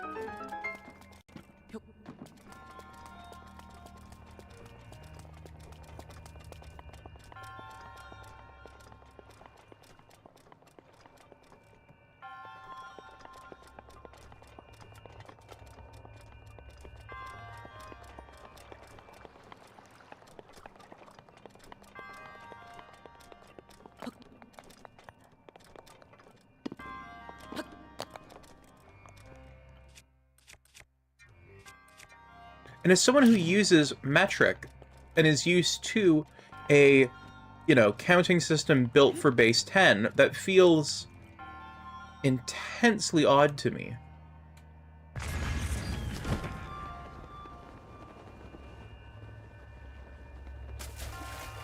Why would 10 not be the base unit?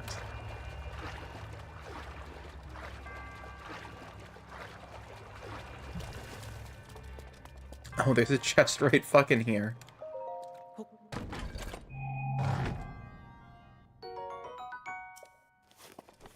Okay, well, that wasn't what I was looking for.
Okay, I'm cool to cheat. Sure.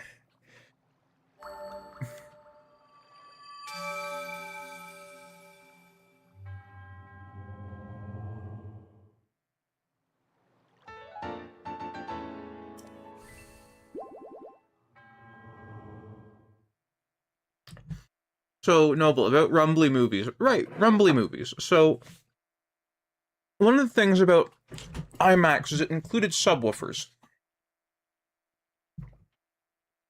And subwoofers were new and popular, and the people who were spending all this money in them wanted them to be useful.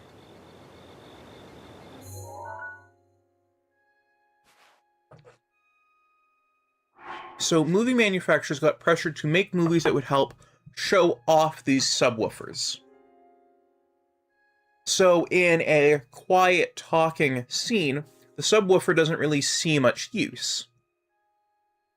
In musical scenes, most music has already been pre-mixed, so it doesn't see much use. But action scenes, where you've got explosions and gunfire and things like that, setting aside that explosions and gunfire are actually rather high-pitch affairs, people think of them as being low and rumbly. Especially if you hear them far away, you lose all of those high-pitched notes, and you just hear the low rumble of battle. And so a lot of the action scenes get mixed for a low, growly, rumbly sound.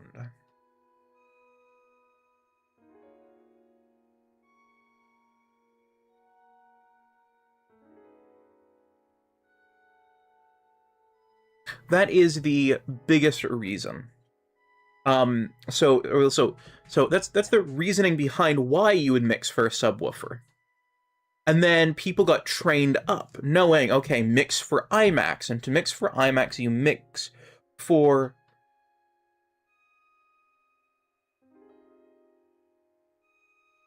You mix action scenes for subwoofers.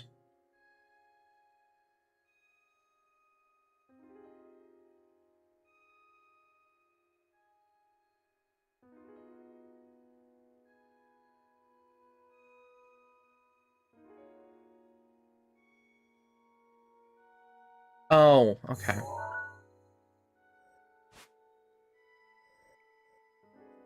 I need to be around here.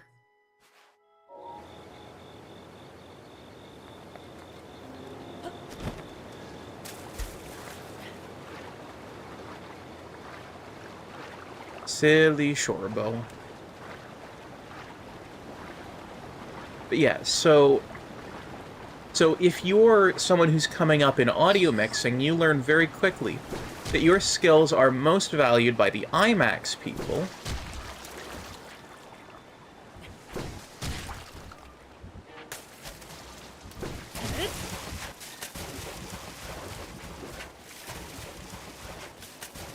Then,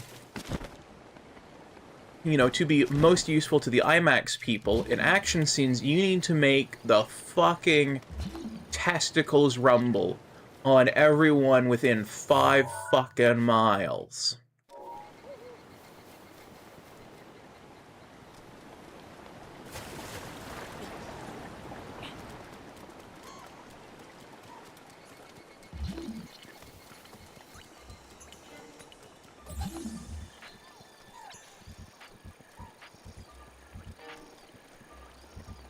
You know, so...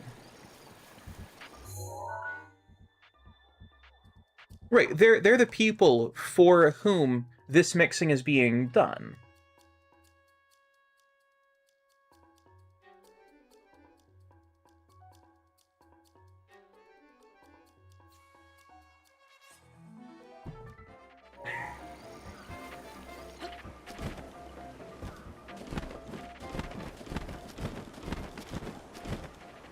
See, they want that big rumbly mixing because... So, the IMAX... Okay, so...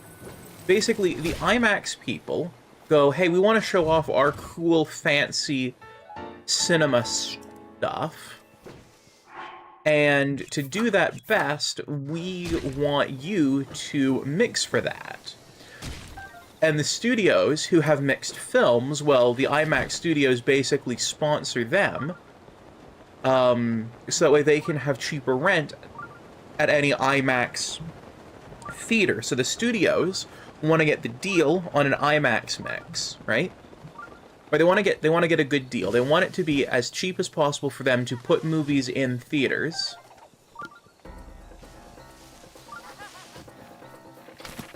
So they very regularly cost cut.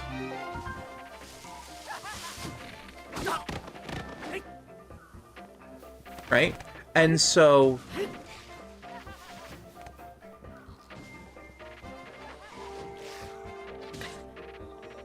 you know, they're like, well, we want as cheap as possible for us to get our movie in theaters. We want to make the most money we can, blah, blah, blah, blah, blah.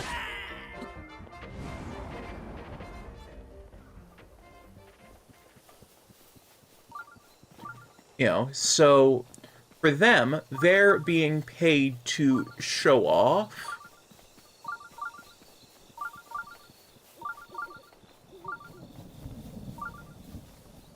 The IMAX-ness.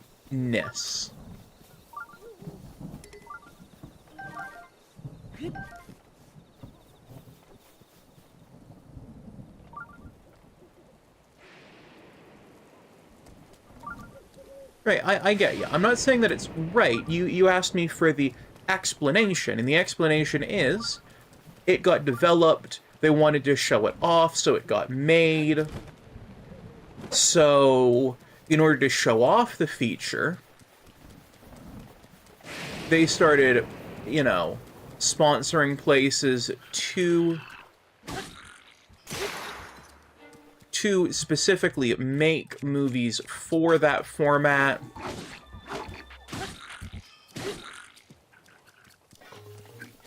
And because there was money involved,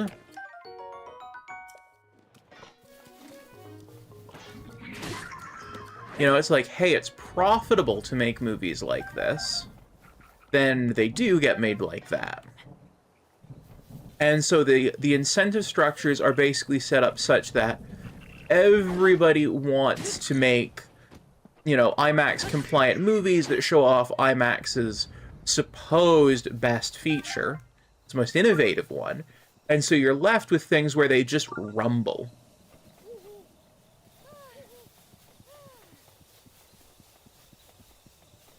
And it's not good.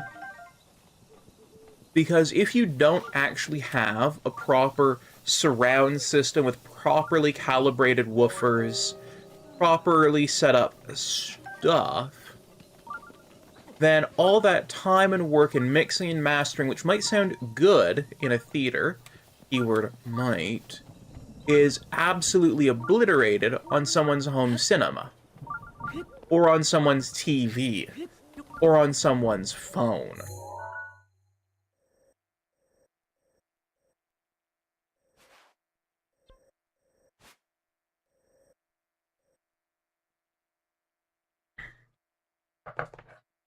So the idea is that it will sound good and cool, but it doesn't necessarily sound good and cool.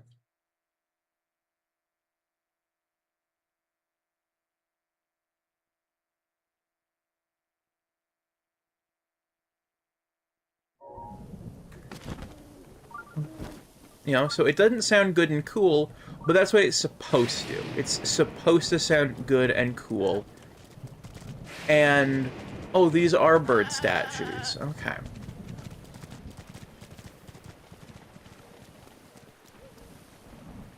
You know, they're supposed to make you go, ooh, cool. Oh, big sound. It was worth coming. You know, it was worth spending money to come to the theater.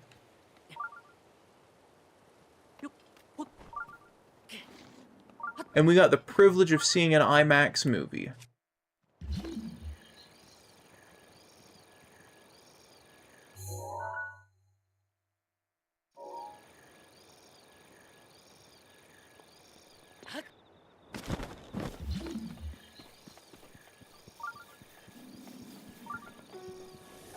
you know.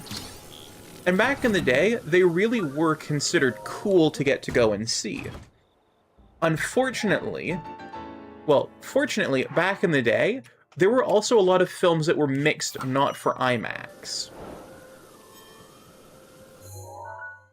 Because mixing for IMAX was expensive.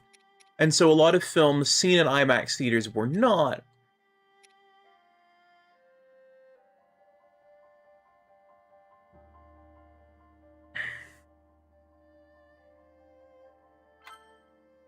Alright, so, in the ruins where trade flourished, the ruins where sinners were imprisoned, and the village ruins next to Farmland where many people once gathered. Okay. So that's out in Hyrule Fields, and I think that's the maybe village ruins next to the ranch ruins.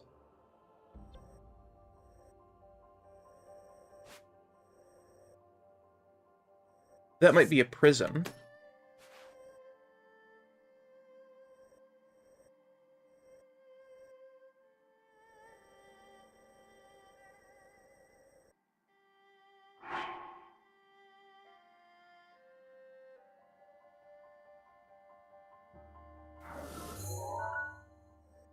So, where else?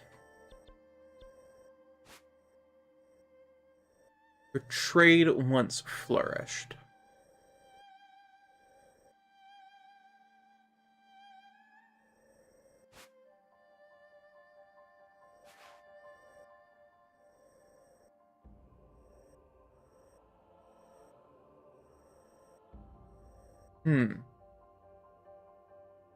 Ban action hunts. I don't know what you mean by hunts. Do you mean horse?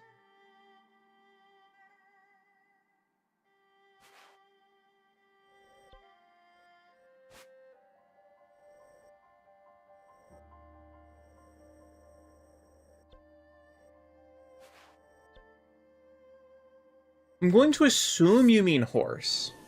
Okay. Ziggy, set a reminder for 5 minutes. One moment. What would you like to be reminded about? Horse. Set a reminder in 5 minutes.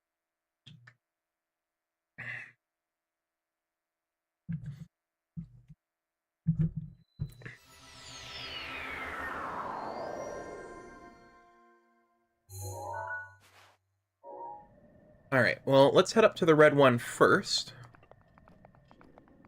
Because that's the one I'm confident about.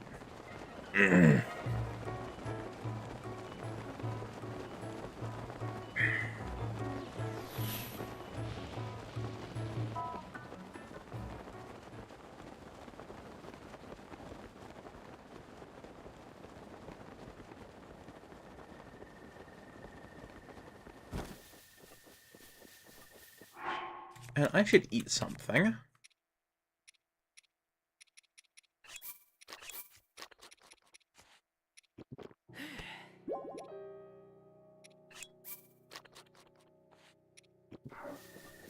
Goofy, I'm surprised you haven't tried the ban a word one yet.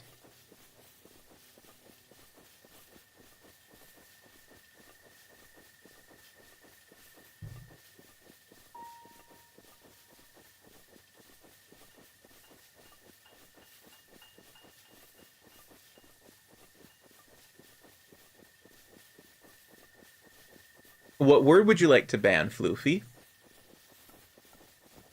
That really should have a fill-in text box. Not my favorite word of all time. Ah. Monster. Ziggy, set a reminder for 5 minutes. On it. One moment. What would you like to be reminded about? Spleen. Set a reminder for...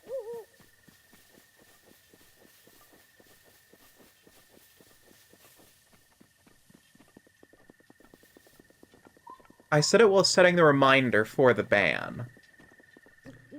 The ban does not tell me when it's up. That's why I have Ziggopher do it.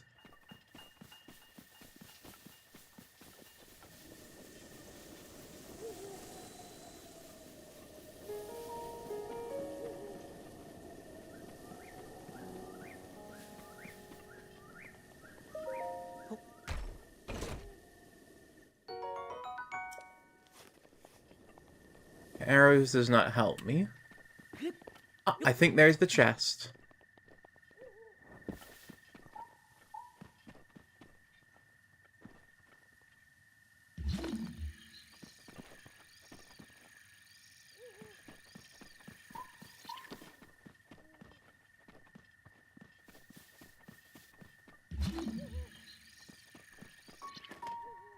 Apparently that's not the chest.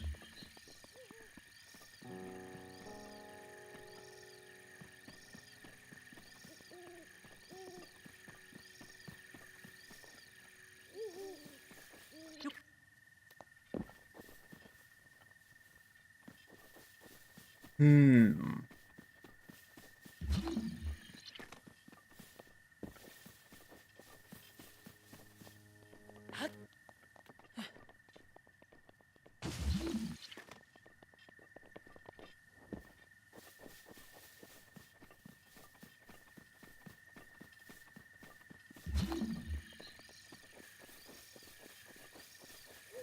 Oh, where could that chest be? Oh, where could that chest be? Oh, where, oh, where, oh, where, oh, where, oh, where, oh, where, oh, where, oh, where, oh, where could that chest be? Could it be in your liver? Could it be in your brain? Could it be in the ankle I am going to sprain? Oh, where could that just be? Oh, where could that just be? Seriously, where could it be? I don't know. Where could that just be? This is a reminder. Horse. This is a reminder. Horse.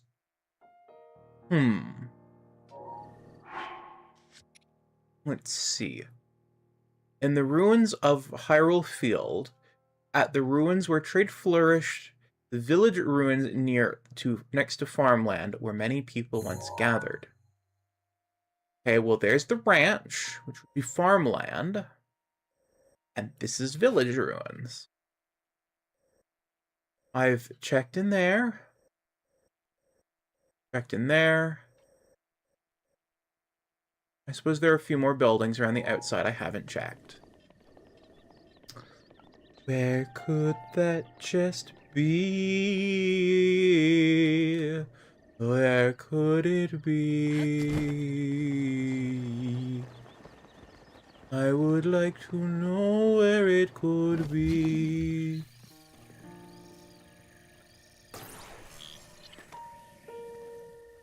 Where it would be. And where it should be. Damn it.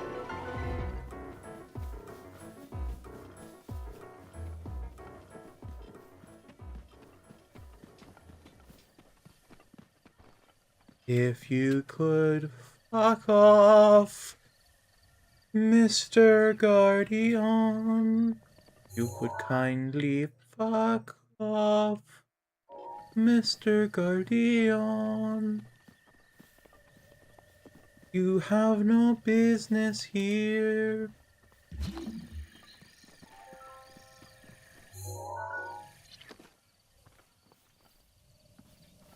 This is a reminder. You have no business here. And This is a that's reminder. why I will rip out your spleen.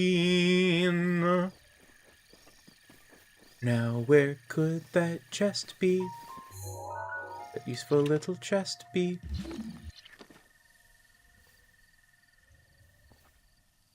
I think I'm going to Google it while I say the word spleen. Oh, spleen, spleen, spleen. I can say the word spleen again. After Floofy's Ben has left it. So spleen, spleen, a spleeny song. I can't think of a spleenier song about spleens.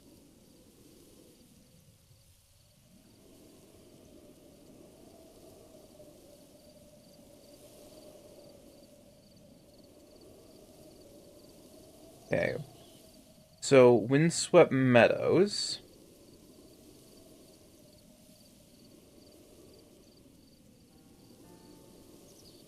Okay, Castletown Prison. Oh, okay, and this one is stuffed under Guardian's corpse.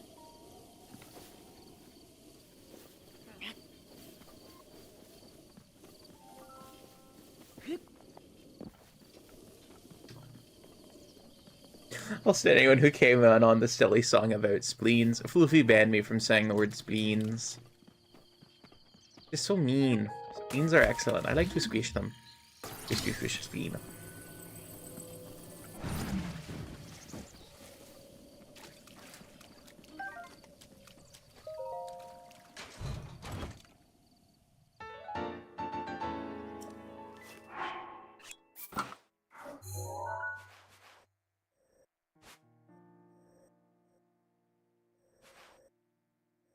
Okay, Windavance Meadow, and then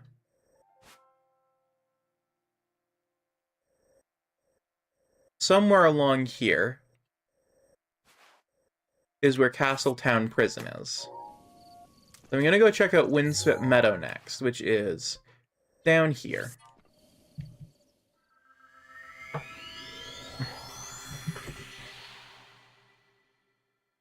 One of these days, I'm gonna buy myself a plush spleen so I can just squish it.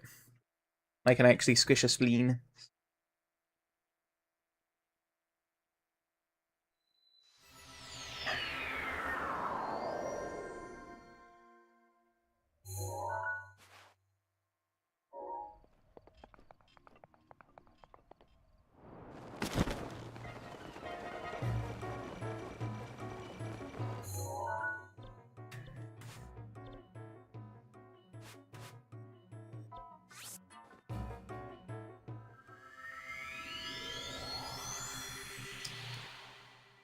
I'd intended to take an actual hop off the darn thing.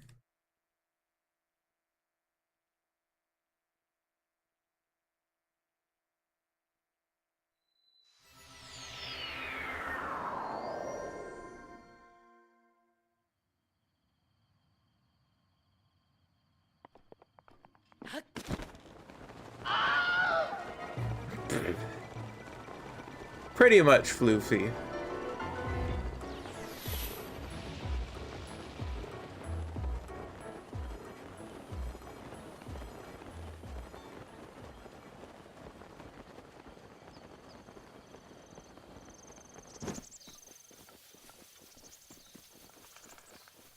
They lost tracking on me, which is good. Good.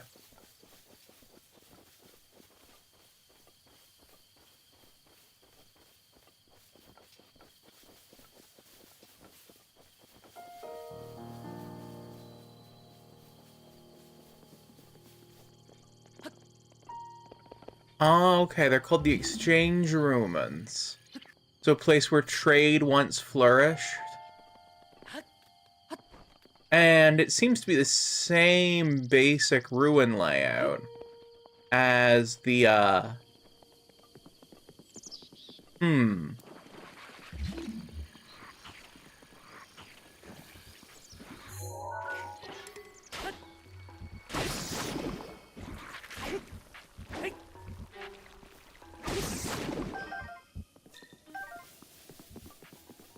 as the garrison.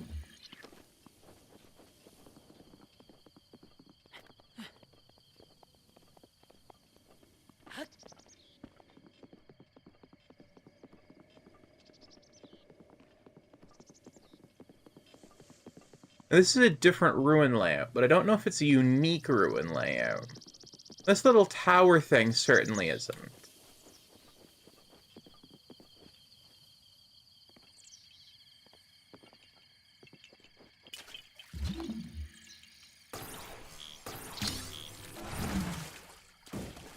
This is the normal chest.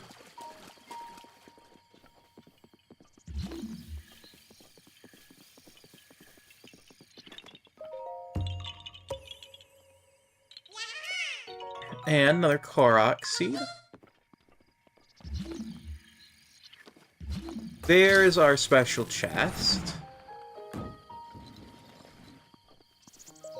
Dang, thought I might get some brain damage.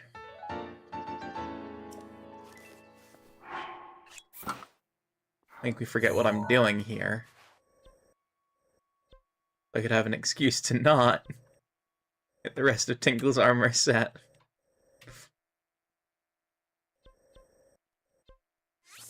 Apparently I'm not as lucky as I hoped.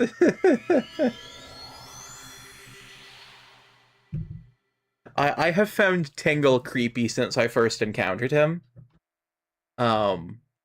He just gives me this very disturbing feeling. Like, something ain't right about that guy.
Ow. Also, time for a new shield.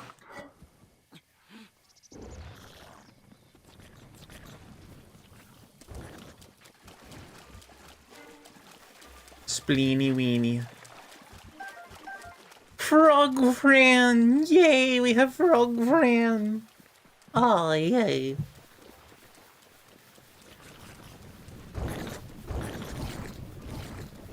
Ah, frog friend.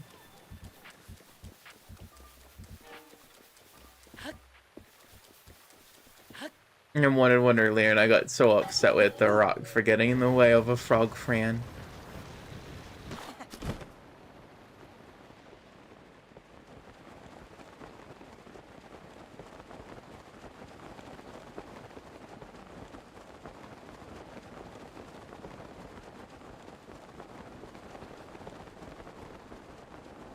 Fuck you, rock, I have acquired frog friend.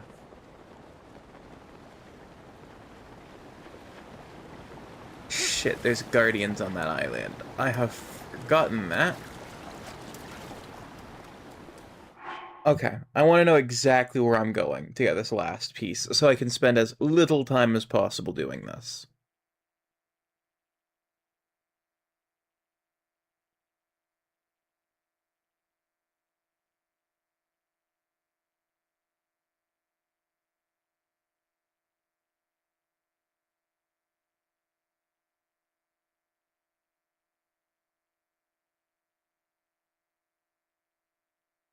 An island,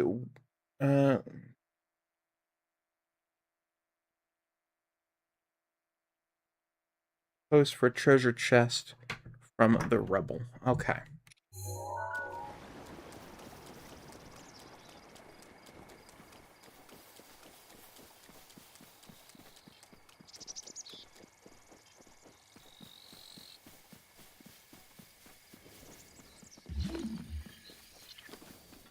They show Guardian actively pursuing Link in the picture where they've got it, so...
It's my pleasure.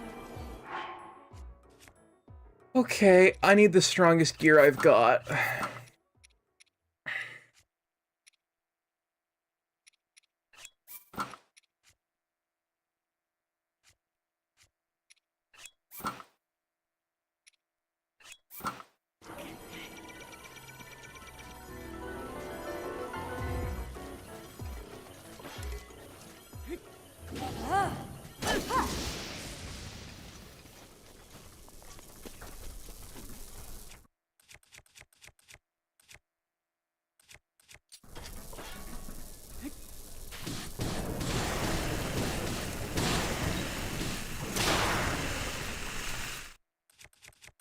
Okay, we've disabled multiple legs.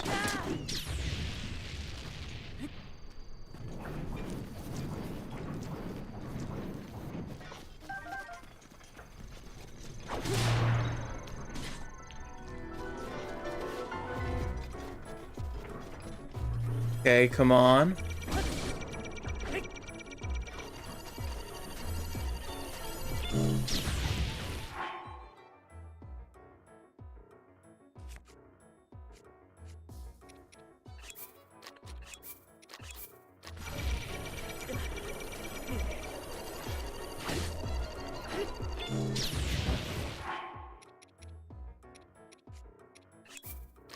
Just gotta get the food in me.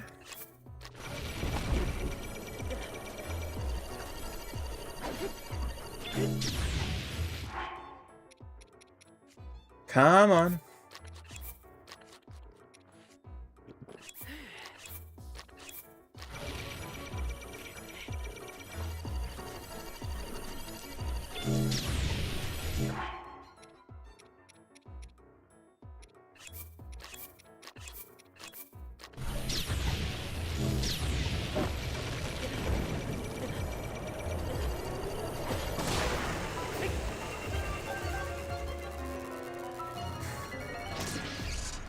I killed a guardian so I could get Tingle's fucking shit.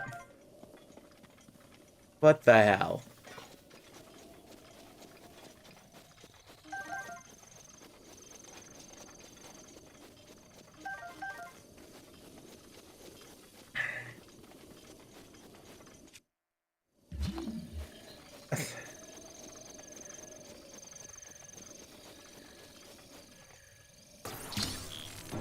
There has got to be at least something wrong with me if that's the arrangement that happened.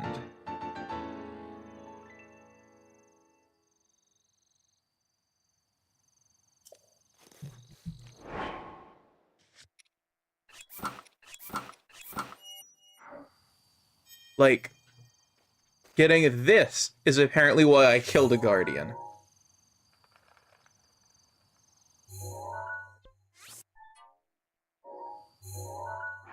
Alright, well, we'll leave it on while I move to the next quest. Actually, I might have gotten... Oh, no, mask rumors. Okay, Woodland Stable has a copy of the Super Rumor Mill EX. Some detailed rumors about this rare mask.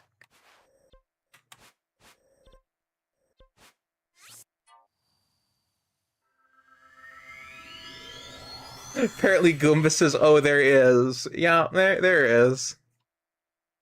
Thank you, Gary. Also, I have to take my pill, so I am here, but I'll have Gary pin a message that I'm currently taking a pill, and so currently taking medication, and so I'm muted.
Yeah.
Ah. Hmm.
Hmm.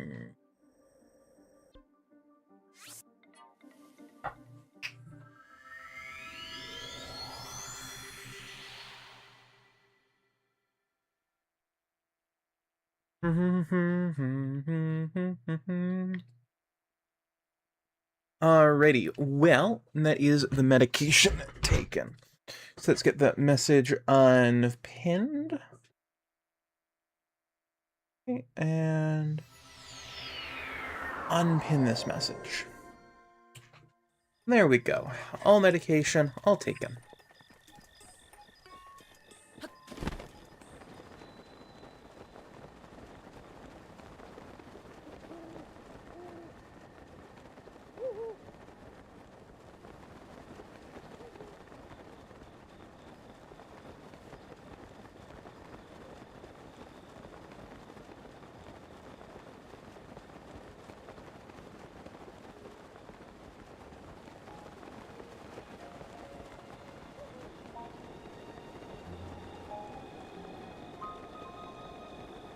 Alrighty. I'm not really super chuffed on this top or these pants, honestly, as part of my custom outfit.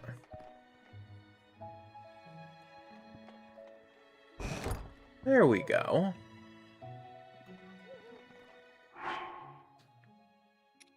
See, I like this part of it. The mask and the cape feels very nice.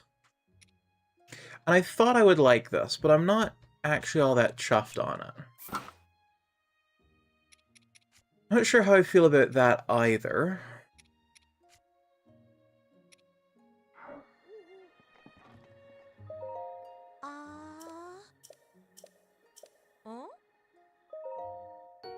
Let's try this Hylian tunic.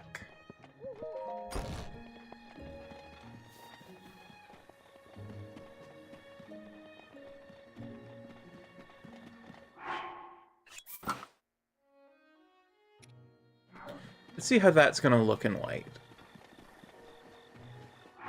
Because if it looks good, then I can match it with the Hylian hood and have an up versus down hood look. Hey!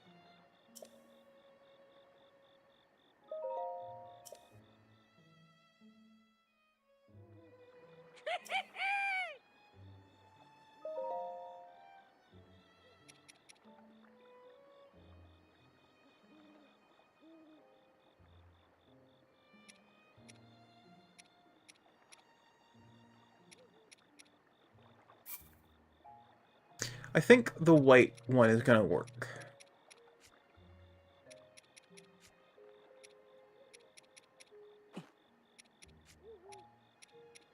Hylian rice, ice chooch jelly.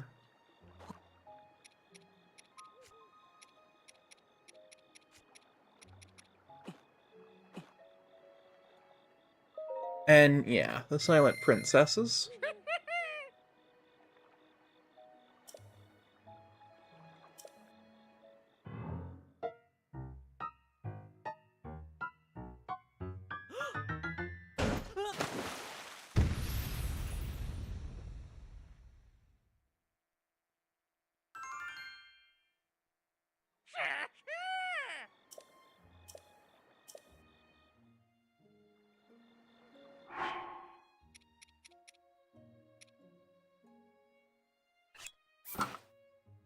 And then, yeah, I can go for a hood down or a hood up look. And then I'm going to pair it with these boots, which don't really need dye. They already have that nice crisp white look.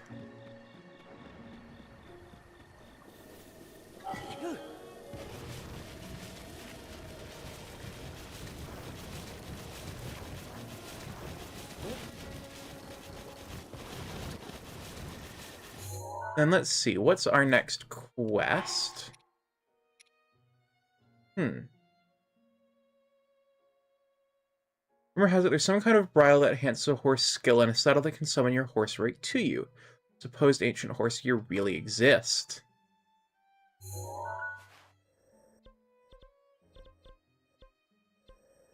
Well, we'd have to go find that out at the Highland Stable up here. And we're down here in Necladia, so let's hop up to where our horses hop on, and then we can ride all the way down to the Highland Stable to find out.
That I might be able to run past them, but apparently not. Run away, run away, run away.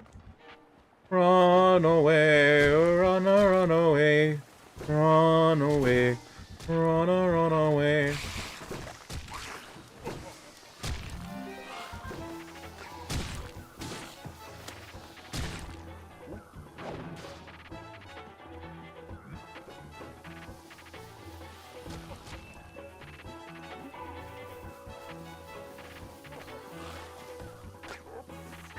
Urbosa's fury is ready.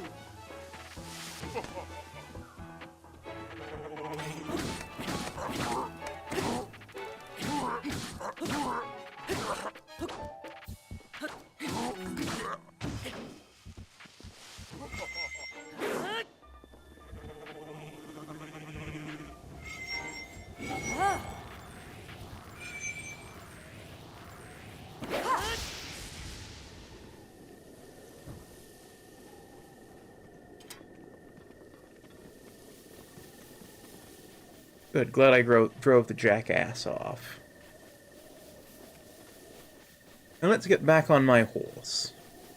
Come, horse. Come thither, horse. We're getting you some new horse gear. The horsiest horse gear to ever horse a horse. Horsely. Ha-ha. One might almost say, horsome.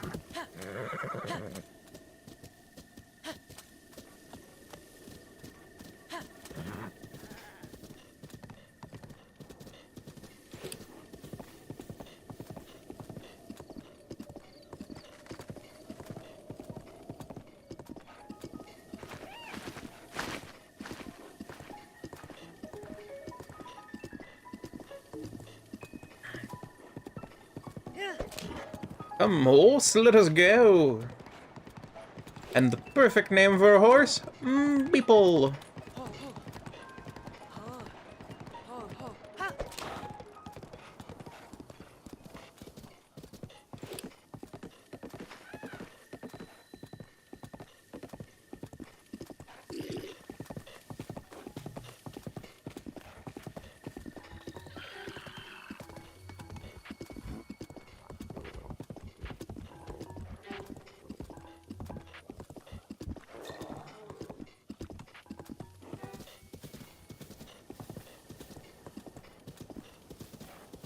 One thing that's really interesting about horses is that when they're not running, they're actually really stable animals. Because when they're trotting, only 2 of their hooves are ever in motion at any... Well, all 4 are in motion, but they're only actually exerting force with 2 of their hooves, which leads to a bipodal amount of stability.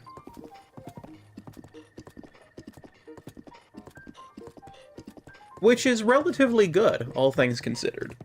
Tripodal is the optimal, with 1 being alright, 2 is better, and 3 is best. 4 weirdly loops back around to being worse, because you'd assume more feet more stable if that were the case. But no, 3 is the optimum. 3 solid points of contact can be oriented on any surface. Provided their center of mass is in the center of all 3 of them, 4 will always be the most stable. Because you can rotate it basically to any point and find the perfect spot for it.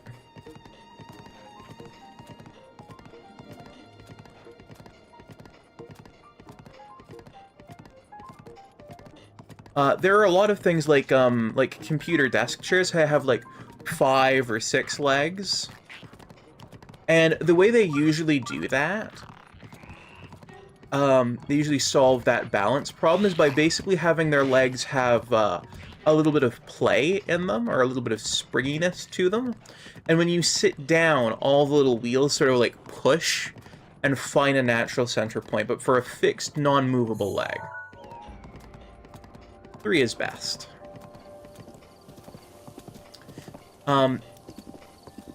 But because of the way horses move, and they only ever have 2 of their legs in motion, while, you know, at a nice stable walk, it leads to this almost glide-like feeling.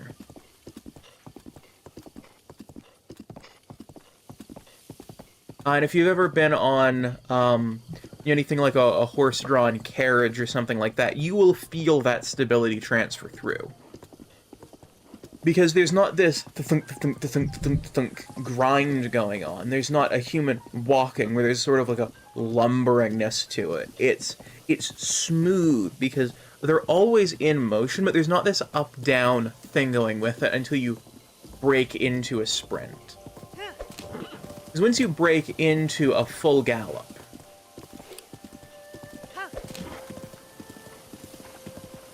there are actually periods of time where, you know, it's the back two legs and the front two legs, as opposed to a walk where it's like one front, one back leg on opposite sides.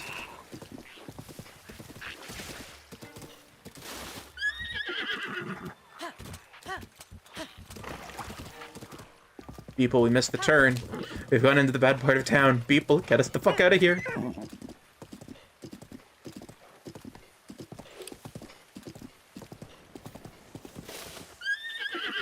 We've gone into the bad part of town with the lizardmen. Oh, they're not just here to make Facebook. They're here for our lunch money.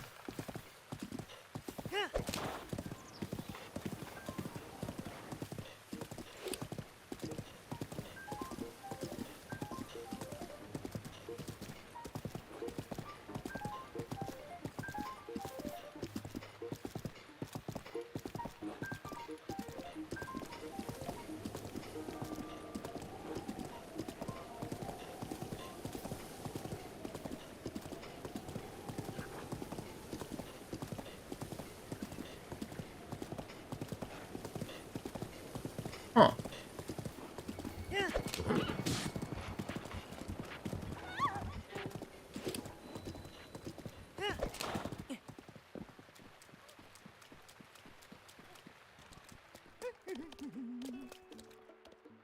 Hello, Beedly. What do you have for sale?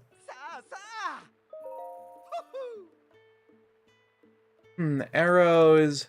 Lizard friend. Hello, lizard friend.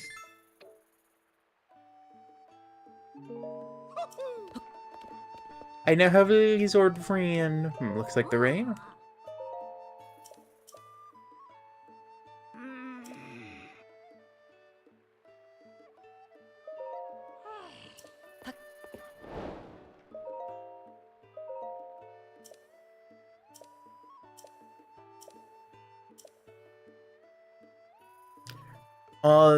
The bridle is south of Hyrule Ridge, beneath the cherry tree at the mountain where creatures gather. The saddle is at a mysterious spring where a horse's spirits reside. At least that's what the rumors say. Sounds like the ancients liked to horse around. I need that gear.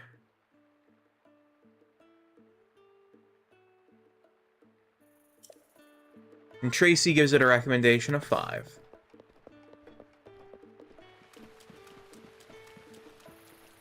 Well, people, you stay here. Let's give you an apple. You got a bonk. You got an ouchie. I'll give you an apple for your ouchie.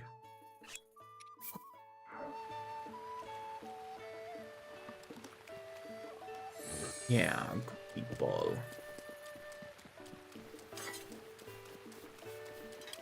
I need to go show some hoodlums what for.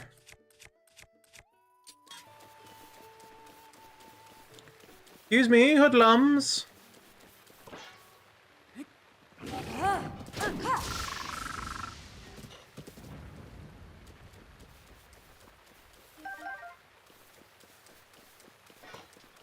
Good. Pleasure doing business with you both. The 3 of you. Pleasure slaughtering the 3 of you. Goodbye, hoodlums. You will not be missed. The people will actually be quite happy now that you're gone. Good day.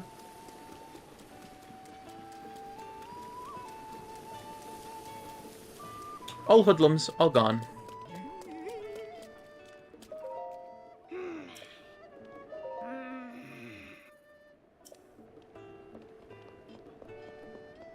Are there more hoodlums? There's something specifically about the adventure log that I missed.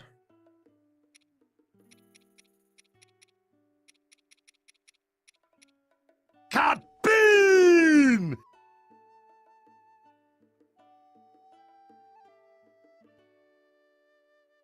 Louis, thank you for the kaboom.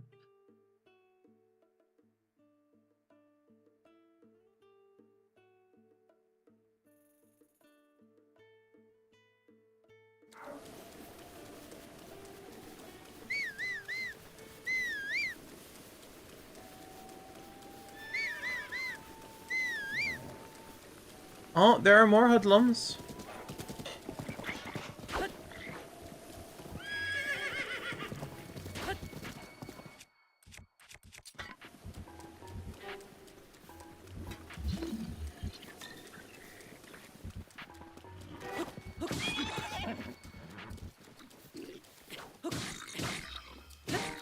Goodbye, hoodlums. I shall slaughter you. Dream, good night. Good night, Riley. Have a good one. Sleep well.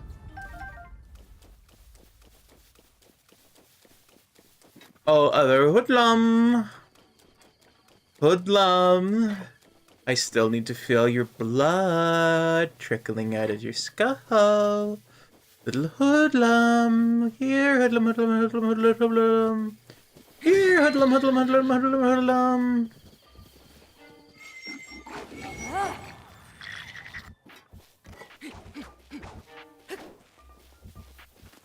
Here, hoodlum. Yeah, but you like that. Let's just say goodbye to those last brain cells. Bye-bye.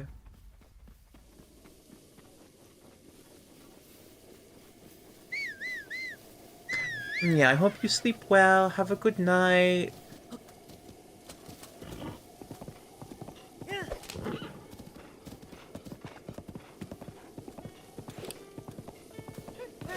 Alley. I was murdering some hoodlums.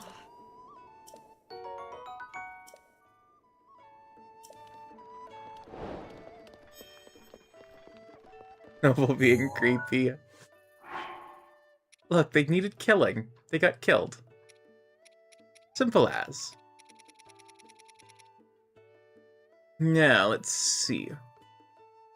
Under a cherry blossom tree at the mountain where creatures gather, at a spring where a horse resides. Now, I bet this is up here at Horse Lake. Or maybe this is Horse Lake. Either way, it's up at Horse Lake.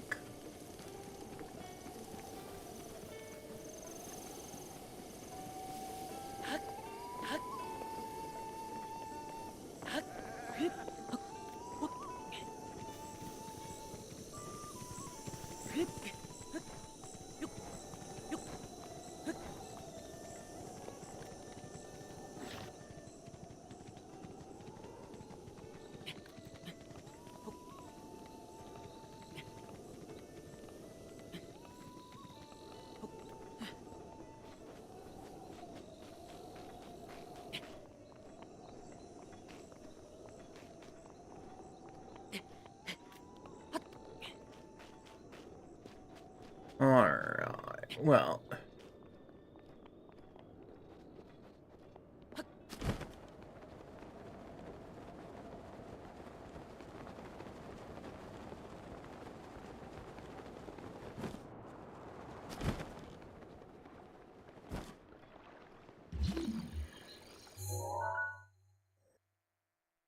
Yeah, I think it's up the way then.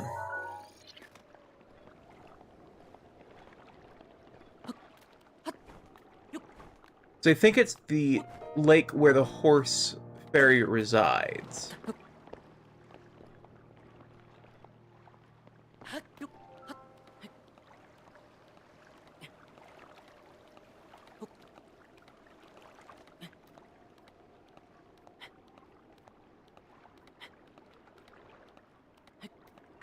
Mifa's grace is ready. And hello, Drewski Foam. How you doing? Also, that is a pretty cool shark emote. I'd like to think I'm a pretty cool shark myself. Also, that appears to be your own emote. Are you a streamer as well?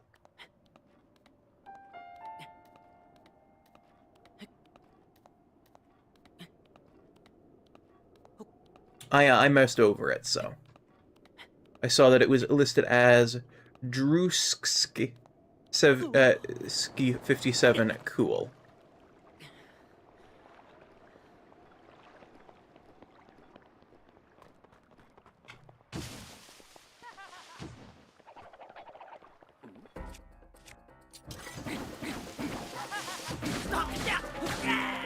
Is I a streamer? Ah, well then, Floofy, can we please get a shout out for Drewski?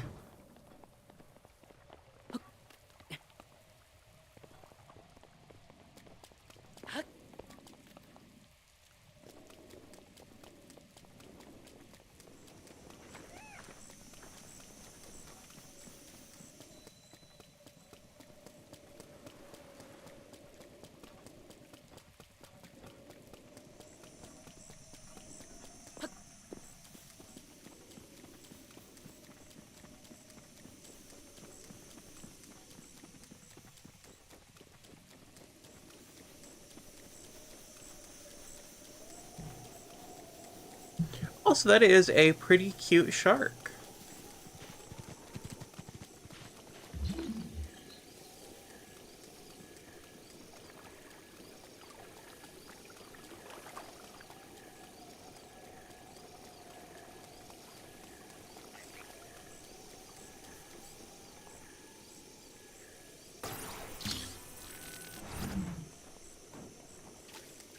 Thank you, no problem.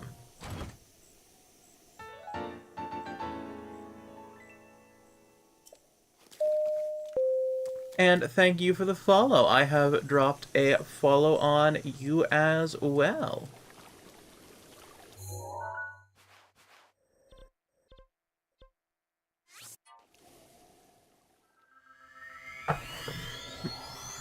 Also, may I ask, what is your pronouns and gender, just so I can address you as properly as possible?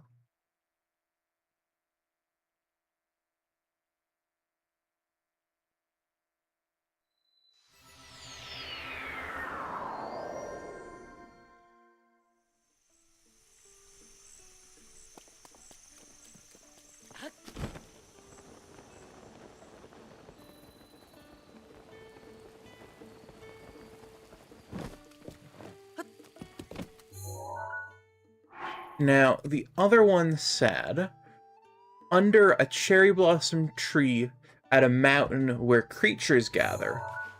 Now, he, him, they? Okay. That is a nice combination.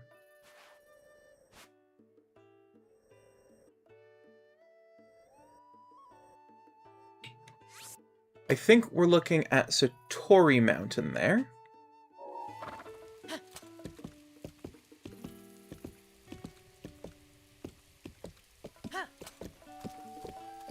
That's where I'm going to set my pin.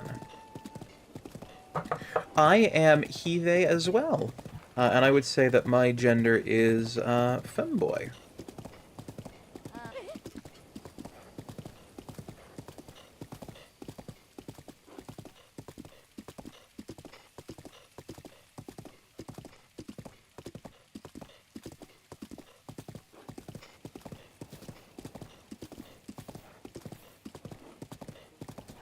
Ah, I am also well, I'd say I'm a cyborg, though thresher shark. I am not a protogen, though. Do not let the screen mask confuse you.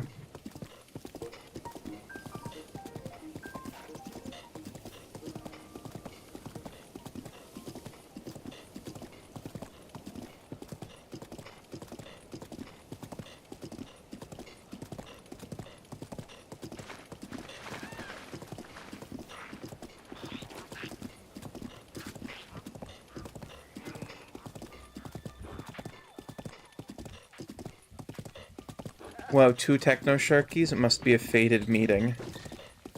Indeed, indeed.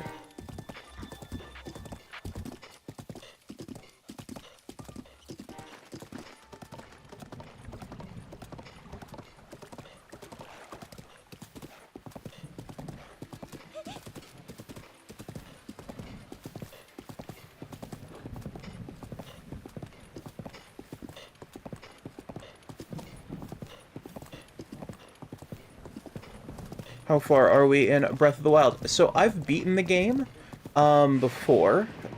So far we have been to we've beaten all 4 of the Divine Beasts in this new 100% playthrough.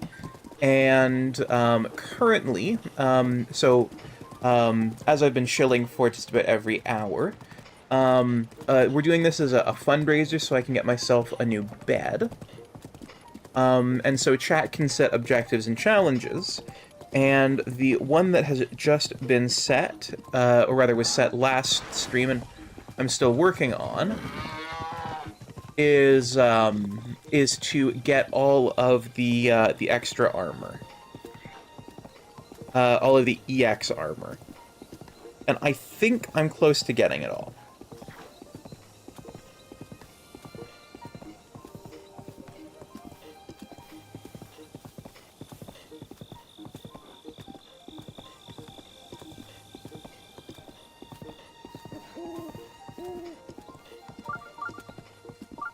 Yeah. And I let my horse walk completely the wrong direction for heading for Satori Mountain. Because I was checking something on my phone.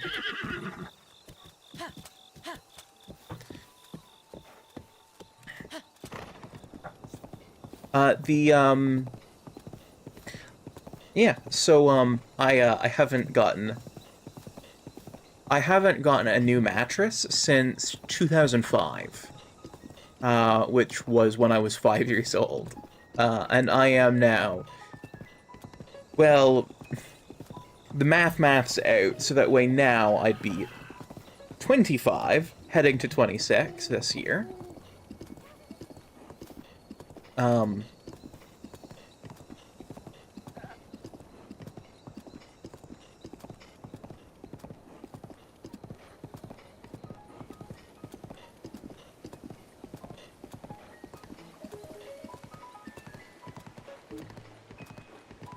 So, yeah, so that's what we're fundraising for, and we're currently a third of the way to the new bed. And I'm very, very thankful for all of the generosity of everyone who's watching.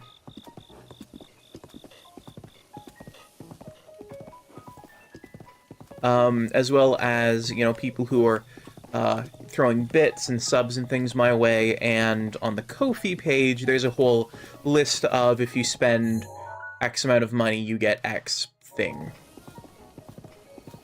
Yeah, it's poking into me, the springs. It's not a fun time.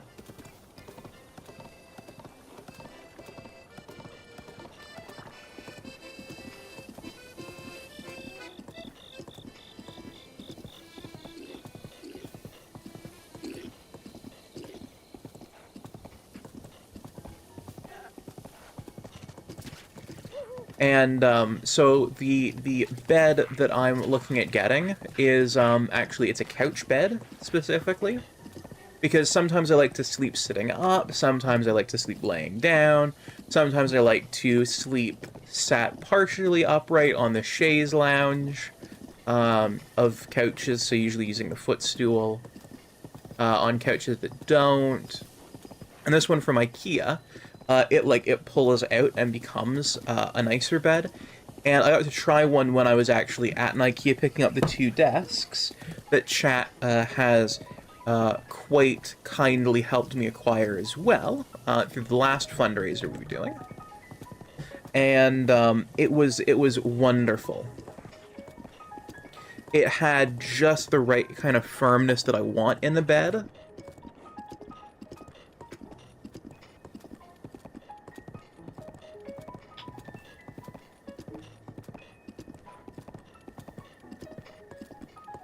You know, I don't like soft beds. I like nice, firm beds. When I was a kid, I liked soft beds, you know. Because when you're a kid, your whole body's mass is more concentrated on one point, and so your body sort of deforms on, or the bed sort of deforms around that one point, and you're a lot closer to it. But as an adult, I'm a lot physically bigger than I was. My mass is more distributed over a larger area. The bed sinks and moves unevenly, and that puts a lot of strain on my back and on my hips and on my chest and on my arms. And it's just, fuck it. Give me a nice firm mattress. It's got like I don't want it to be a brick. I don't want to feel like I'm laying on the floor. But I want like the floor, but with a little bit of squish to it, you know? I want that firmness with just a light, nice, light little squish to it.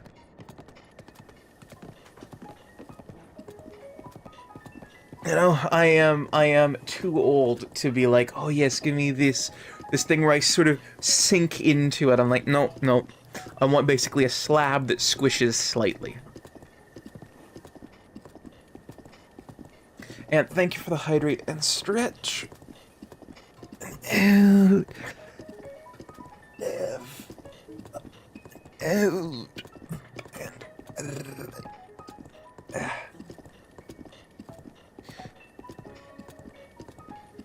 Also, just so people know, very briefly, this isn't modded.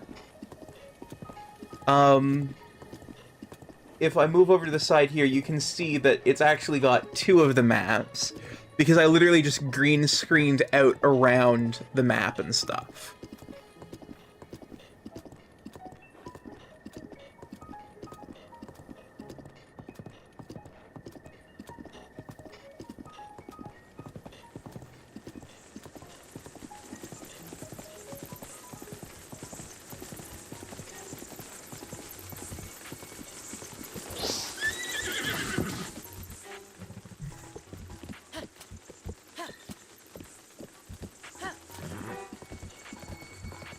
About 12 years on you. If I sleep the wrong way, I'm dead for the week. Yeah, I'm already heading that way. It's actually part of the reason why I've been trying to exercise more, lose a bit of weight, things like that.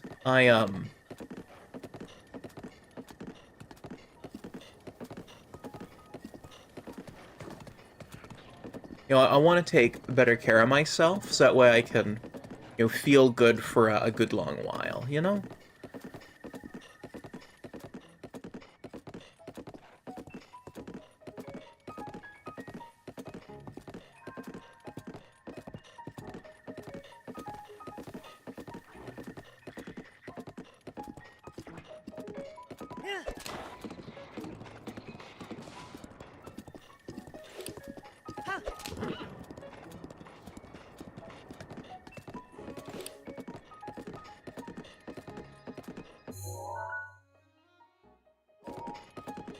Alright, so we gotta head up to Satori Mountain, which we're making pretty good progress on.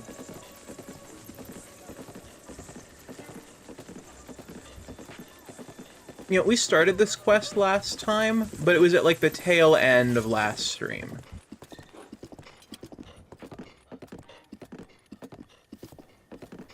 And now we're coming up on the last 10 minutes of this stream. We might go a little bit into overtime.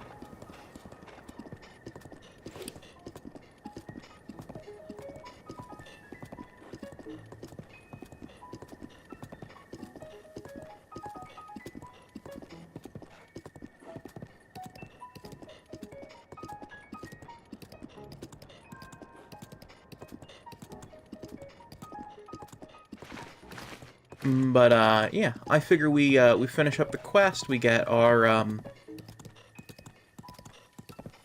new bit and saddle equipped, and then I try something that I've wanted to for a while, which is getting a horse up on the Great Plateau.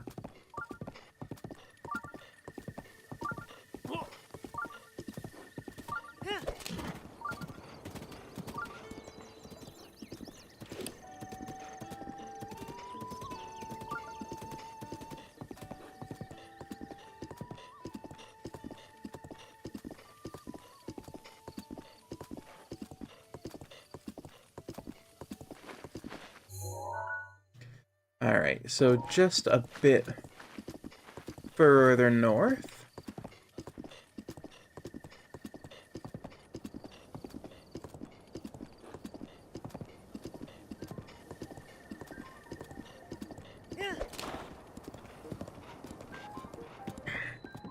And let's see here.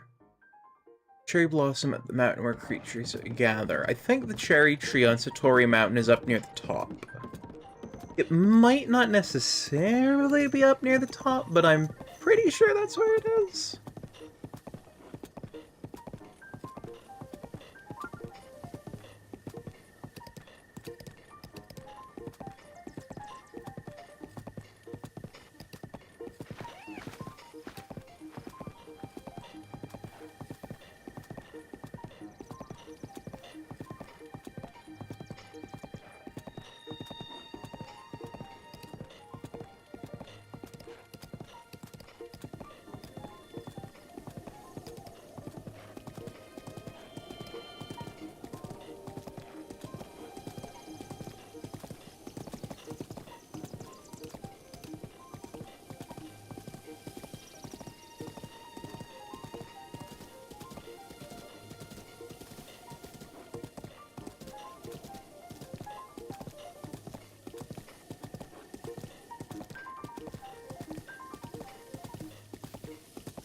Alright, we've got to go through the horse thing, I think? Or, no, that's Satori Mountain. There. So we don't got to. Oh, and yes, Adrisky, do feel free to join the Discord. So the stream schedule, currently is, 3 times per week. Mondays, are gonna be from 3 till 6 p.m. Eastern. Wednesdays are 8 till 11 Eastern. Well, 8:30 till 11:30 Eastern. Yeah, I'm pretty sure the cherry tree's up at the top here. And Fridays are from 6 p.m. till midnight Eastern.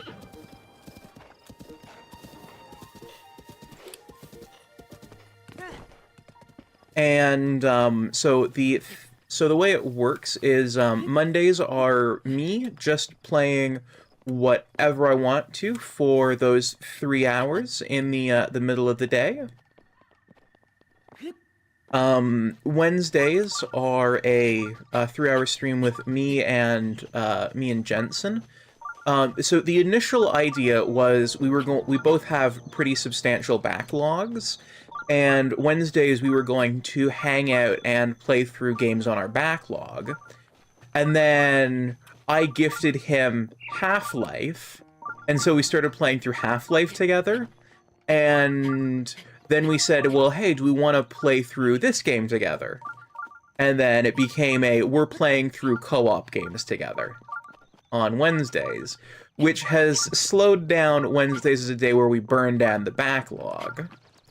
And Fridays currently are these fundraiser streams. Once we've got everything all fundraised, I'm looking at making Fridays a multiplayer with chat day.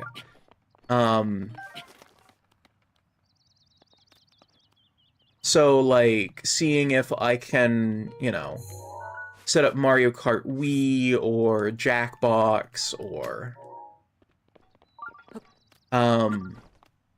you know, Among Us or...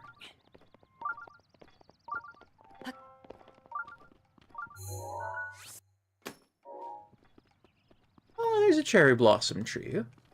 Okay, it's not quite at the top of the mountain. Ah, and there does look to be a chest in there. Oh, and it's got little cherry blossoms on it. That's cute.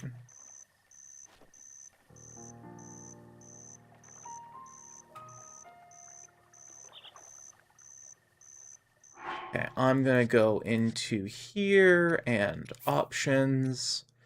And let's see, HUD mode is Pro. And then options, HUD mode to regular.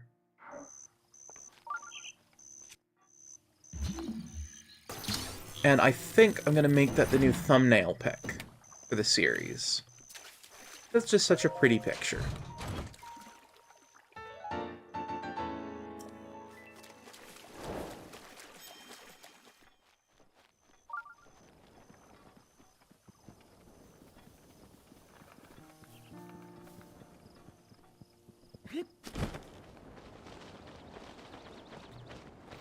Also, I'm guessing that you've worked in the food industry, given use of the term herd.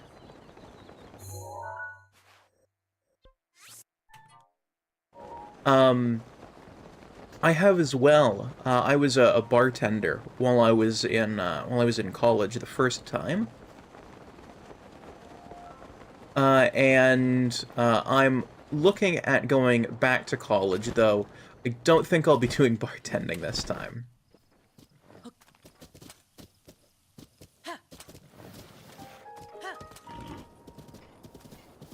I'm thinking about getting a degree in urban planning or potentially civil engineering.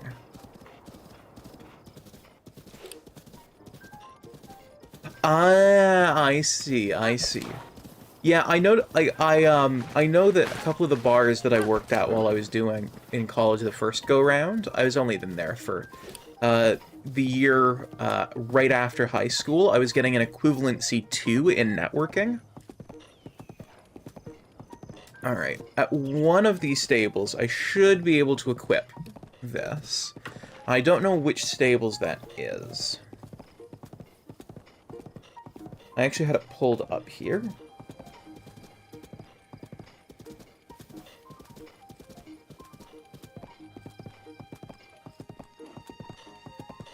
The south... Okay, so the Highland Stable, Outskirts Stable, South Acala Stable, and Woodland Stable. Highland, Outskirts, South Acala, or Woodland. What's closest? Outskirt. Alright, I'm looking for someone named Canny, apparently. Whenever, a new order came in on the POS system, so if it was a drinks order, because there was a way for, one of the places I worked at, so if you specified it was a drink order, it would come through to the bar.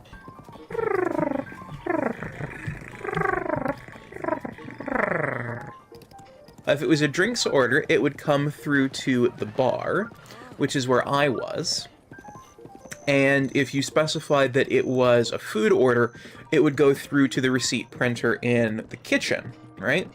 And whoever was running that, they would rip the thing off and they'd call it whatever the order was. And you'd hear one of the guys go, "Herd!" Meanwhile, up at the bar, it was, you know, it was just one, maybe two of us. So one of us would reach over, grab the thing, and go, "All right." We'd make the drink, and we go, you know, and then we'd put the ticket on the drink over, and we'd go, "Got another one." And one of the waiters would come over and grab the drink. Alright, I'm looking for a canny.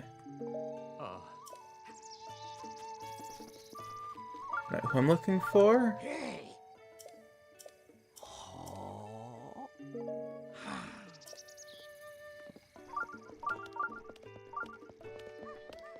Actually, these are quests. I should be taking them.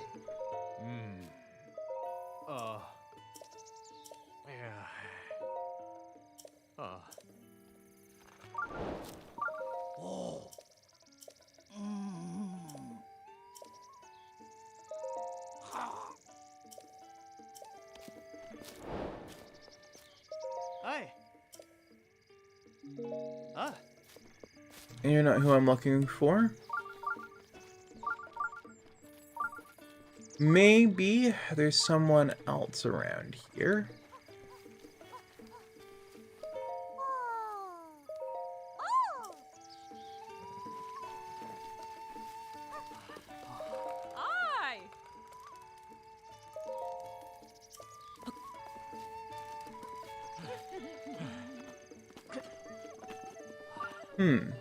This is a reminder. Set up a redeem called Zaku. This is a set up Okay. a redeem called Zaku. Zaku. Okay, who is this canny, and how do I find them?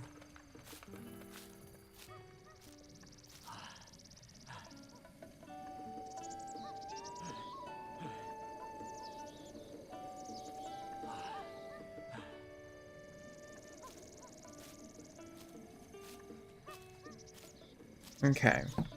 So I need to find this canny.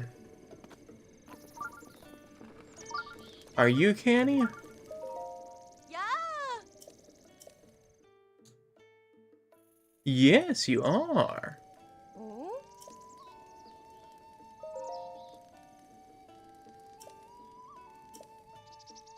Mm.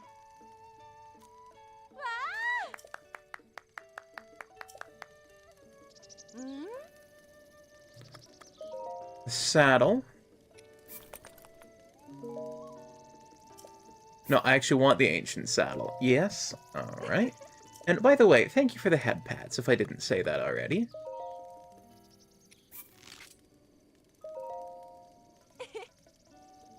How long have you had your Fursona for? Okay, so this is where it gets a little messy. If we're counting when I first came up with it, around 7, maybe 8? It was when I got a book of all the characters for the DS, specifically the DS, Animal Crossing game, which is Wild World, and I was sad there wasn't a shark, because sharks are my favorite animal, so I drew an Animal Crossing shark. And I made lots of little doodles of it over the years. I'm not sure where they're all at. And eventually I ended up on a website called Fur Affinity in high school, where I saw lots of cute Animal Crossing art. People just started referring to it as my persona, so I did too.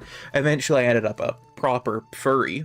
And then it basically became my persona, and then over time it got techno-gubbins added to it, became less Animal Crossing, more properly humanoid, and here we are.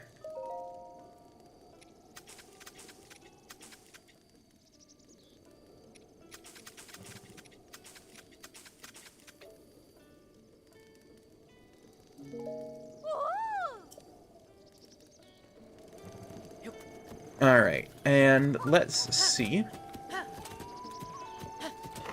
I want to take you up to the Great Plateau.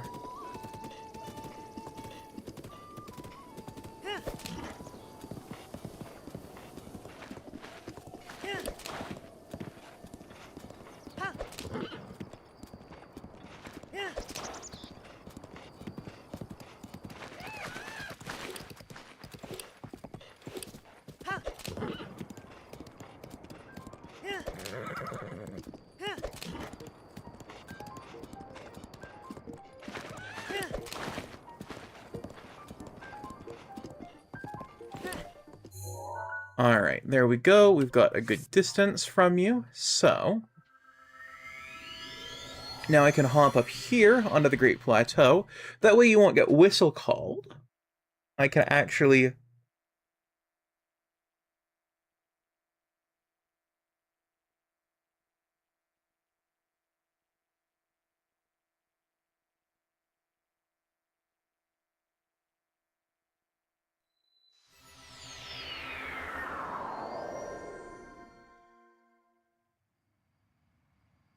Because I know it's possible through some other bullshit to get a horse up here.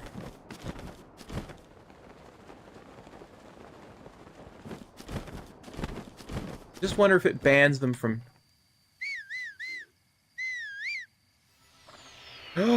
Yes.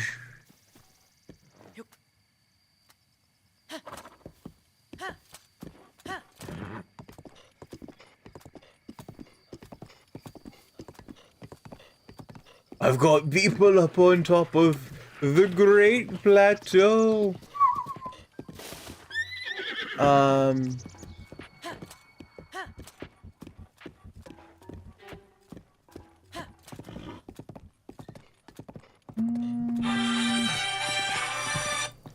Nice. I'm technically only had mine for a year. I'm relatively new into the fandom, and I knew for decades, but just got expressed that side of me until last Christmas. My friend got me in my PNG tuber. Aww, that's really sweet.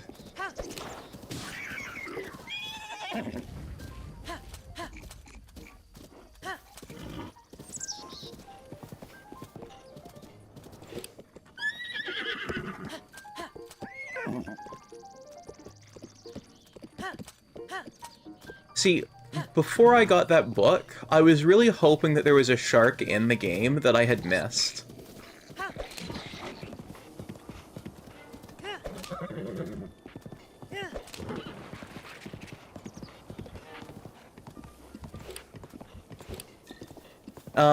The brief TLDR on how sharks ended up my favorite animal. So it's really funny, at least to me anyway. So, my parents took me to, as part of a church trip to the aquarium. Now, I was like maybe a year or two old at this point, but, you know, it was a long thing down to Toronto to the Ripley's Aquarium. And, you know, it was this whole big church trip about, you know, oh, see, you know, they say we came from fish, but we didn't really come from fish.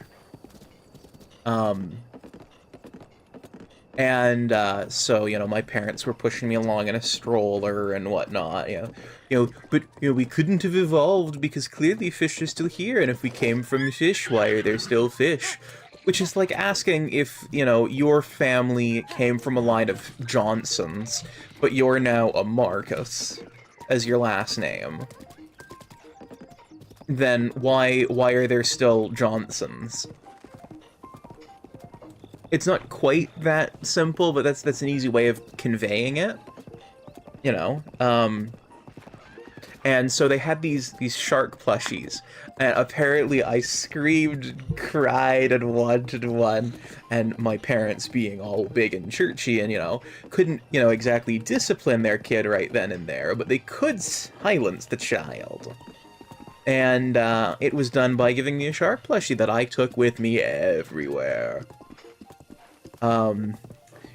It is, sadly, very, very battered at this point, severely roughed up, but I plan on getting, some fabric, and some new stuffing, and, going through the process of repairing that old shark plush, and then he might get seen on stream at some point. So anyway, yeah, when I was going through that, you know, people would, you know, because I took it everywhere, people would get me shark things. And so, you know, slowly people got me more and more and more shark things, and I just ended up with a lot of shark things. And, you know, sharks became kind of my favorite. Through basically just lots of sharks. Lots of shark stuff. Around lots of sharks. Sharks is cool. I like sharks. Sharks are now my favorite. They become my favorite animal. And 20-something years later, I still like sharks.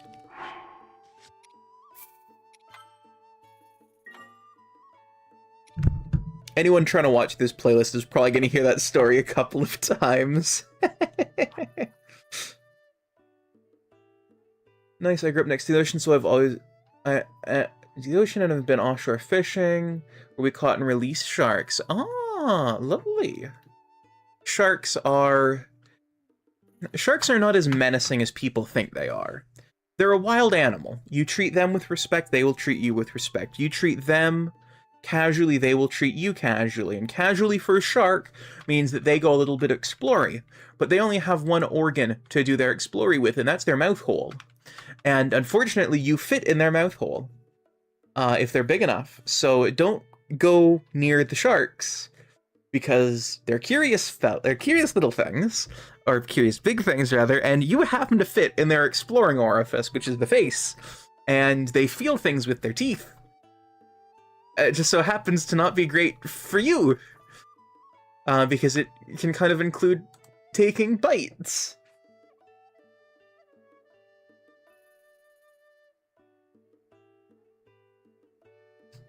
Now let's see. It is time to end stream, so whomst are we going to raid?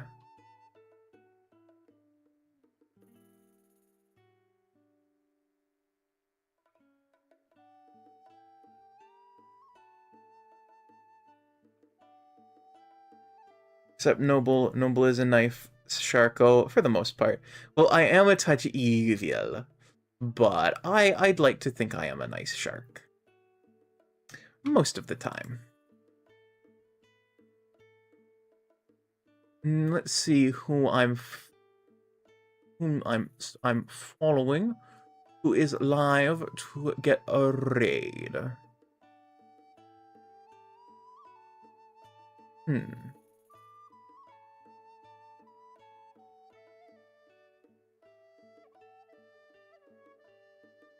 Oh, well, one of my partners is live, so let's go raid into them. Definitely evil some amount of the time. Yes. And here we go. Sharks Rough Ride on in from Breath of the Wild. And for those of you who have access to the emotes, please do consider using this variation. And I want to thank everyone who followed today, which was Drewski, and thank you for joining the server as well. I hope you all have an absolutely amazing rest of your day, all of you. Bye now.